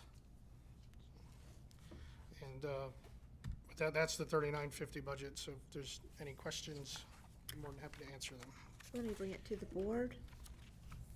I'll just say thank you for the improvements since you've been there, because I used to hear sometimes, complaints, and I'm not hearing complaints, which is a good thing. So that's appreciated. Appreciate that. I'll just ask one question. Chief Damian, looking at contract services for staff leasing, is zeroing out? The contract services staff leasing, that's the line item that we use for our resource employees. Historically, that line item starts zeroed out at the beginning of the year because we don't know what the exact need is going to be. And then early in the year, they've submitted a budget amendment to fund that. And then throughout the year, we end up submitting additional budget amendments to pull money from regular salary grouping to fund our resource employees. Since all of our dispatchers start as resource employees, and then once they're done with training, come over to the county. Okay. And where are we as far as staffing is concerned? So with staffing right now, we are 100% staffed. Wait a minute, what? Yes, and that includes the 9 additional positions the commission approved. So we are 100% staffed. I will say we do have 2 people that have tendered resignations that we are hiring for, but they're, one is going to serve a church as a lead pastor up in Georgia, and the other's leaving to tend to family matters for his elderly parents. So neither one of them are leaving because of the conditions. Well, congratulations. I can't remember the last time we were 100% staffed. Thank you. Thank you. Thank you. Any other? Yeah, Yes. I was gonna ask the same question, so, on the contract leasing. So where is the 204,000, is that where you're at today? Which, the 204? It's on page 146. It's the amended Oh, the amended for this year? 2019 This year, yeah. for this year. For this year. So that was the initial, the 204,000 was the initial budget amendment. And then at the last board meeting, we submitted a budget amendment for an additional 240,000. So that should carry us pretty close to the end of the year. So we're 444,000. So if those dollars are moving though, why doesn't the why doesn't the regular salaries and wages also show that adjustment, right? So you started off with 0 in 2019. It shows amended at 204,756, but it doesn't show that reduction in regular Right. salaries and wages. So and I had that exact same question, and it took me a little while to figure it out. So the reason that it appears that it doesn't show that adjustment is because the $204,000 that we transferred to contract services was almost identical to the mid-year budget amendment to staff the 9 positions. So we transferred $204,000 out, but then when you approve the positions, we transferred $215,000 or so back into that account. So that's why it looks like that money didn't move. Gotcha. So it would have. So it we would can have. expect that to happen this year. Yes, sir. So we take the prorated amount of each of the personnel services accounts and then move that over to the contract services. Gotcha. Okay. So the real increase to services, is it 500,000 or is it really closer to $300,000 in regular salaries and 204 wages? plus 240, so this year we're gonna be at around 444. 444. Okay. Yeah. So that is the real. Any other comments? I did have a couple other questions. Okay. So, Chief, has the call time in continued to get better in regard as we get better staffing? Has that number average continued to get better? It has. We're at the point now from where we did all of this initial hiring that we're starting to release dispatchers. So we were staffing an extra call taker with overtime. That 7th call taker is now staffed through regular salary. And in February, when fire assumed responsibility for communications, our call time was about 78% within 10 seconds. And we're currently about 85% on average. So we've seen a 7% increase there. And the number of abandoned calls or calls that are rolling over have dropped by about 6% as well. They were 11, 12%, and we're right around 7%. And I anticipate completely that as we release this next batch of call takers over the next month, that by August, you're gonna see those numbers, the answer times come way up and those abandoned calls continue to drop. Good. And then for the overtime itself, what is the, will we continue to see that drop in the current? So the overtime. Maybe I'll ask you this a better this way. What is the goal, what is your goal for overtime by next budget? I'm currently working with Chief Bana on some ideas that would hopefully reduce the amount of overtime. Fire has a staffing, when you have a relief factor built in to their staffing. Communications does not. Right. So anytime we have a person that's out for whatever reason, we have to pay overtime for that. So that's one of the areas that we're currently exploring on potentially trying to build a relief factor in there to reduce that.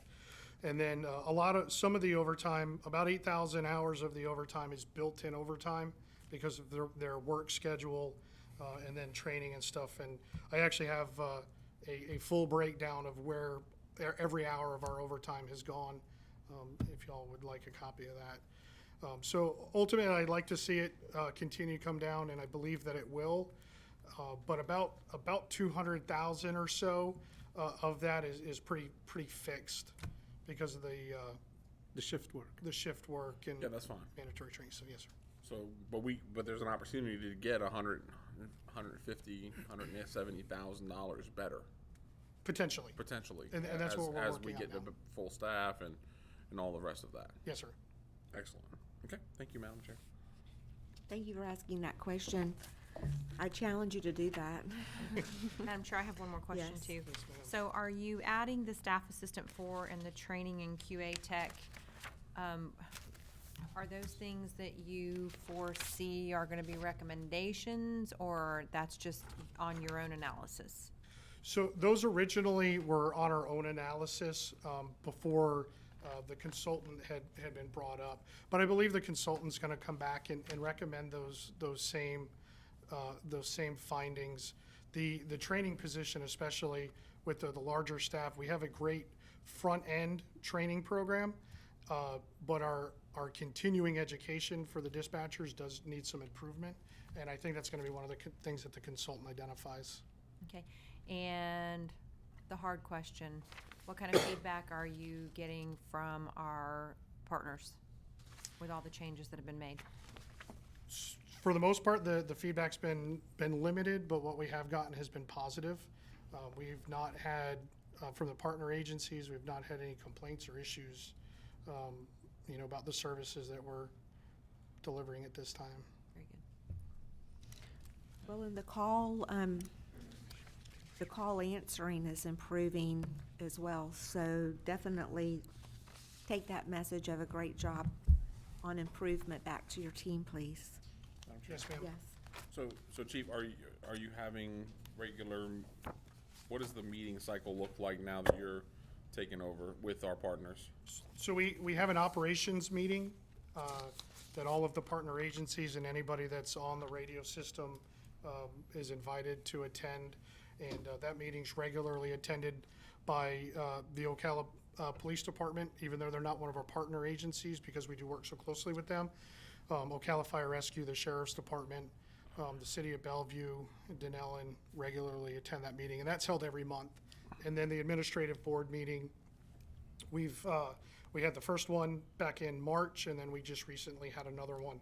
And the plan for that will be to keep those on a quarterly schedule, as indicated in the MOU. And it looks And like. so with that monthly meeting, the feedback has been, everything is status quo, is that? Yeah, for the, From an operations most of the standpoint? feedback has been kind of that it's the status quo, but we're not having any complaints come in. And a lot of what happens in the operations meeting is just making sure that we're all on the same page and, where we're going. And if there are any issues, those are discussed. And that's a perfect forum for those to be brought up. And, but we don't typically get issues brought up by the partner agencies in those meetings. Thanks, Chief. Yes, sir. Commissioner Bryant? I was gonna say, and I was at the last meeting for the Administrative Board for Commissioner Gold, and very good participation.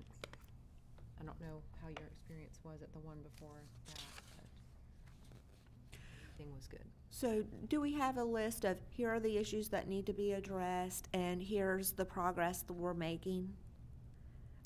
We do. Some of the ones that we identified early on from our internal analysis. And then, of course, we're waiting to get the feedback from the consultant to identify some of those other issues that they're seeing. But Chief Damian, we had complaints with our partners. Yes, ma'am. So do we have their complaints and the progress we're making towards those complaints? So we do have their complaints, and we were working on addressing the complaints that they had going in. A lot of those, from the technology side, the CAT upgrade that we're doing, the dispatch services. One of the big things that we did for the City of Ocala Fire Rescue was, up until recently, we had one channel, it was called Marion Primary, that tracked and dispatched all of the units for Marion County Fire Rescue as well as Ocala Fire Rescue. And we made a proposal to the City of Ocala to go ahead and actually split them off of that channel and put them on their own dispatch channel. And what that allowed us to do was, instead of dispatching the calls in a linear fashion, because we could only dispatch one agency at a time, I now have 2 people working on 2 separate radio systems, so we can make that process simultaneously.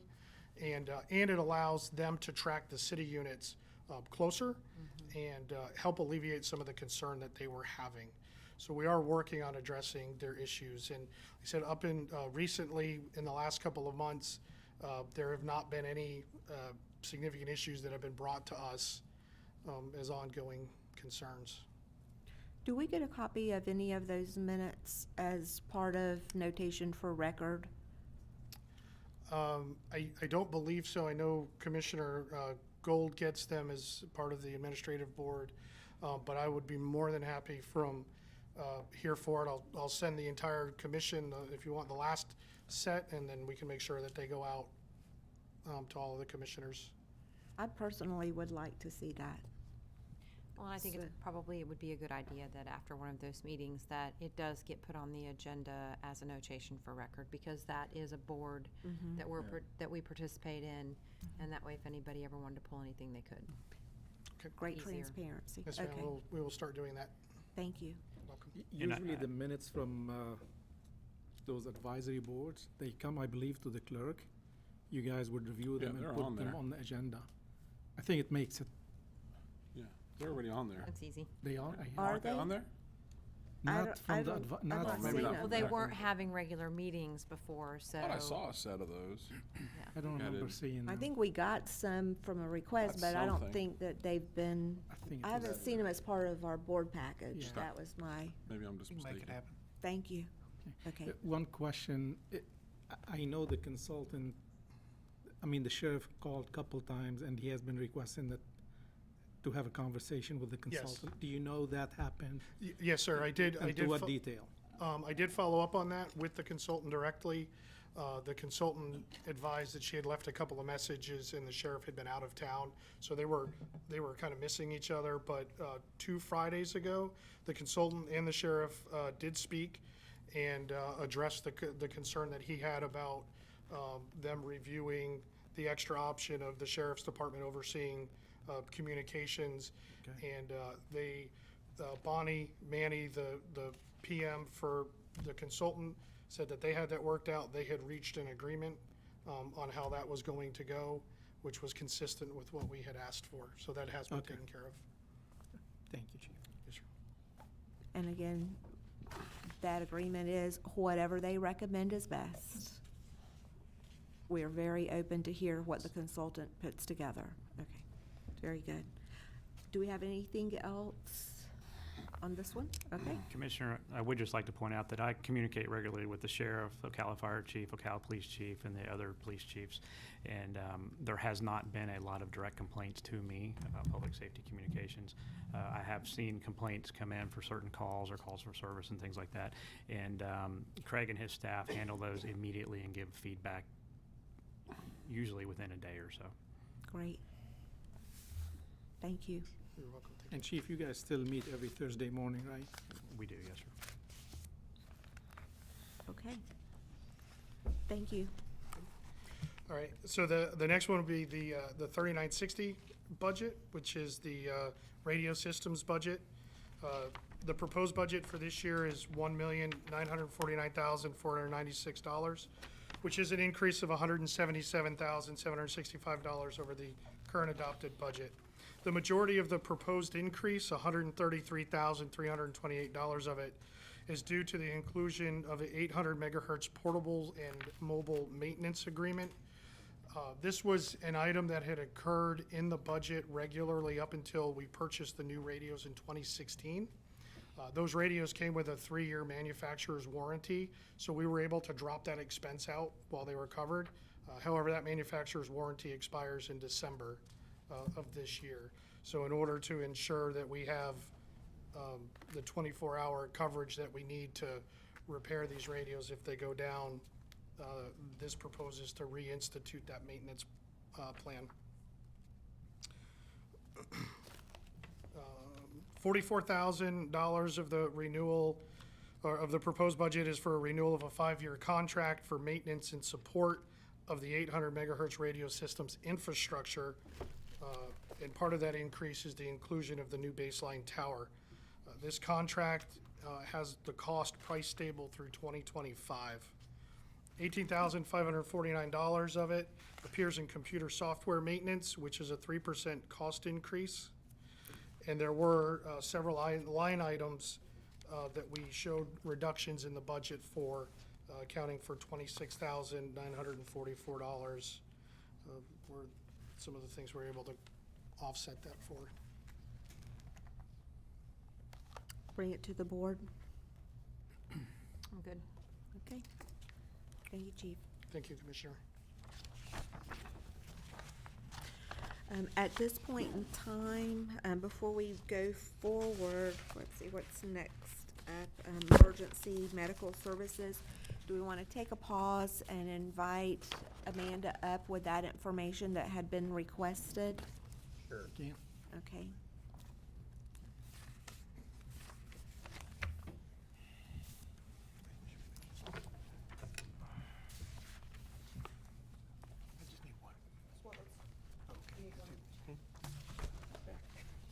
Get it moved.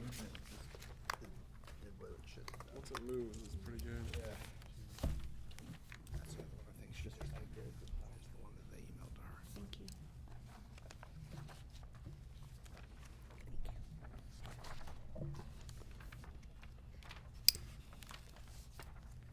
Bigger font.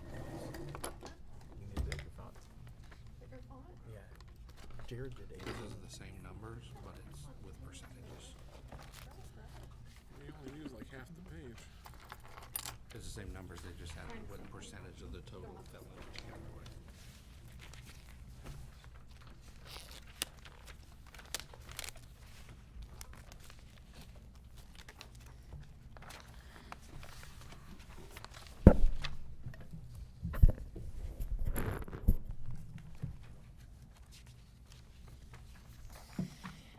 Good afternoon, Commissioners. Amanda Tart, Human Resources Director. Yesterday, as we were discussing workers' comp and the costs as it allocates across the budget, I was asked to bring back some information regarding the fire department and the last 5 years of their claims and what those claims were associated with. On the packet that you have that is stapled together, on the front page, you'll see a summary that goes back to fiscal year 2015, and it identifies the amount spent within the fire department. The amount spent within the fire department on work-related injuries, anything associated with the firefighter mile, and then anything associated to training. You will notice that in the earlier fiscal years, we didn't start doing the firefighter mile until 2017, so there's nothing in 15 and 16 for that. And in training as well, until fiscal year 17, we did not start coding a lot of these things as training. So there's a little bit of a lack of data in those fiscal years on what was training and what was work related.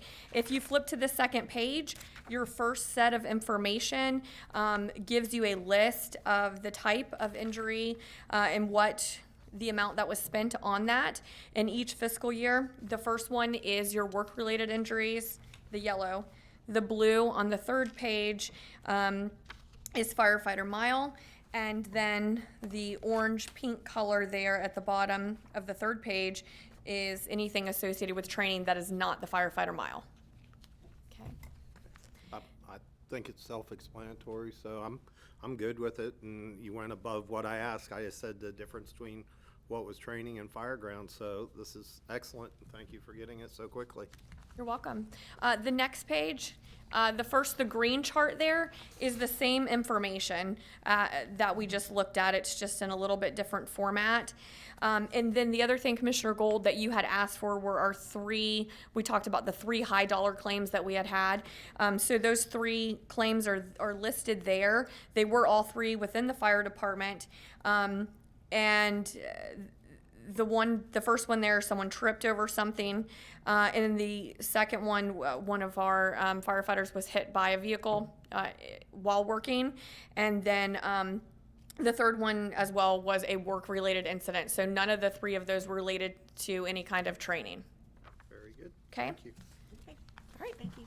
Thanks. Okay. Moving on to emergency medical services.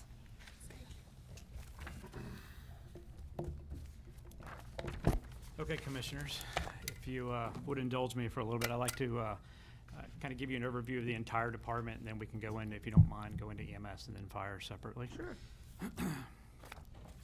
So Marion County Fire Rescue provides a full range of countywide services with an average of 130 employees on shift daily to meet first responder calls for service.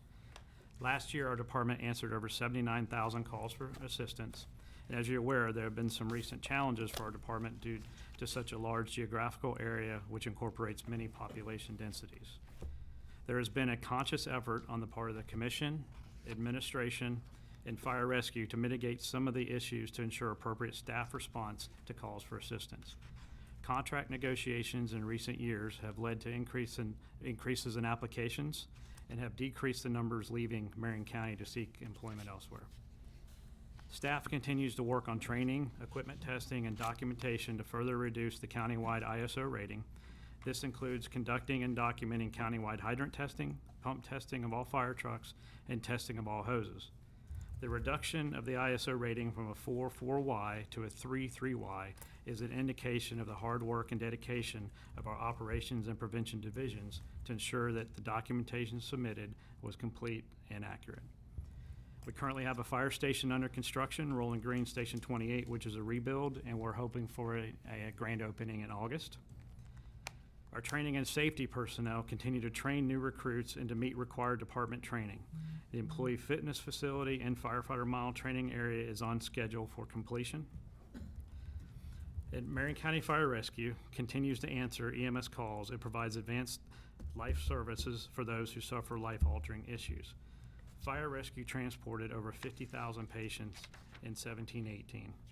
And due to outstanding invoices being paid before the close of period 13 last year, ambulance revenues totaled $17.6 million. Our department also continues to work with hospitals to minimize bed delays, and we have seen much improvement from the previous years.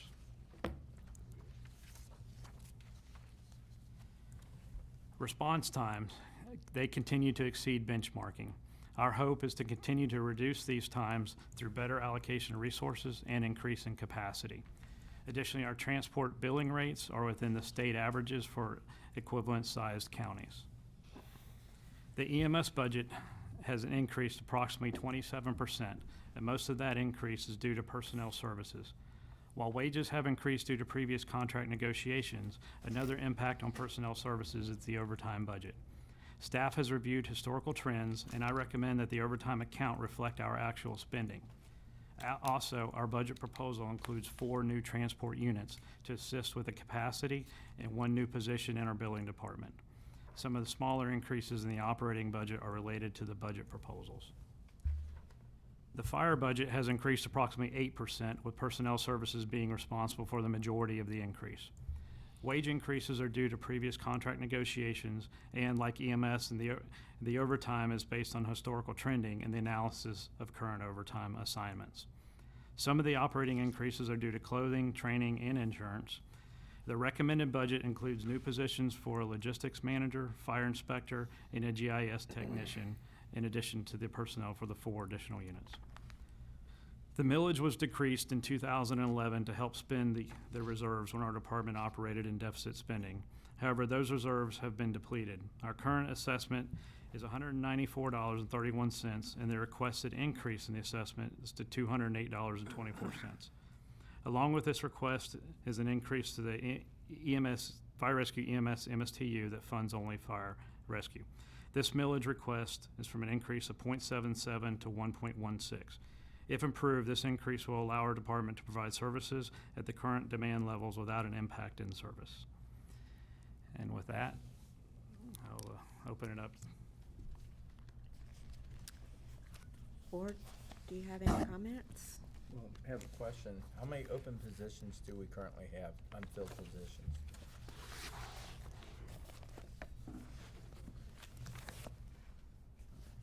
Current open positions? Yeah, that are unfilled. 12. 12. Yes, sir. Okay, because we're adding 30, okay. Anyway, I was hoping you'd say like 40 and we'd say, hey, no. No, sir. Are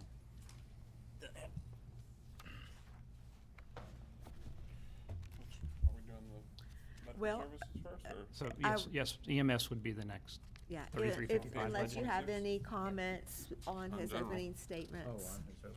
Okay, then I'll Right. save the rest of mine for later. Okay, so then, thank you, Chief, for a quick rundown on that. tell me again one more time, from a .77 to a what? A 1.16. 1.16. And let me just ask, the radio allocation, does that hit this? Not this fund.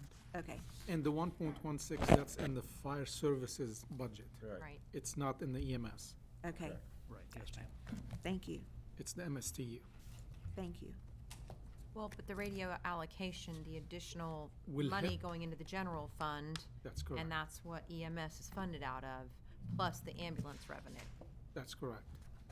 So, The revenue side will help But not the expense. the EMS budget. Okay, well, we'll see where it shakes out tomorrow morning. The impact from the cost allocation, those departments who will be paying, Right. that's in the fire services MSTU fund. Okay, got it. Thank you, Chief. We're good to go. Okay, so we're ready to discuss the EMS. Yes. As you're aware, in our EMS budget, Which is on page 126. yes, ma'am, page 126. So in personnel services, that's the bulk of our increase. So personnel services would be an increase of $5.5 million.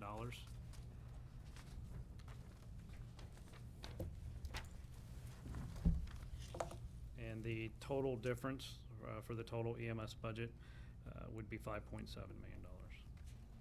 or a 26% increase. Yes. So Chief, I get the salary part, but the overtime, 2 million more? Right? Okay, so within this overtime would also be, there's overtime calculation for your 30 positions, so Well, that. I get that, but still, how could it go up Sure. that much? So we're right now, we're budgeting, the prepared budget is actually looking at what we're preparing to spend. So you have to remember, on the EMS side, we talk about that relief factor and our ability to cover vacancies when they're open. So we don't have as strong of a relief factor on the EMS side. And you also have to remember, EMS is not only single certified EMS, it also includes dual cert firefighter positions that are inside the 3355 budget. And over the last several years, we've been adding additional transport units, but we haven't been adding people to do that. So we've been stealing people from that relief factor to Sure. keep up with the demand for service. So we've essentially been treading water over the last several years trying to keep up with demand, but we're not adding positions to the budget. So that's going to have a negative impact on our total overtime budget. In addition to, there's almost $1 million worth of that overtime is based on the 30 new positions. Okay, so today, how many positions do we have? So, and the total we have. Without the new 30? 3355, we have 147, we have 147 budgeted positions for dual cert, firefighter, paramedics, and firefighter EMTs. And then we have 45 plus 6, 51 single cert, including critical care. So is the overtime in this year's budget just off? Yes. that's what I heard him say earlier. Yeah. Well, in looking at, Mr. Boyonis, you gave us on Exhibit A, those numbers aren't aligning with what's in the book either. The problem is, Chief, is that in 18, you spent maybe 2.7 million. We raised the salaries and wages from 7.7 million to 10 million, 10.5 million. That lowered the overtime cost to 1.3 million, is what is in this year's budget. And next year, for all of those people, it's proposed, or that this year's budget is proposed at 1,300,000. Next year's budget is going to $12 million in wages and salary, but the overtime budget's ridiculous. From a comparison, it looks way out of whack because it's $3.4 million. So what we've done is we've looked back. Those over 30 positions at $1 million in they had overtime? roughly $96,000 in overtime. Commissioner, if you look at Exhibit A I gave you earlier, yesterday, the overtime for the 4 units, that is built in overtime. It's a total of 570,000. Here, pass him mine. Okay. But I want it back, please. Okay, you're saying 570, you said 996. But how Those can two the need other, numbers how don't can match. the other, we have 30-something units, right? How many units we have? Yeah, we're up to 31 units. Like 31 units. transport, Why 32. 30 So, Not so math. that's what I'm trying to, it's not making math sense to me, because if we've got 30-something units, and the overtime's only $1.3 million, but you add 4 units, and the overtime goes up $1 million, So $1.3 million, right? $1.3 million wouldn't cover the amount of projected overtime and built-in overtime. So it was underfunded to begin with. So we've looked at, So have we moved more money into that this year? we His have not transferred actual money is into that line item. 2.7. Now, we're Oh, budgeting. overspending the item. Yeah. Yeah, when we So did what's our the real number this year? I'm sorry? What do you plan on spending in overtime this year? And Maybe that's a better way to start this, 'cause I'm getting lost. 3,487,000. No, Adding Okay. it's not budgeted for next year. He's asking what this fiscal This year is year. gonna end up with. Oh, What we're doing today. excuse me. What are you planning on Excuse doing me, or no. moving, or something's gonna have to change if this number's wrong? No, I'm glad. Or do you have a bar ready for that? I welcome anything. I need all Michael. I can get. Please don't. Is there a hold bar back. ready? I don't know, but, just from a data standpoint, the most recent 12 months of overtime, including the tail end of last year and this year, is $2.739 million. And if we just project the beginning of this year and that's happened so far out to 12 months, it's in excess of 2.4 million. So. Okay, so the real number should be closer to 2.5 or Right. 2.7. Right, and we've taken that account in what we projected for expenditures and what it's doing to our fund balance, but it's not reflected in the budget itself as of yet. 3.5. But even in the expected overtime, even at that level, that's servicing, even at 2.5, it's servicing 30 ambulances. And we're saying that the expected overtime for 4 ambulances is almost 900,000. Something still, Doesn't Right. add up. Well, I don't know. it's a head Mayor scratcher. said 500, he said It's- 997, If those you two would let numbers me, don't add up, they're not what the I was same. trying to say, Okay. yeah, sorry, I missed. 570,000 plus the benefits for that cost, which would probably be it's all listed in that, it's all listed in that chart I gave you, But how does that make for sense? the 4 units. Tell me how, explain that Because to we me. have built-in overtime for those We units. have built-in overtime for everybody, right? Yeah. So Where's that wrong? So that is, No, the we do. 30 positions are single certified positions. So their overtime hours are gonna be even more overtime hours because they're paid on overtime at 2080 or overtime after 40 hours, where a firefighter's paid overtime after 106 hours in a pay period. So a firefighter has less built-in overtime hours than a single certified Okay. employee does. So that will account for more of it. And plus the added on. So they're cheaper though in the front end? Than the dual Except cert, their right? hourly rate ends up being higher. So a dual cert hourly rate. That's okay, but what is the overall savings for that personnel for the hours they serve? I'm saying if you had a firefighter dual certified for 53 hours or whatever it is, I think you guys, right, it's 53 and It's change, 106 something like hours and a that. 14-day pay cycle, yeah. And then if you have the person that's not dual certified, at the end of the day, how much does that save So, you? they work 57, 56 hours total in a year. There's about, I don't know that there's a real savings because their hourly rate is going to be more. Okay. I don't know that there's a real savings.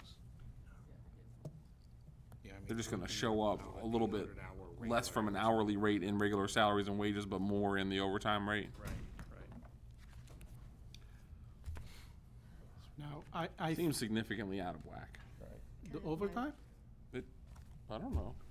I think Still if, something's not making sense. I think if you add the 4 units, and I have been talking to Chief about this, I think the overtime needs to be reduced if we add the 4 units. I don't know if we are still doing it or not. We have been funding ambulances on overtime to run the full shift. Last year, we spent, almost $8 million in overtime. Well, and that's where we're at, though. That's so. And we are about the average, we're gonna hit 2.5 this year. So is there a cheaper way to do that? Chief Banta, give us a good answer here. Okay, so Give us the right answer. What we need capacity-wise to meet the demand for the system is 4 ambulances. We feel comfortable with that. Are there other models, other ways of doing that? There's ways to explore that.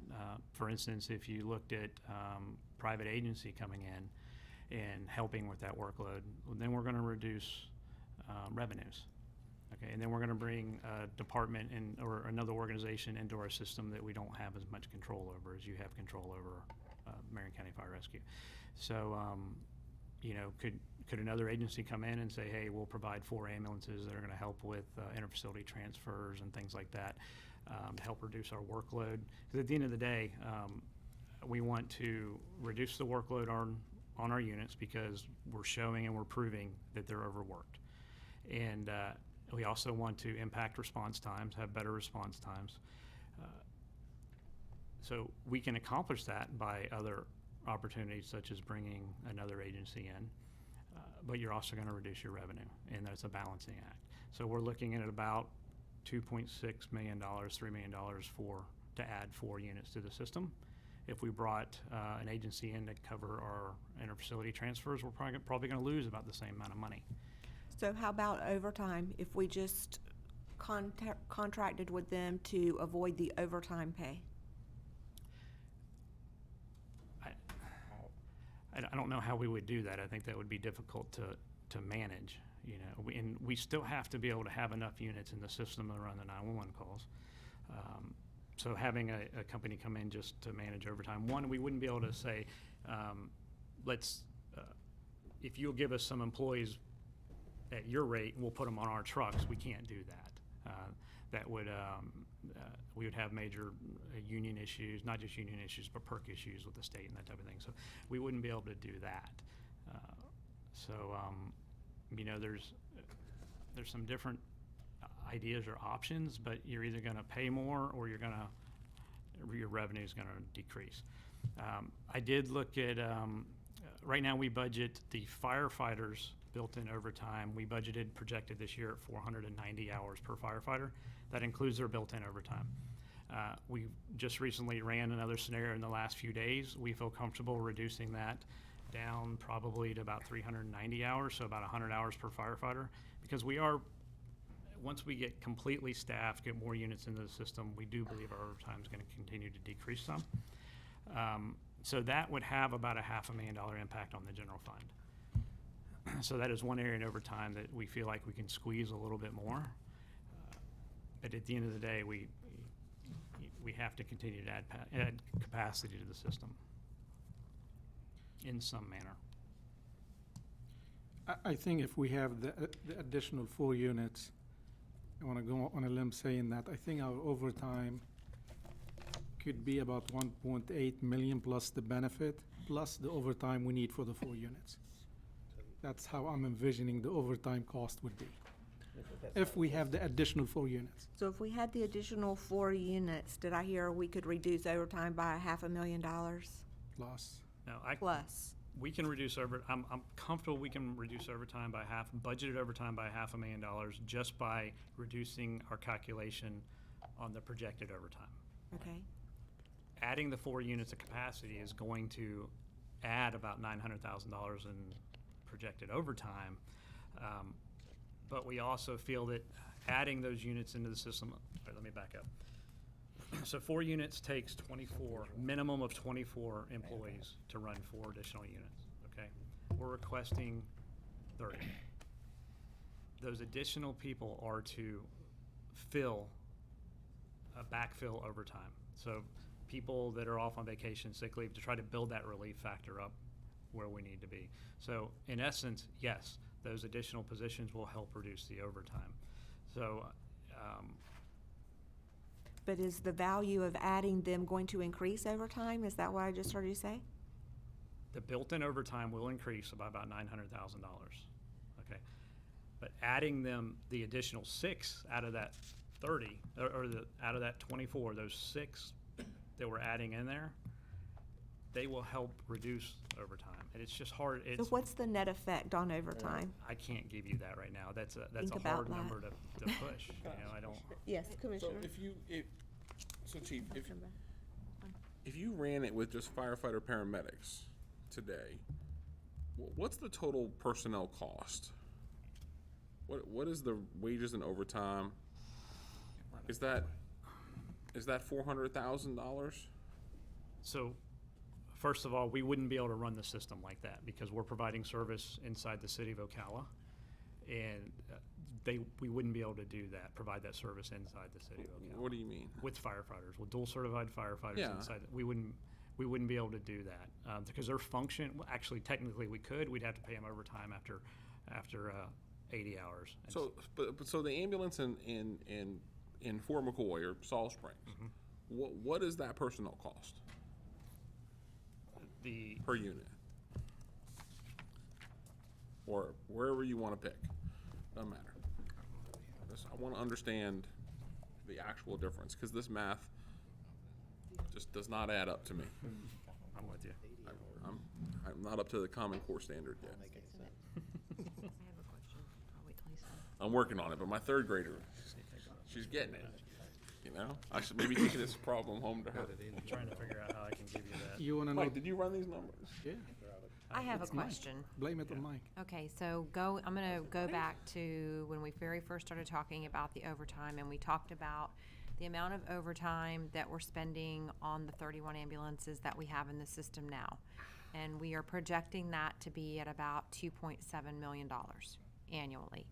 And you gave an explanation for why that overtime per ambulance would be less than what the projected overtime is for the 4 new units that we're talking about putting into service. Could you explain that one more time? Okay. I'll make sure I understand. So make sure I'm explaining this appropriately. So for 4 new ambulances, we're asking for 30 personnel. Okay. Okay, 20 paramedics and 10 EMTs. It technically only takes 24 people to run those ambulances. Okay, so right now, my just thought here. So right now, for the 31 ambulances that we have in service, do we only have 24 people? Do we only have staffing levels at 24 for those 31, or do we have staffing levels at 30 for those 31? So without telling you an exact number, we're closer to the bare minimum of what it takes to run each ambulance. There's no way we have enough people per ambulance or people per unit to run the department without overtime because we're spending overtime. I understand. My reason for asking you that question, though, is, so if we've got 31 units, how many staff do we have right now, across the board? Across the board, we have, So you want total ambulances versus just the single cert versus the dual cert? Well, the 'Cause it's two different. coverage ratio, is that how you refer to it? Total ambulances. How many people it's taken to run those ambulances? I can tell you real quick. Hold on, let me look real quick, I gotta add it up again.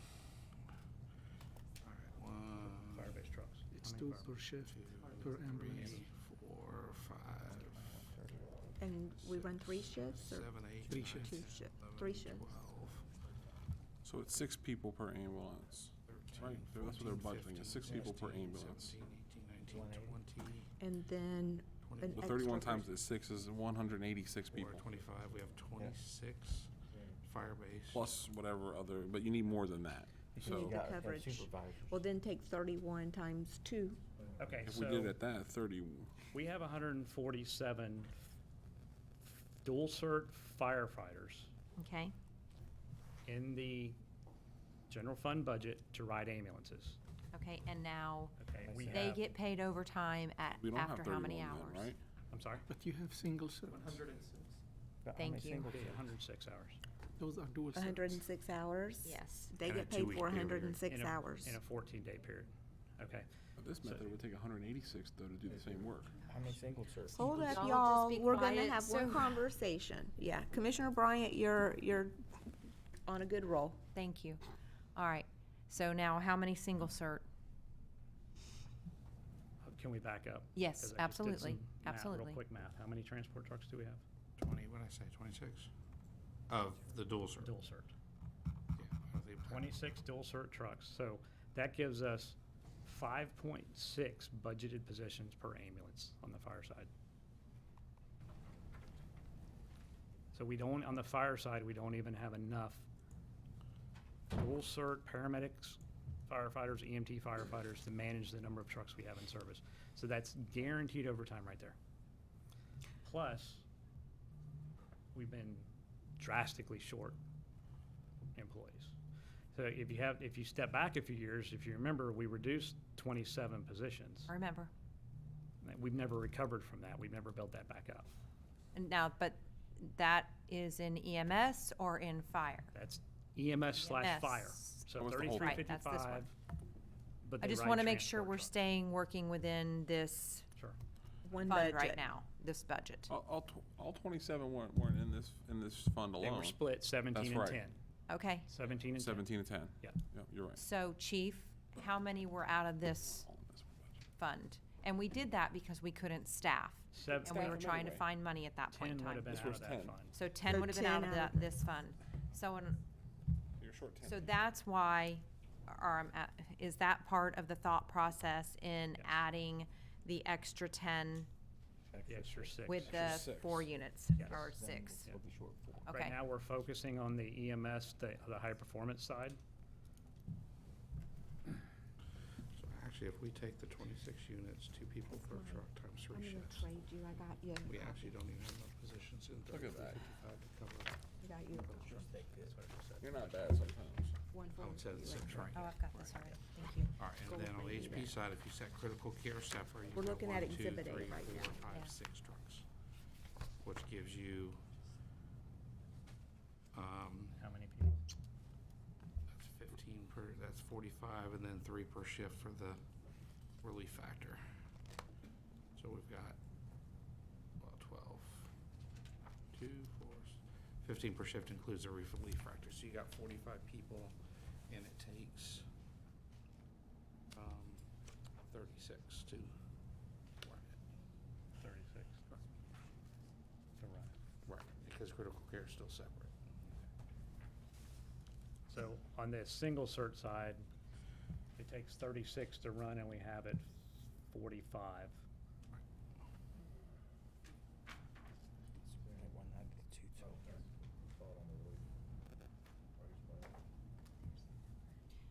On the single cert side, it takes 36. 36 minimum. Are you sure with the Kelly Day? Right, is that per shift? Well, that's the key, is that 36 minimum is assuming those other 3 are handling those Kelly days. So absolutely, if you didn't have those 3, then you could not keep those trucks in service. Right. Okay, but that's, Okay, and then they get paid overtime at what? After 40 hours within the week. Okay. All right. Now, the new trucks that you were proposing, the staffing is gonna be single cert? Single cert. So in the long run, when it comes to,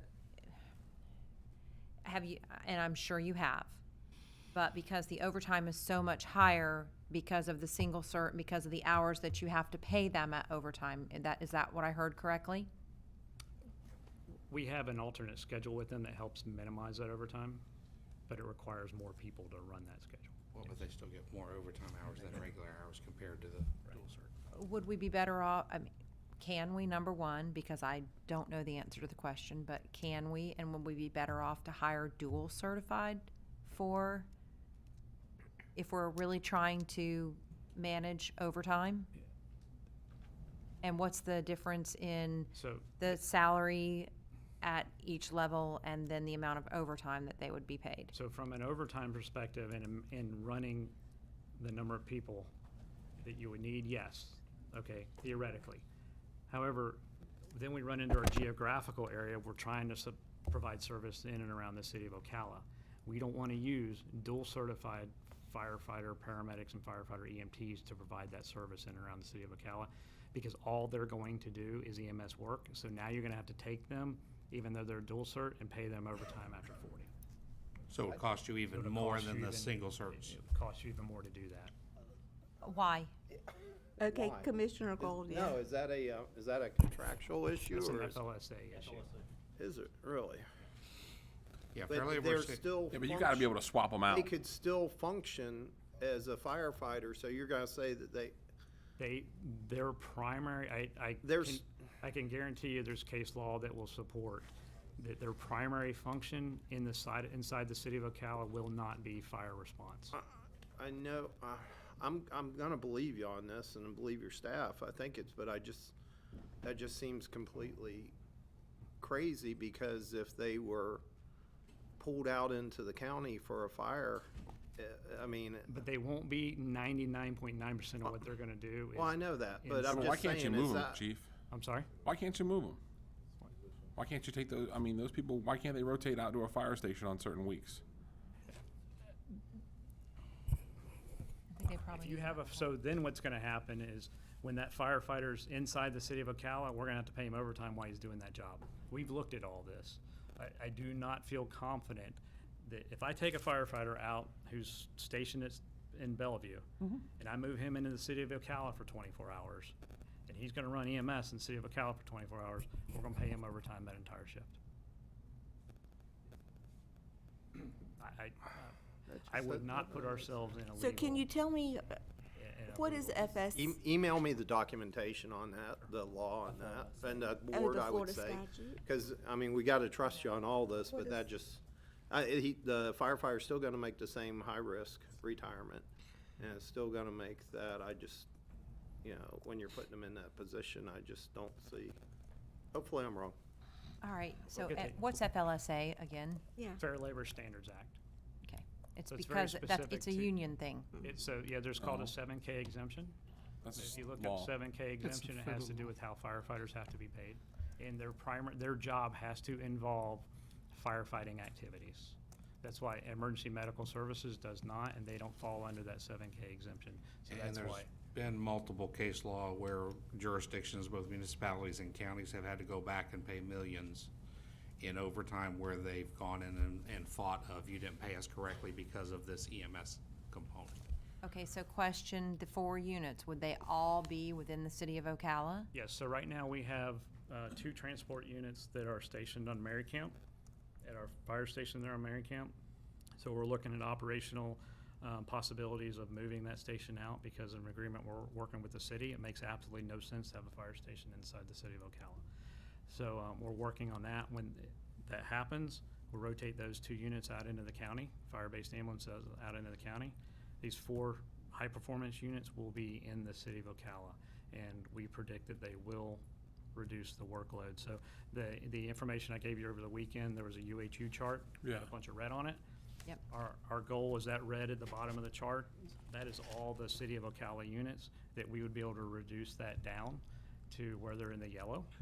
And then that's gonna have a compounding effect in our outlying areas. So we're not gonna have units coming from, Salt Springs, Fort McCoy, Orange Springs to cover the city of Ocala when those units are all busy and that type of thing. So, it'll have a compounding effect in the county. So Chief, these guys are gonna work, how exactly are they gonna work? Are they gonna work a different shift? So the proposal right now with these 4 units would be the same as our other high-performance units. They work a 24/48 schedule, and then they have what's called a Kelly day off. So every 3 weeks, they get a day off. It's not with pay, but they get a day off. That helps reduce that overtime, that built-in overtime. And these units would do the same. They would work that same schedule. Now, I feel moving And forward. on that, just explain to me again why it's better to work them that way versus working them on 12s where you don't have to provide the same. So I would love to tell you right facilities. now, I would love to switch all of our high-performance units to 12-hour units. Back to 12. Because of the workload. Right. Because Well, even though they love the schedule, we're working them too much. We're working them too hard. The problem is then I'm gonna end up with a bunch of vacancies. This is why we switched to the schedule we're on to help retain people, help with mandatory overtime and that type of issue. What I would like to see happen, and I think a good compromise in the future, if we can get these 4 units as a baseline, get us stable, get us where we need to be. If you remember, the consultants had recommended 7 over a certain amount of time, but go ahead and get 4 now, and then you really need 7. The previous fire chiefs have recommended one a year, which we haven't kept up with. If we can get to a good base, get our 4 units, I think moving forward from there in future years, I think I'll be coming to you saying, okay, I want to add some capacity, but they don't need to be 24-hour trucks. Now let's look at peak load trucks. Let's look at some different alternatives. The trucks that will work less hours, they'll work 12 hours, but they'll work the entire time. I think that moving forward, that would be a good plan. If right now, if we just went with 4 high-performance 12-hour trucks, we're not going to impact the system like we need to. It's going to help, but we're not going to impact the system like we need to. And I don't believe that we're going to keep staff. I think we're going to start having a turnover again because of it. So are the same guys on the high performance, are those the only people on those trucks? Are they working 24 hours in the city of Ocala? Yes. Yeah, there are occasions We're not where rotating dual those certified guys out? firefighter will cover overtime. but- I'm sorry. I'm just saying, I mean, I'm asking, how many, that's gotta be a ridiculous amount of runs they're doing. It is. So if We're you not look bringing at, I was just saying, I mean, in maybe 12 hours, you can't move another unit in to switch it out a little bit and give them some relief, or no? That's not what we do, at least? so we can, but I can't run them out in the county because then I'm reducing fire response in the county. Okay, so if I take an HP truck and I put him in Fort McCoy, now I've reduced fire response out there, so now I have, there's a balancing act there. So now I don't have the complete needed fire response. So if we have a structure fire, I've got 3 people on that engine out there, but the 2 on the ambulance can't do anything. So now they're waiting for more firefighters to get there. So again, that's part of our balancing act. Part of that's our geography. Those are the challenges with Marion. I get it. Madam Chair and the board. Yes, Commissioner? I would suggest that we have them run that overtime by our legal staff and see if we can check with that. I mean, it's separate from budget, but when you read it, there's some issues that I don't want to bring it all up here, but I think it'd be better to run through legal staff to make a determination on that. The question about firefighters working inside the city of Ocala on the Yes, sir. ambulance. Yes, because they respond outside the city, and then there's also some 80-20 rules that need to be looked at. So I think if our legal staff looked at it, it would take a little bit of liability off our staff here too. So. Maybe we can ask that to move to a priority review From legal. so that, because it could have a major impact on this overtime dollar value that we're looking at in budget. Another caveat to that would be if we change what we're doing with the contract firefighters and what their schedule, what they're doing, there's going to be impact bargaining with that. So there will be an impact to that too.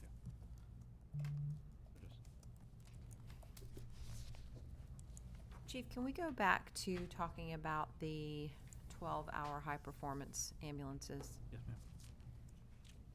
You're concerned that you'll lose personnel if you go to that schedule?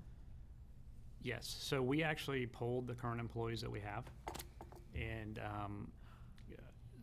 tried to seek out employees that may want to go back to that schedule. And I think out of the total budgeted that we have, I think there was only like 3 or 4 that would be interested in doing that.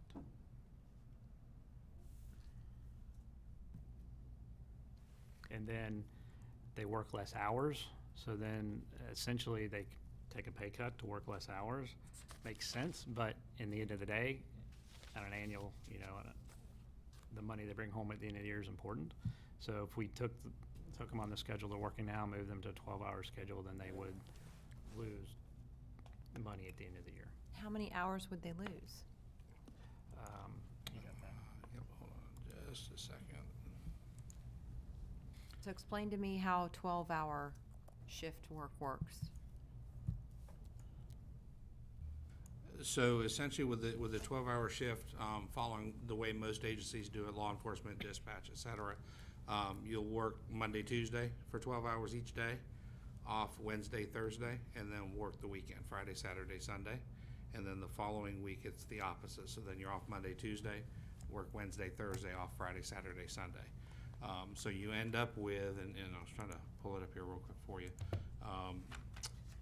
You end up with a lot less hours, and as well as a lot less hours calculating into the overtime.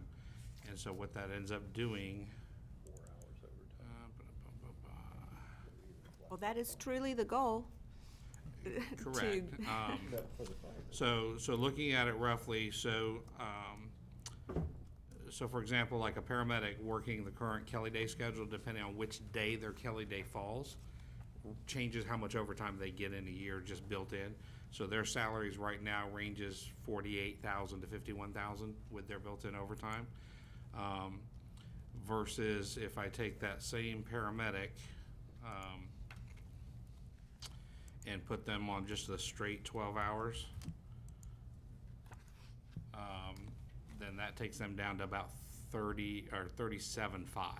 So you're going from almost 51,000 down to about 37,000 because you're working that many less hours.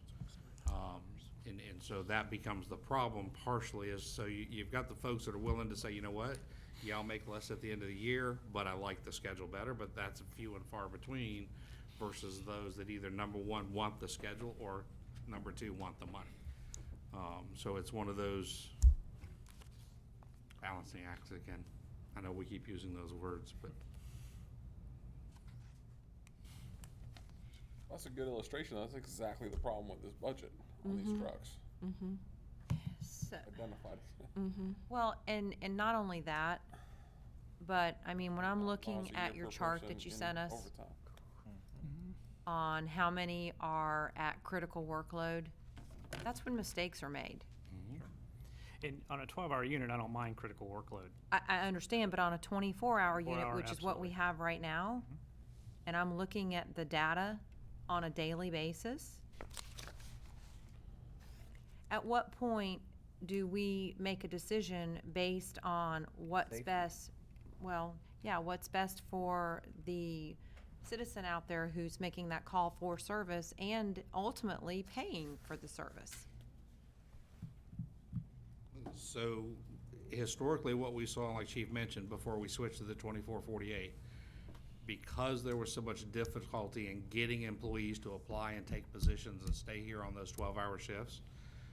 At the time, we had, I believe, 6 trucks operating during the day, maybe 8 trucks, and then we had like 4 at night. We couldn't staff them. So they're literally, we ended up with 1 truck at night, which meant we had to put up fire-based trucks outside of the city.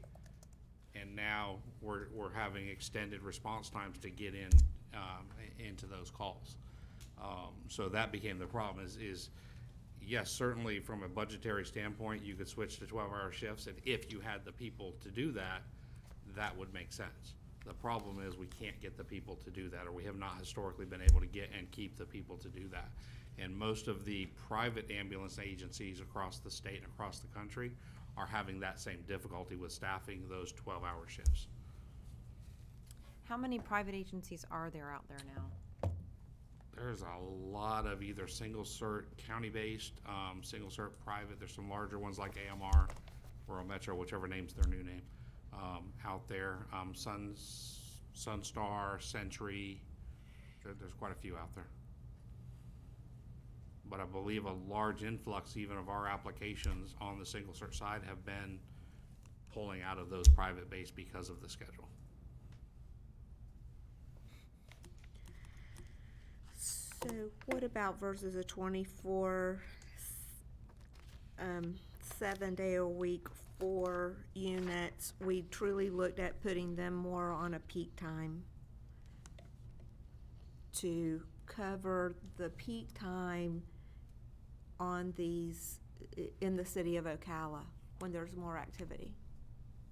While that would certainly share some of that workload during the day, if you don't have enough sufficient base 24 hours, those folks that, yeah, okay, they may not be working as hard during the day, but they're still working, and then they're gonna work all night, and there's not gonna be, the problem is we still don't have enough 24-hour base coverage, and that's what Chief was kind of explaining. These 4 trucks we think are gonna get us there, where they're not up, not every truck is up all night long like it pretty much is now.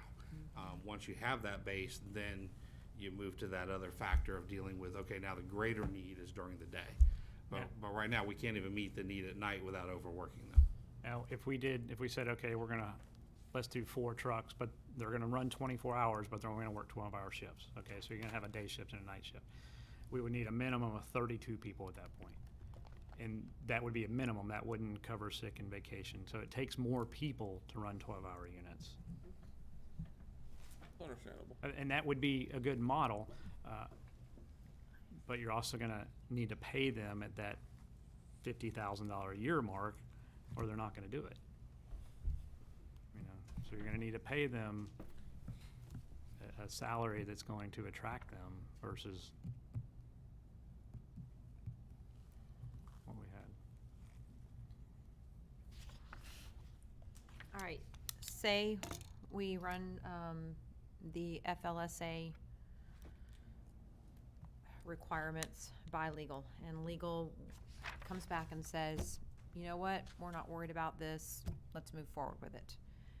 What kind of overtime would we be looking at for those additional units in the change in the way that we could staff them? Okay.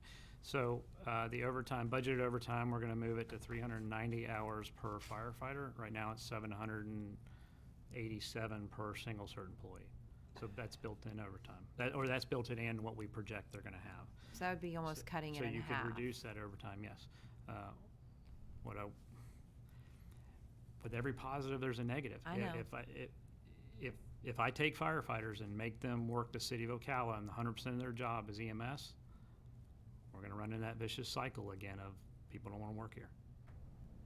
EMS, firefighters typically wanna do firefighting, and EMS typically wanna do EMS. And that's, But 20% of the job is firefighting and the other 80 is I agree. EMS. EMS. Agree. So not everything is great about the job. But you get to do something that you like a portion of the time. Yeah, but those guys want the opportunity, right, to run in a burning building, right, Graf? Well, that's yeah. where a lot of Hoorah. that training.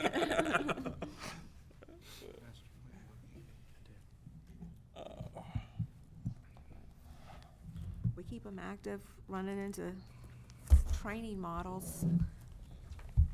I'm just trying to throw out something that is good for the county too. Could you mix it up? I don't know why you still can't rotate the ambulances though. Like if you start out in wherever, you know, if you're on Mary If they Camp were- or in the shores, why if- you can't work 12 hours out there and then come into the city for 12 hours? So there are questions about dual cert cost versus You're single still on the cert same cost. 24-hour shift, but why But, can't you well, rotate? The single certs don't do well out in the county. Like if you were at Station 7. Doesn't matter if you're single cert though. If you're on the ambulance out in the county, you're working Yeah, it does, 90% medical because calls. you can't, but you can't respond to the fire. Okay, but that's once. Chief, could you mix it up?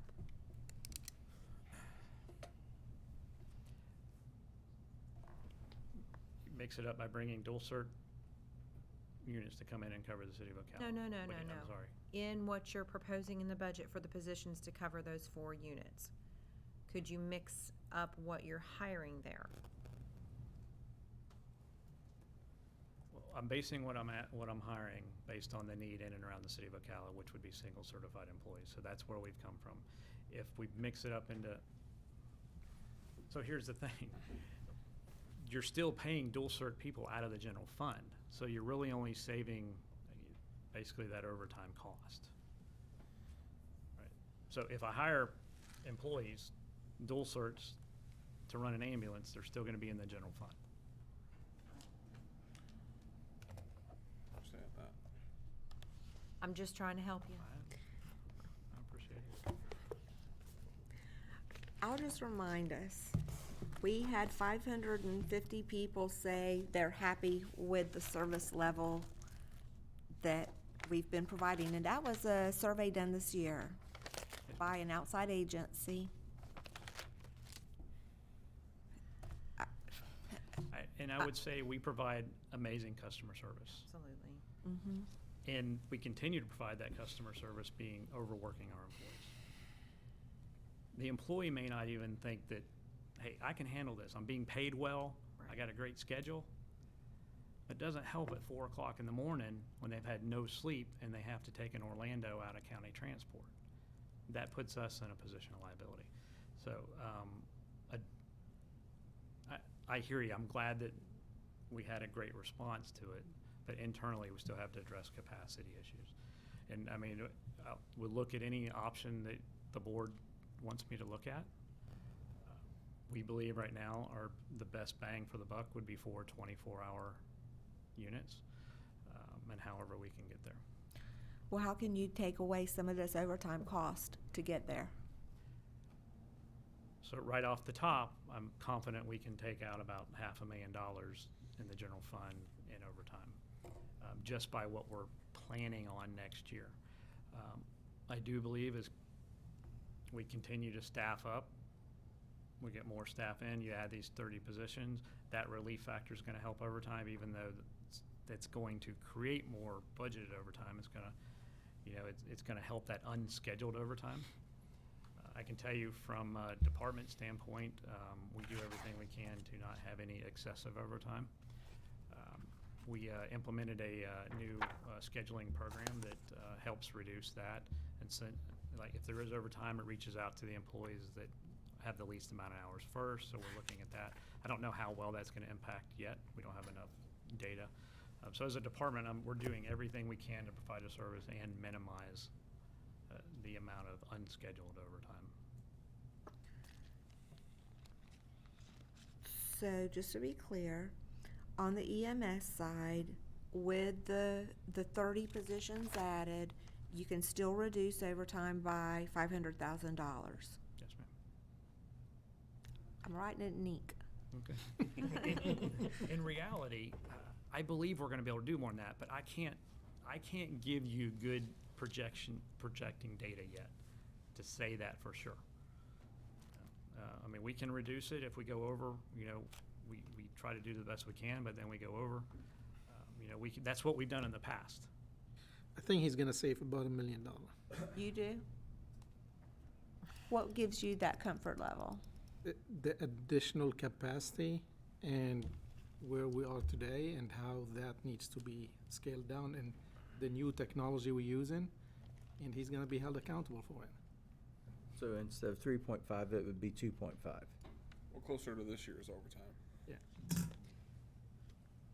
And if we have the capacity we need, when we hit periods where we're very slow, and we know that, we predict that, then we can fall back to what we did 6, 7, 8 years ago and say, instead of overtime, we're just going to put that unit out of service today.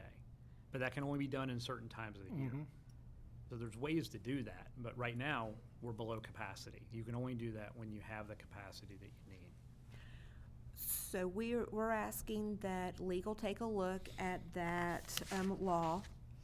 Thank you, Commissioner Gold, for pointing that out. And so I'm going to ask the board, based on these last few moments of this conversation, do we want to instruct Michael to reduce overtime here By the million? by 500,000 or $1 million? I'd say $1 million. It's a number, if you're But confident. that's $1 based on, On you're gonna adding, approve the 4 units. Well, I don't know I'm that- Yeah, you asking- gotta approve it for units first. I don't know are we there yet? I don't We're know, trying to get are there. we? I think that as far as, so, Go ahead, Commissioner.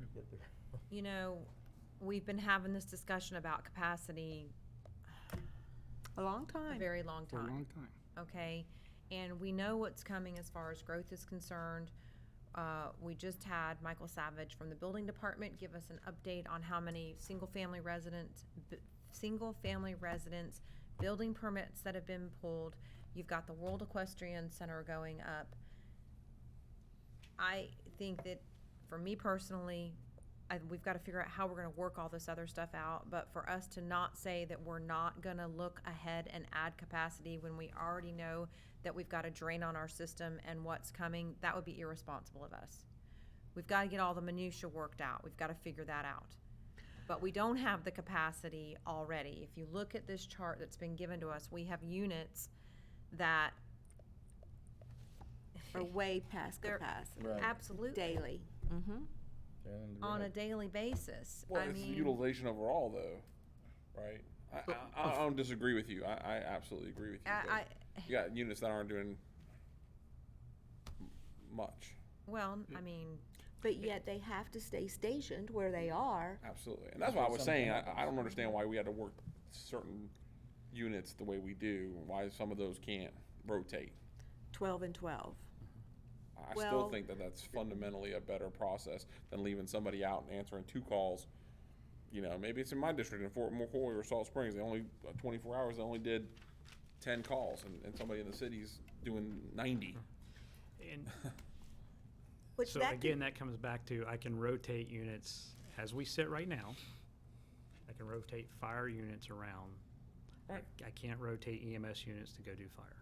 So, and that's where the trouble that's goes the into. problem. So I can take those highly worked trucks and I can push them out in the county, but they're not, they may run a call out in the county, they may get a break, but then we're reducing our fire response, which theoretically, and I don't hang my hat on ISO all the time, but theoretically could impact that also. But that's something for you to look to be creative with, to save $1 million that county administrator's gonna be clocking every single OT dollar. He said, hold me accountable for $1 million, so I'm recommending $500,000. I know, but, at the end of the day, sir, he does outrank you. So, Respectfully said. so on the shift though, why isn't it still, and maybe I'm just missing it, Chief, but why isn't it still better to put firefighter paramedics in as many of these units as we can and then rotate those folks? This falls back to, I believe it's. Does it not I work? believe it's I mean, does it illegal. just not work in the field? Yeah, I believe it, one, I don't believe it works in the field, and two, I believe we'll run into a legal issue. I believe we're gonna get bogged down in legal issues on when they should be paid overtime, using them to run 100% EMS inside the city of Ocala. But even if you paid them like that, I mean, you're still gonna pay somebody like that. It would cost Right? us more, though. It would cost us more to do that. I think that's, Chief, where roughly that difference between those top 2 numbers. So the consultants, and I don't. But not the EMT, it would be the paramedic that's gonna cost us more, right? They're both The gonna person cost you riding in the more, but back. certainly, they're both gonna cost you more just based on the hours worked, but certainly at a lower rate than the paramedic. And going off the consultants and their numbers that they did, there's about a $30,000 difference in the cost of a single certified ambulance and a dual certified ambulance. That's loaded cost. What is it again? What- About $30,000 difference. What page is that in the master? The master plan, 237. I believe there's some overtime costs that they didn't capture, but it's probably close.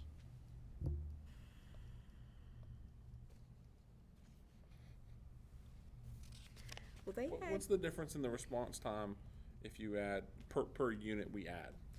We add 1 unit, we add 2 units, if we add 3 units this I year? can't give you that number, I wish I You could. know?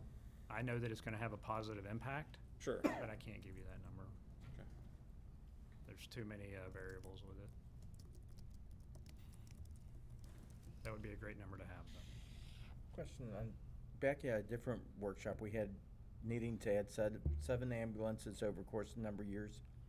How many ambulances do you remember have we added since that workshop, do you know? None. None? Oh, great, okay. So, That and was that's a what year I'm- ago. last year. That was It- last year, okay. And that's what I'm trying to get at. Over the last multiple years, the only true ambulance we've added to the system is an additional ambulance in the village. So remember, we did that a couple CCU. years ago? And that happened 2 Okay, years that's the ago. only one. So we've been stealing people to put extra ambulances in service. And that's, again, that contributes to our overtime. Unscheduled. And it's taken away from our relief factor. well, I'm going to encourage you to read all of page 237 with the alternative 2. If you add unit hours to offset the inter-facility demand as well, and it talks about peak time. Again,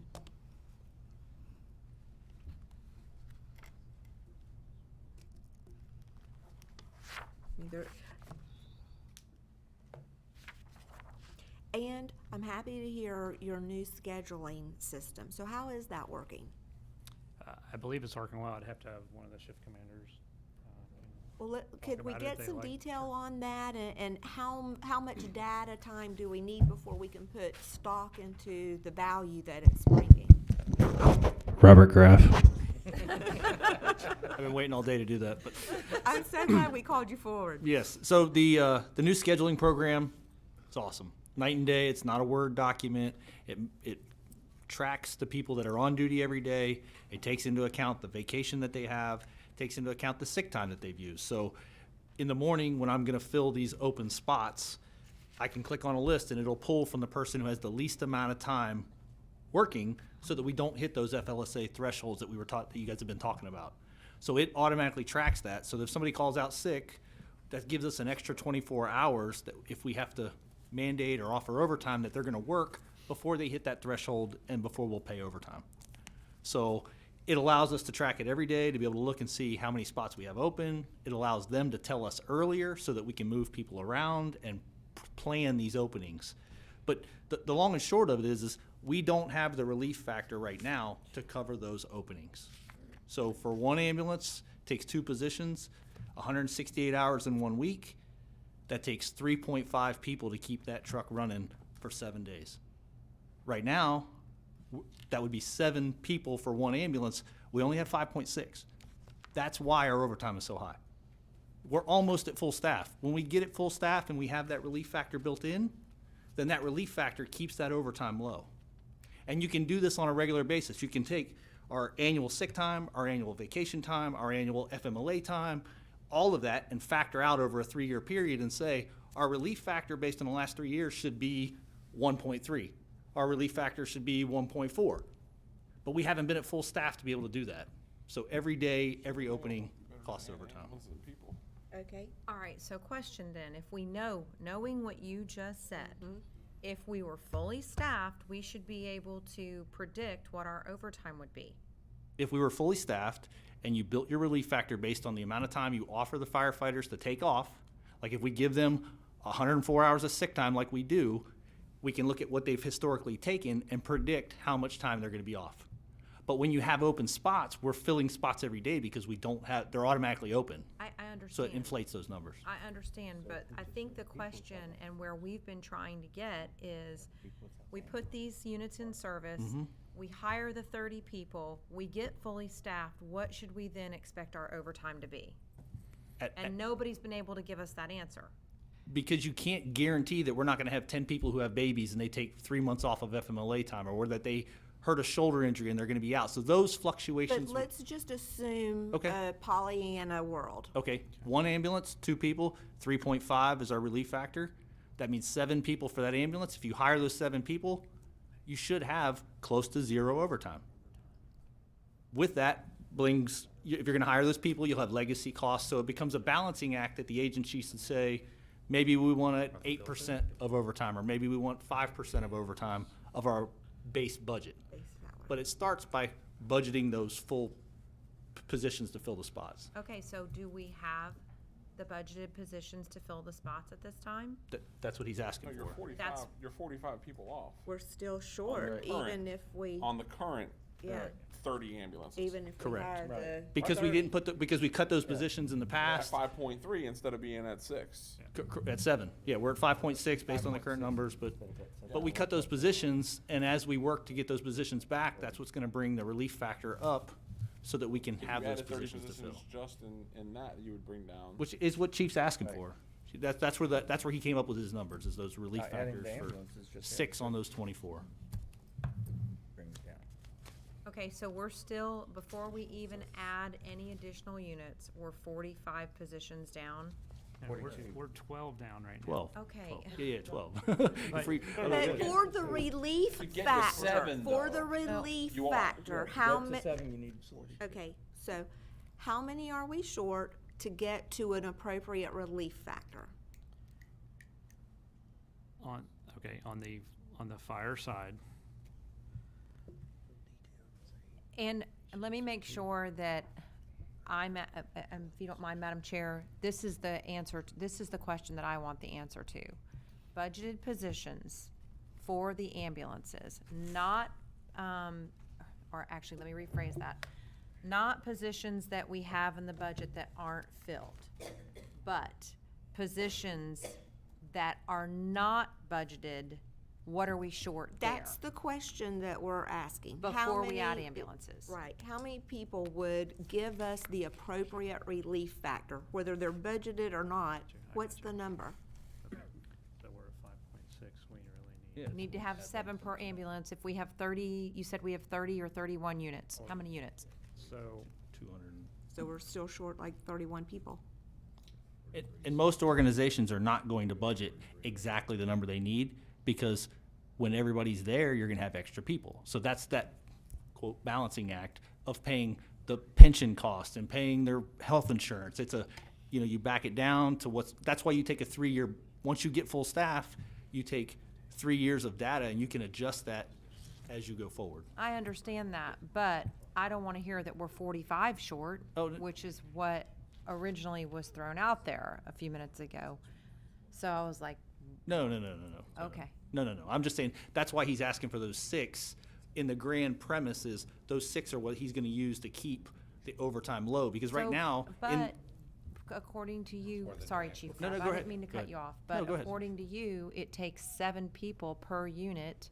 So we're gonna put on 4 units, that's 28 I'm sorry, yeah. It is 28 positions that you need, so you're only actually gaining 2 positions. For just those 4. See, those positions are what he's using to keep that overtime low. Because right now, when somebody calls out, it's overtime. There's no people to fill in. Well, but let's just say those 4 units keep their little pool of people. We're still short X number because we don't have them for the coverage that we need today. See where we're at? Yeah, I think. Okay. I think. You're still I think at least a it is. person per ambulance. At least. Yeah, In theory. right. So Yeah. here's a quick analysis. We've added 5 units, unbudgeted units, into the system, just to keep up with demand on the fire side. 4 that were unbudgeted, 510 was budgeted. Can you pop up Okay, his so let's say volume? 4. So 4 unbudgeted units to help keep up with demand. That's 6 per unit, minimum. So there's 24 short right there. Not including that those are impacting the relief factor. So 24 right off the bat plus the 10 that got cut, so 34. So really 34 people not providing coverage without overtime when somebody's out sick, on vacation, and that type of thing. So that, It's actually more than that, but you're. It's actually makes- 38. I mean, if we're gonna use the math that you just gave us, if we've got 4 that we've added unbudgeted and we haven't added positions, that's 28 plus the 10 that we cut. And so back to the scheduling, in the morning when they call out, it puts a red line. And so if you had that relief factor, you would just move the person into that. But right now we don't. So it creates, every red line creates an opening and it creates an overtime. So All right. that's so where the scheduling comes in, and where it would allow for. Average salary for each one of those positions, starting, what would that be? For 40? We did some. For what do you, I'm sorry, I didn't hear what you're asking. For those positions, starting salary, or what we would figure annual salary would be, was it 40? with single cert positions, about 45,000, roughly. That sounds right. So at 45,000, It's unloaded. I mean, if you added 20 Unloaded. positions, that's 900,000. If you added 30 positions, now, is that loaded? No, that's not. Okay, loaded, what's the number loaded? Well, for the 30 positions That's was 30%. 1.6 million plus overtime 2.6 million for 30 positions. I was gonna say, because they're gonna have built-in overtime. Okay, But I mean, that's what we're spending just on overtime right now. the built-in overtime is escalated in that calculation. So if we reduce that built-in overtime to what it truly should be, there would be a reduction. I cannot give you that number right now. I would have to run that number and bring it back to you. So if we budgeted everybody, if we just figured our overtime on scheduled overtime, then it's going to be significantly less. Commissioner, if you look at 2018, without having additional units, and we had a huge vacancy, we still did it with $2.8 million in overtime. I don't know how we did it. All right, so I'm just gonna ask the question, do you need some extra time? Because we can reschedule the rest of you. I'm serious, we are serious. This is a big dollar and a big impact on this budget. If you need extra time to figure it out and to come back with a very simple, I'm gonna ask us if that is a better option. I guess to answer specific questions, if you want to give me some specific overtime questions that you want answered, then yes, I need more time, more than what I can give you right now. Well, I think I'm gonna ask the everybody's- board. Well, I mean, for Where me, are we? Chief, Yeah. what I'm interested in seeing us do is in being deliberate about what we're doing in planning and adding positions and adding units. We know that we need to add capacity, and then we're being told that, okay, well, not only do we need to add capacity, but if we're really gonna tackle the problem that we have within our system, we also have extra positions that need to be added because we're short people for the units that we have. So, I mean, with that thought in mind, are we really better to add 4 units this year, or are we really better to add 2 units and more people? And I'm sure you probably already have the answer to that question. Right now, we need units. I mean, we need to focus on that workload, on the capacity issue, so we need more units. You know, I didn't bring you a budget that says I need to get to 0 unscheduled overtime. If I did, I would have brought you 30, 40 new positions on top of the additional units. Right. That's not what I did. I brought you a budget to just talk about capacity. So if the goal is to get to 0 overtime, we can do that, and I can bring you a number of people we need to hire to get to 0 overtime. I don't think, well, and I'm gonna speak for me right now. At this point, my goal is not that we get to 0 overtime, but my goal is that we're rebuilding and we're doing it in a deliberate way and that we're doing it the right way. And we're not just, I just wanna make sure that what we do is the right thing to do for our department. I think though I think that plays a part of it though, because you have the amount of work and then there's a certain amount of work that becomes so much that you start making mistakes. Yeah. Right. And then it costs us millions of dollars in lawsuits and everything else. And so I think that there's built-in overtime. If that's 5 or 10%, I get that. But if we could add 20 people and put that on our schedule and reduce that right out of overtime, man, I'm all for that. You guys should be too, right? Yeah. I mean, sure. And I think that, to go back to your point, our positions and the people that we're requesting is a deliberate attempt to fix the single certified part of the department. Sure. Okay, so the number of units we need to meet capacity, adding additional personnel for relief factor, focusing on that portion of it. It's not focusing on the fire side of it. You know, that's still what we need to do. So I think we've been deliberate in focusing on that one portion. You know, if we hired additional 20 extra people, we didn't put any more units into the system, so yes, that's going to definitely reduce overtime. It's not going to reduce the daily workload. It is going to reduce the person who overworked his first shift and then overworked his second shift in a row. It's going to reduce that because we're not going to have nearly as much of that. All right, so can I ask you this question? Yes, ma'am. With the budget that we've been presented, there's 3.4 million in overtime. And That's you're, wrong. huh? That's wrong though. Mm-hmm. It's $1 million less than that. No, 500,000, he says. It's $1 million less than that. I'm gonna say it's $1 million. Okay. Michael said the All right, 12 let me 12-month finish my running thought, average is Please. All right, so with what you're asking for today in this budget, you've got $3.4 million in the budget for overtime. Yes, ma'am. And this budget includes 4 units with 30 positions. 2 of those positions, we know theoretically can be used for relief. Six. You've- Six. 6, 7. I'm sticking with 7 per unit, no, just sorry, fine, 6, whatever. Would, if you can guarantee us that you can reduce that overtime by 500,000,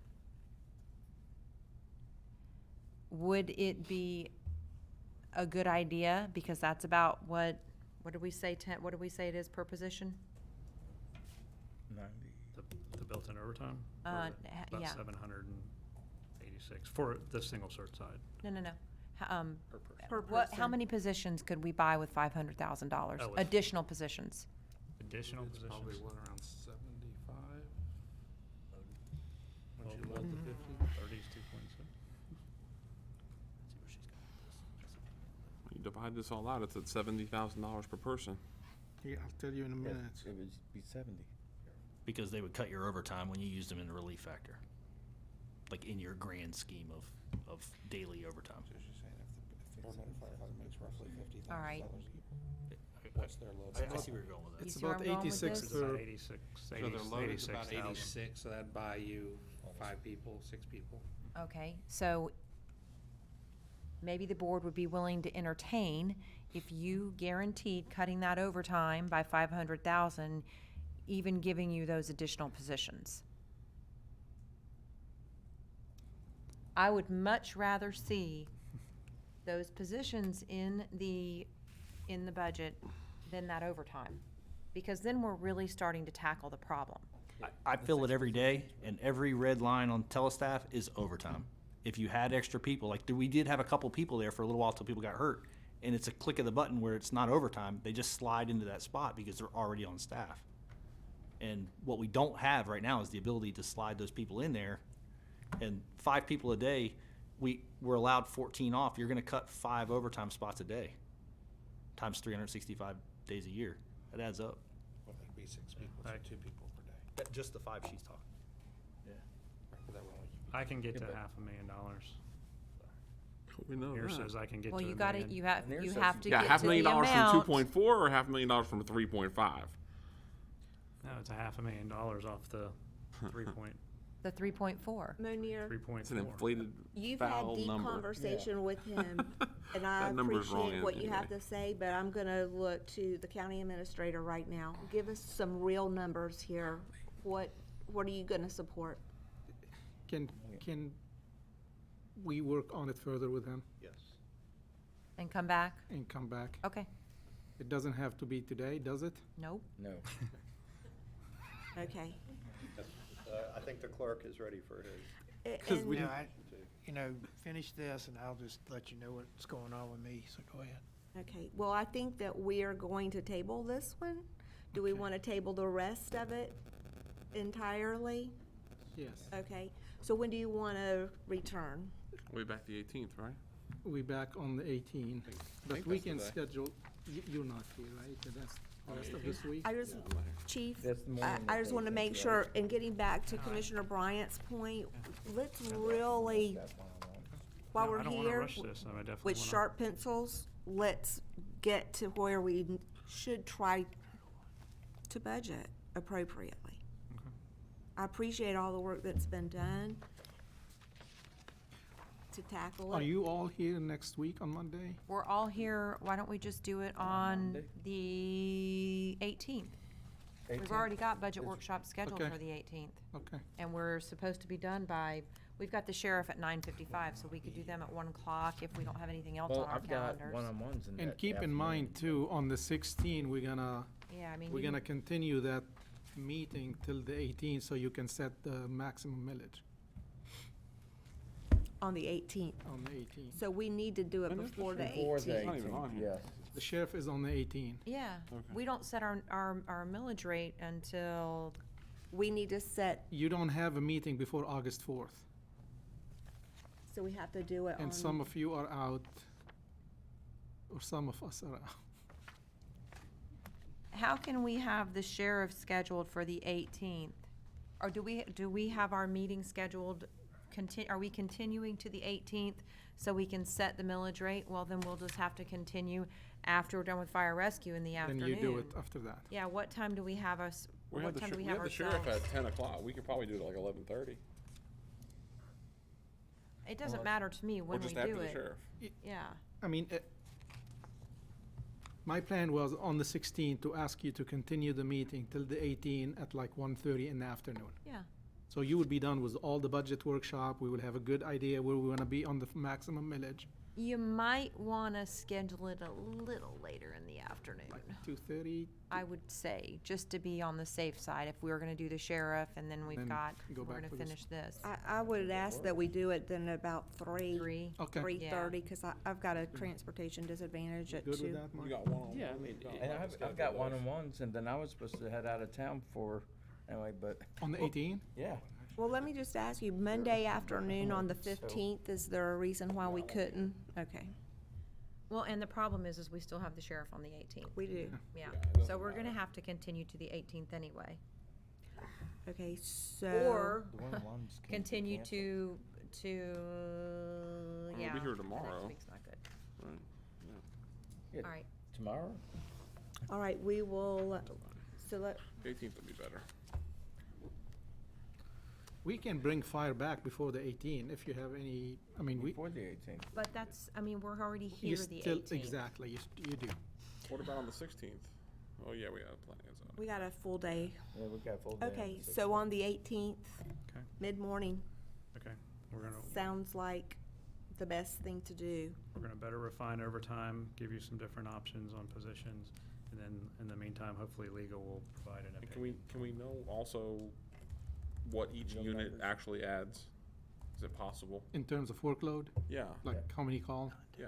is I that? mean, have we absolutely decided we're adding 4, or we have talked about adding Go 2 1, and 2, some 3, people, 4. and, I mean, I just don't, I I've heard a don't couple know things I today. don't know where we are with that, just, I mean, I guess When it, was I don't it know what that we it- can actually afford, so I'd like to know what per unit is, and then per person, right? well, and again, Right. we had that, The unit cost is, Oh, the unit cost is, I want to try to find out if we add this unit to the What graph. does it reduce? how much? What does it alleviate? Does it alleviate anything if you add 1 or 2? Or does it, I mean, is it so fractional that it's almost, So I wanna say adding within the HP system, we know is going to absolutely help that workload, but I don't know that we're able to quantify just how much. I mean, we Okay. can look at, if we take X amount of calls that those 6 trucks run and now divide that by 10 trucks, Instead of 6. could give you a ballpark. But again, that actual workload's dependent on who's the closest unit, how long does that call take for that particular call. But on an average, I mean, that's a very valid calculation to Right. do. Here's the workload, that's how many units we have. Right. and if you were sitting in this seat up here, what would you want to know to help you get to a decision? Think that way. I mean, I know y'all are so used to dealing with it, it probably is snapping like that. Think about where we are, help us with this Help us to help you. simple of explanation and quantification you can get to that, please. Okay? All right, and so on the 18th, we'll see you all back then. Thank you. Thank you. Thank you.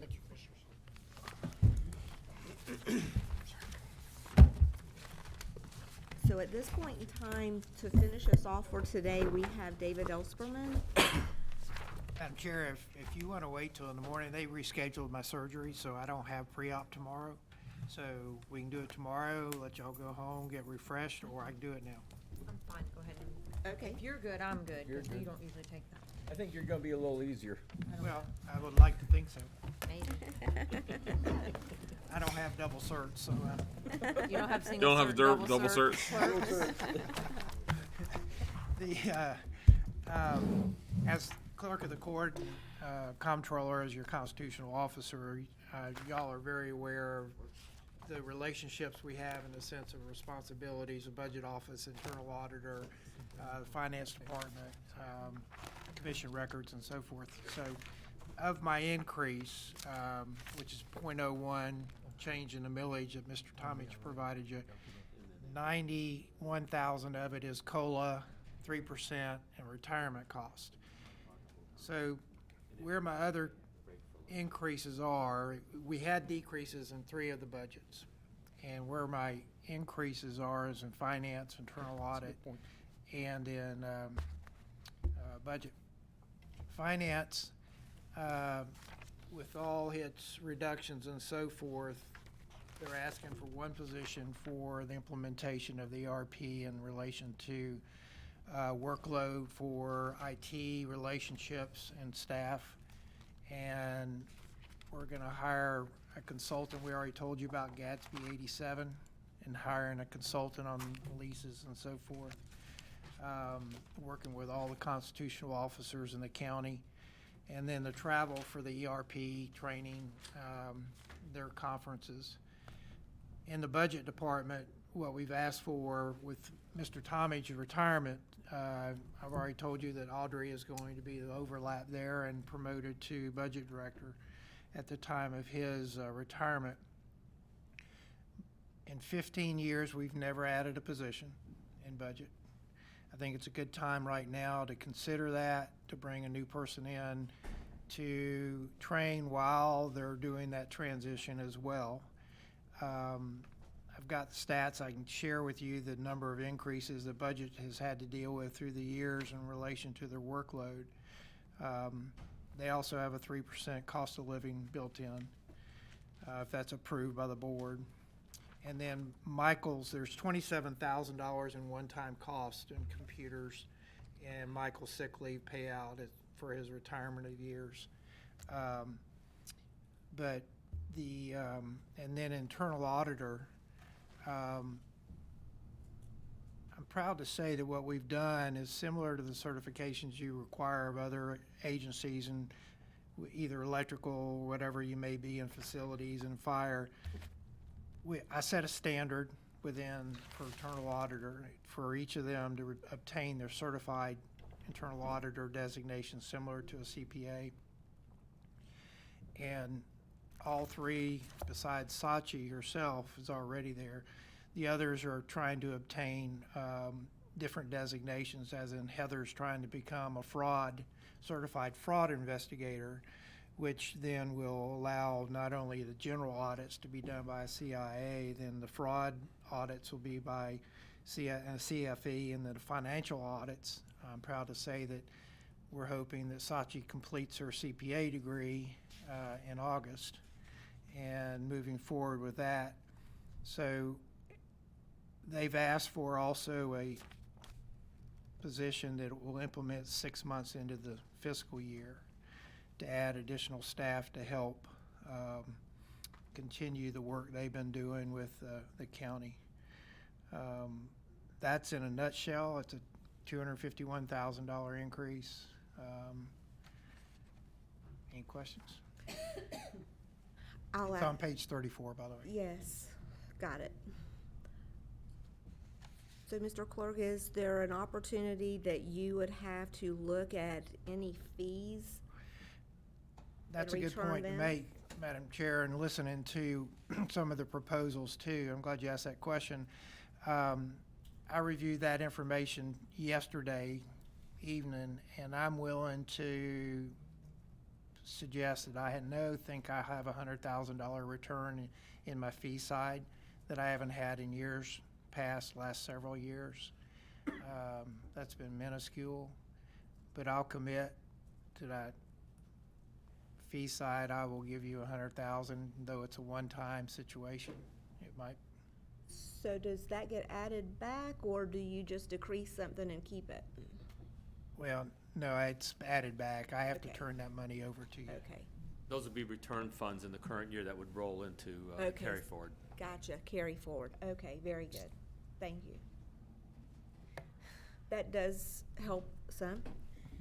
What? I'm sorry. I think we've just been sitting here too long, but I just got tickled because it looked like Michael stepped out from behind a curtain into like the light and said what he said and then stepped back. Yeah, he does. He's trained real well. Don't make me laugh so I'm hard. sorry. It has been too long. It's been a long day. Well, I do want to say, I think it's been very commendable that you've been able to produce the work that you have over a 15-year period without adding staff.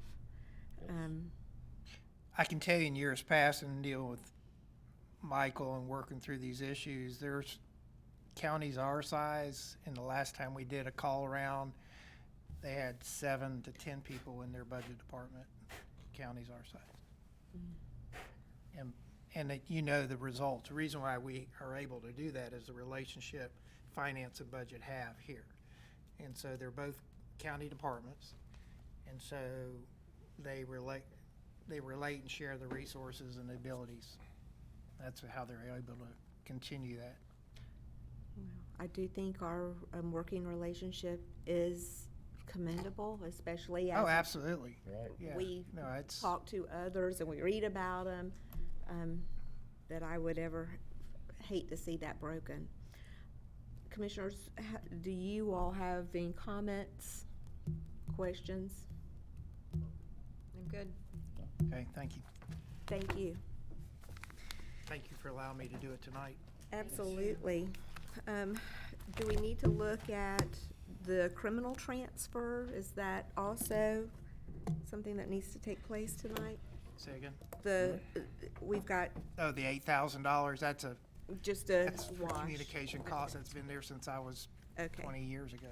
Well, is it necessary? Yes, ma'am, it's by statute. Okay, just asking. Okay, very good. Thank you, commissioners and staff that have been here all day, the clerk's office, finance. We'll be back again tomorrow, Just if I'm real not quick. mistaken. Yes? Real fast, I've kept real quiet on the fire department budget, and I know I've been told before not to micromanage or anything like that at times when I've looked at things, but there are some ways that, I think if they can reduce some workers' comp and reduce some overtime. There's a lot of fire departments all around the state, all around the country who's initiated some things, and I'm sure the county administrator will talk to them, but there's ways that can be reduced. Some fire departments have reduced. They have, now that's smaller departments of 100, 150 people have reduced their overtime down from significant amounts down to maybe 1 or 2 shifts, and a lot of it's just by management. And I know we'll never see that, but I would really like to have our fire department really look at that too. I won't do any difference for this budget, but there's ways that we gotta do it. So I just think it would be nice to have it done. And that's all I have to say. Okay. Well, thank you for sharing your expertise with us on that. And we will be back together. Madam Chair? Yes. So, I mean, do you have suggestions for Yes, the overtime? Yes, Well- I've sent it.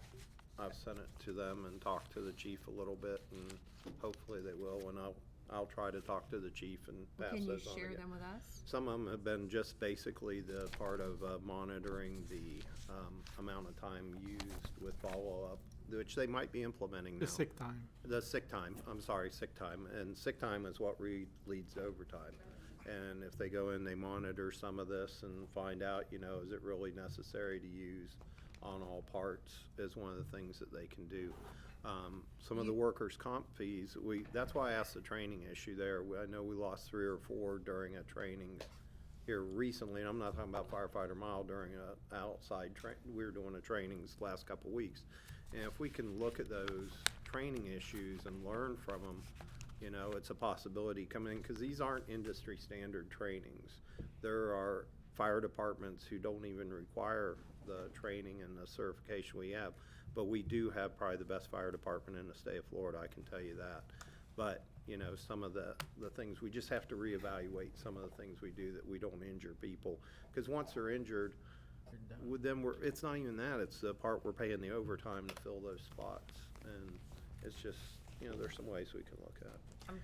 And can you explain to me what you mean by the sick time versus the overtime? Sick time is, if somebody's calling in sick, they've got to fill it with an overtime shift. Correct. So if we're able, or if the department is able to monitor and follow up and see if that employee really needed to take that sick day and then kind of reduce those sick days that they're taking, then they don't need to go in and fill with the overtime. And because we don't get sick time, and I've never worked anywhere where I've gotten sick time, and I've never been able to have sick time.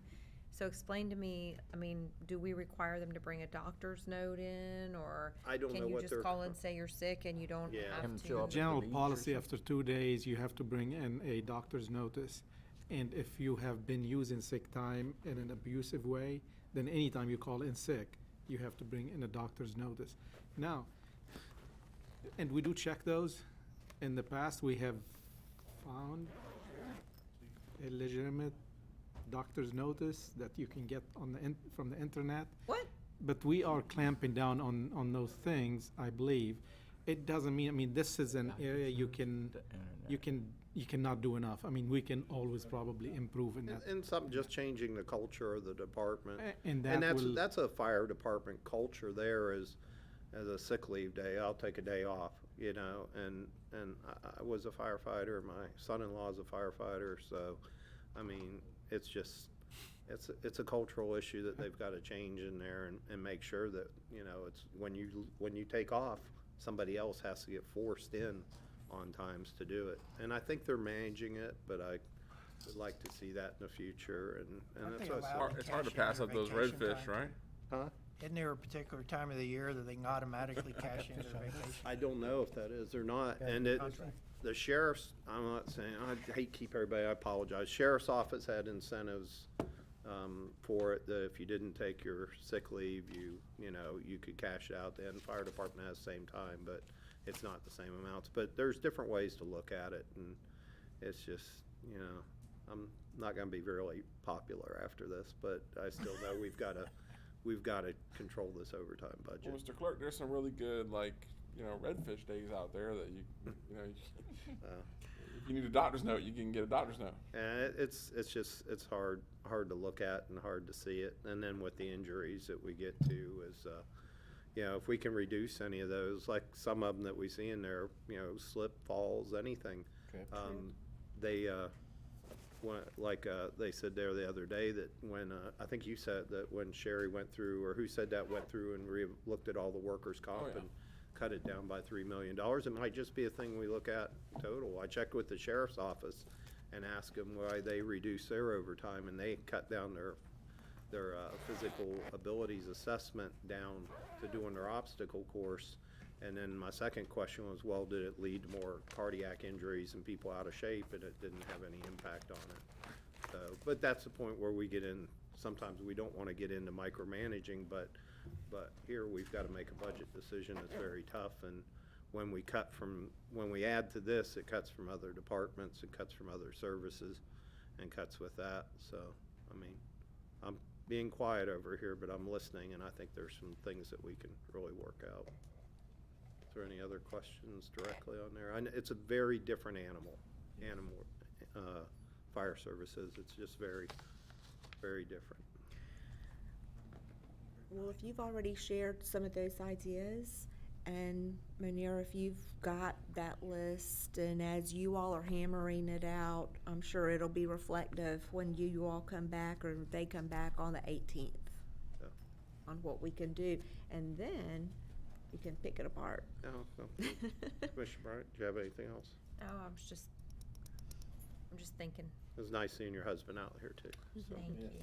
I'll just ask one more question and So you follow were up. much more behaved.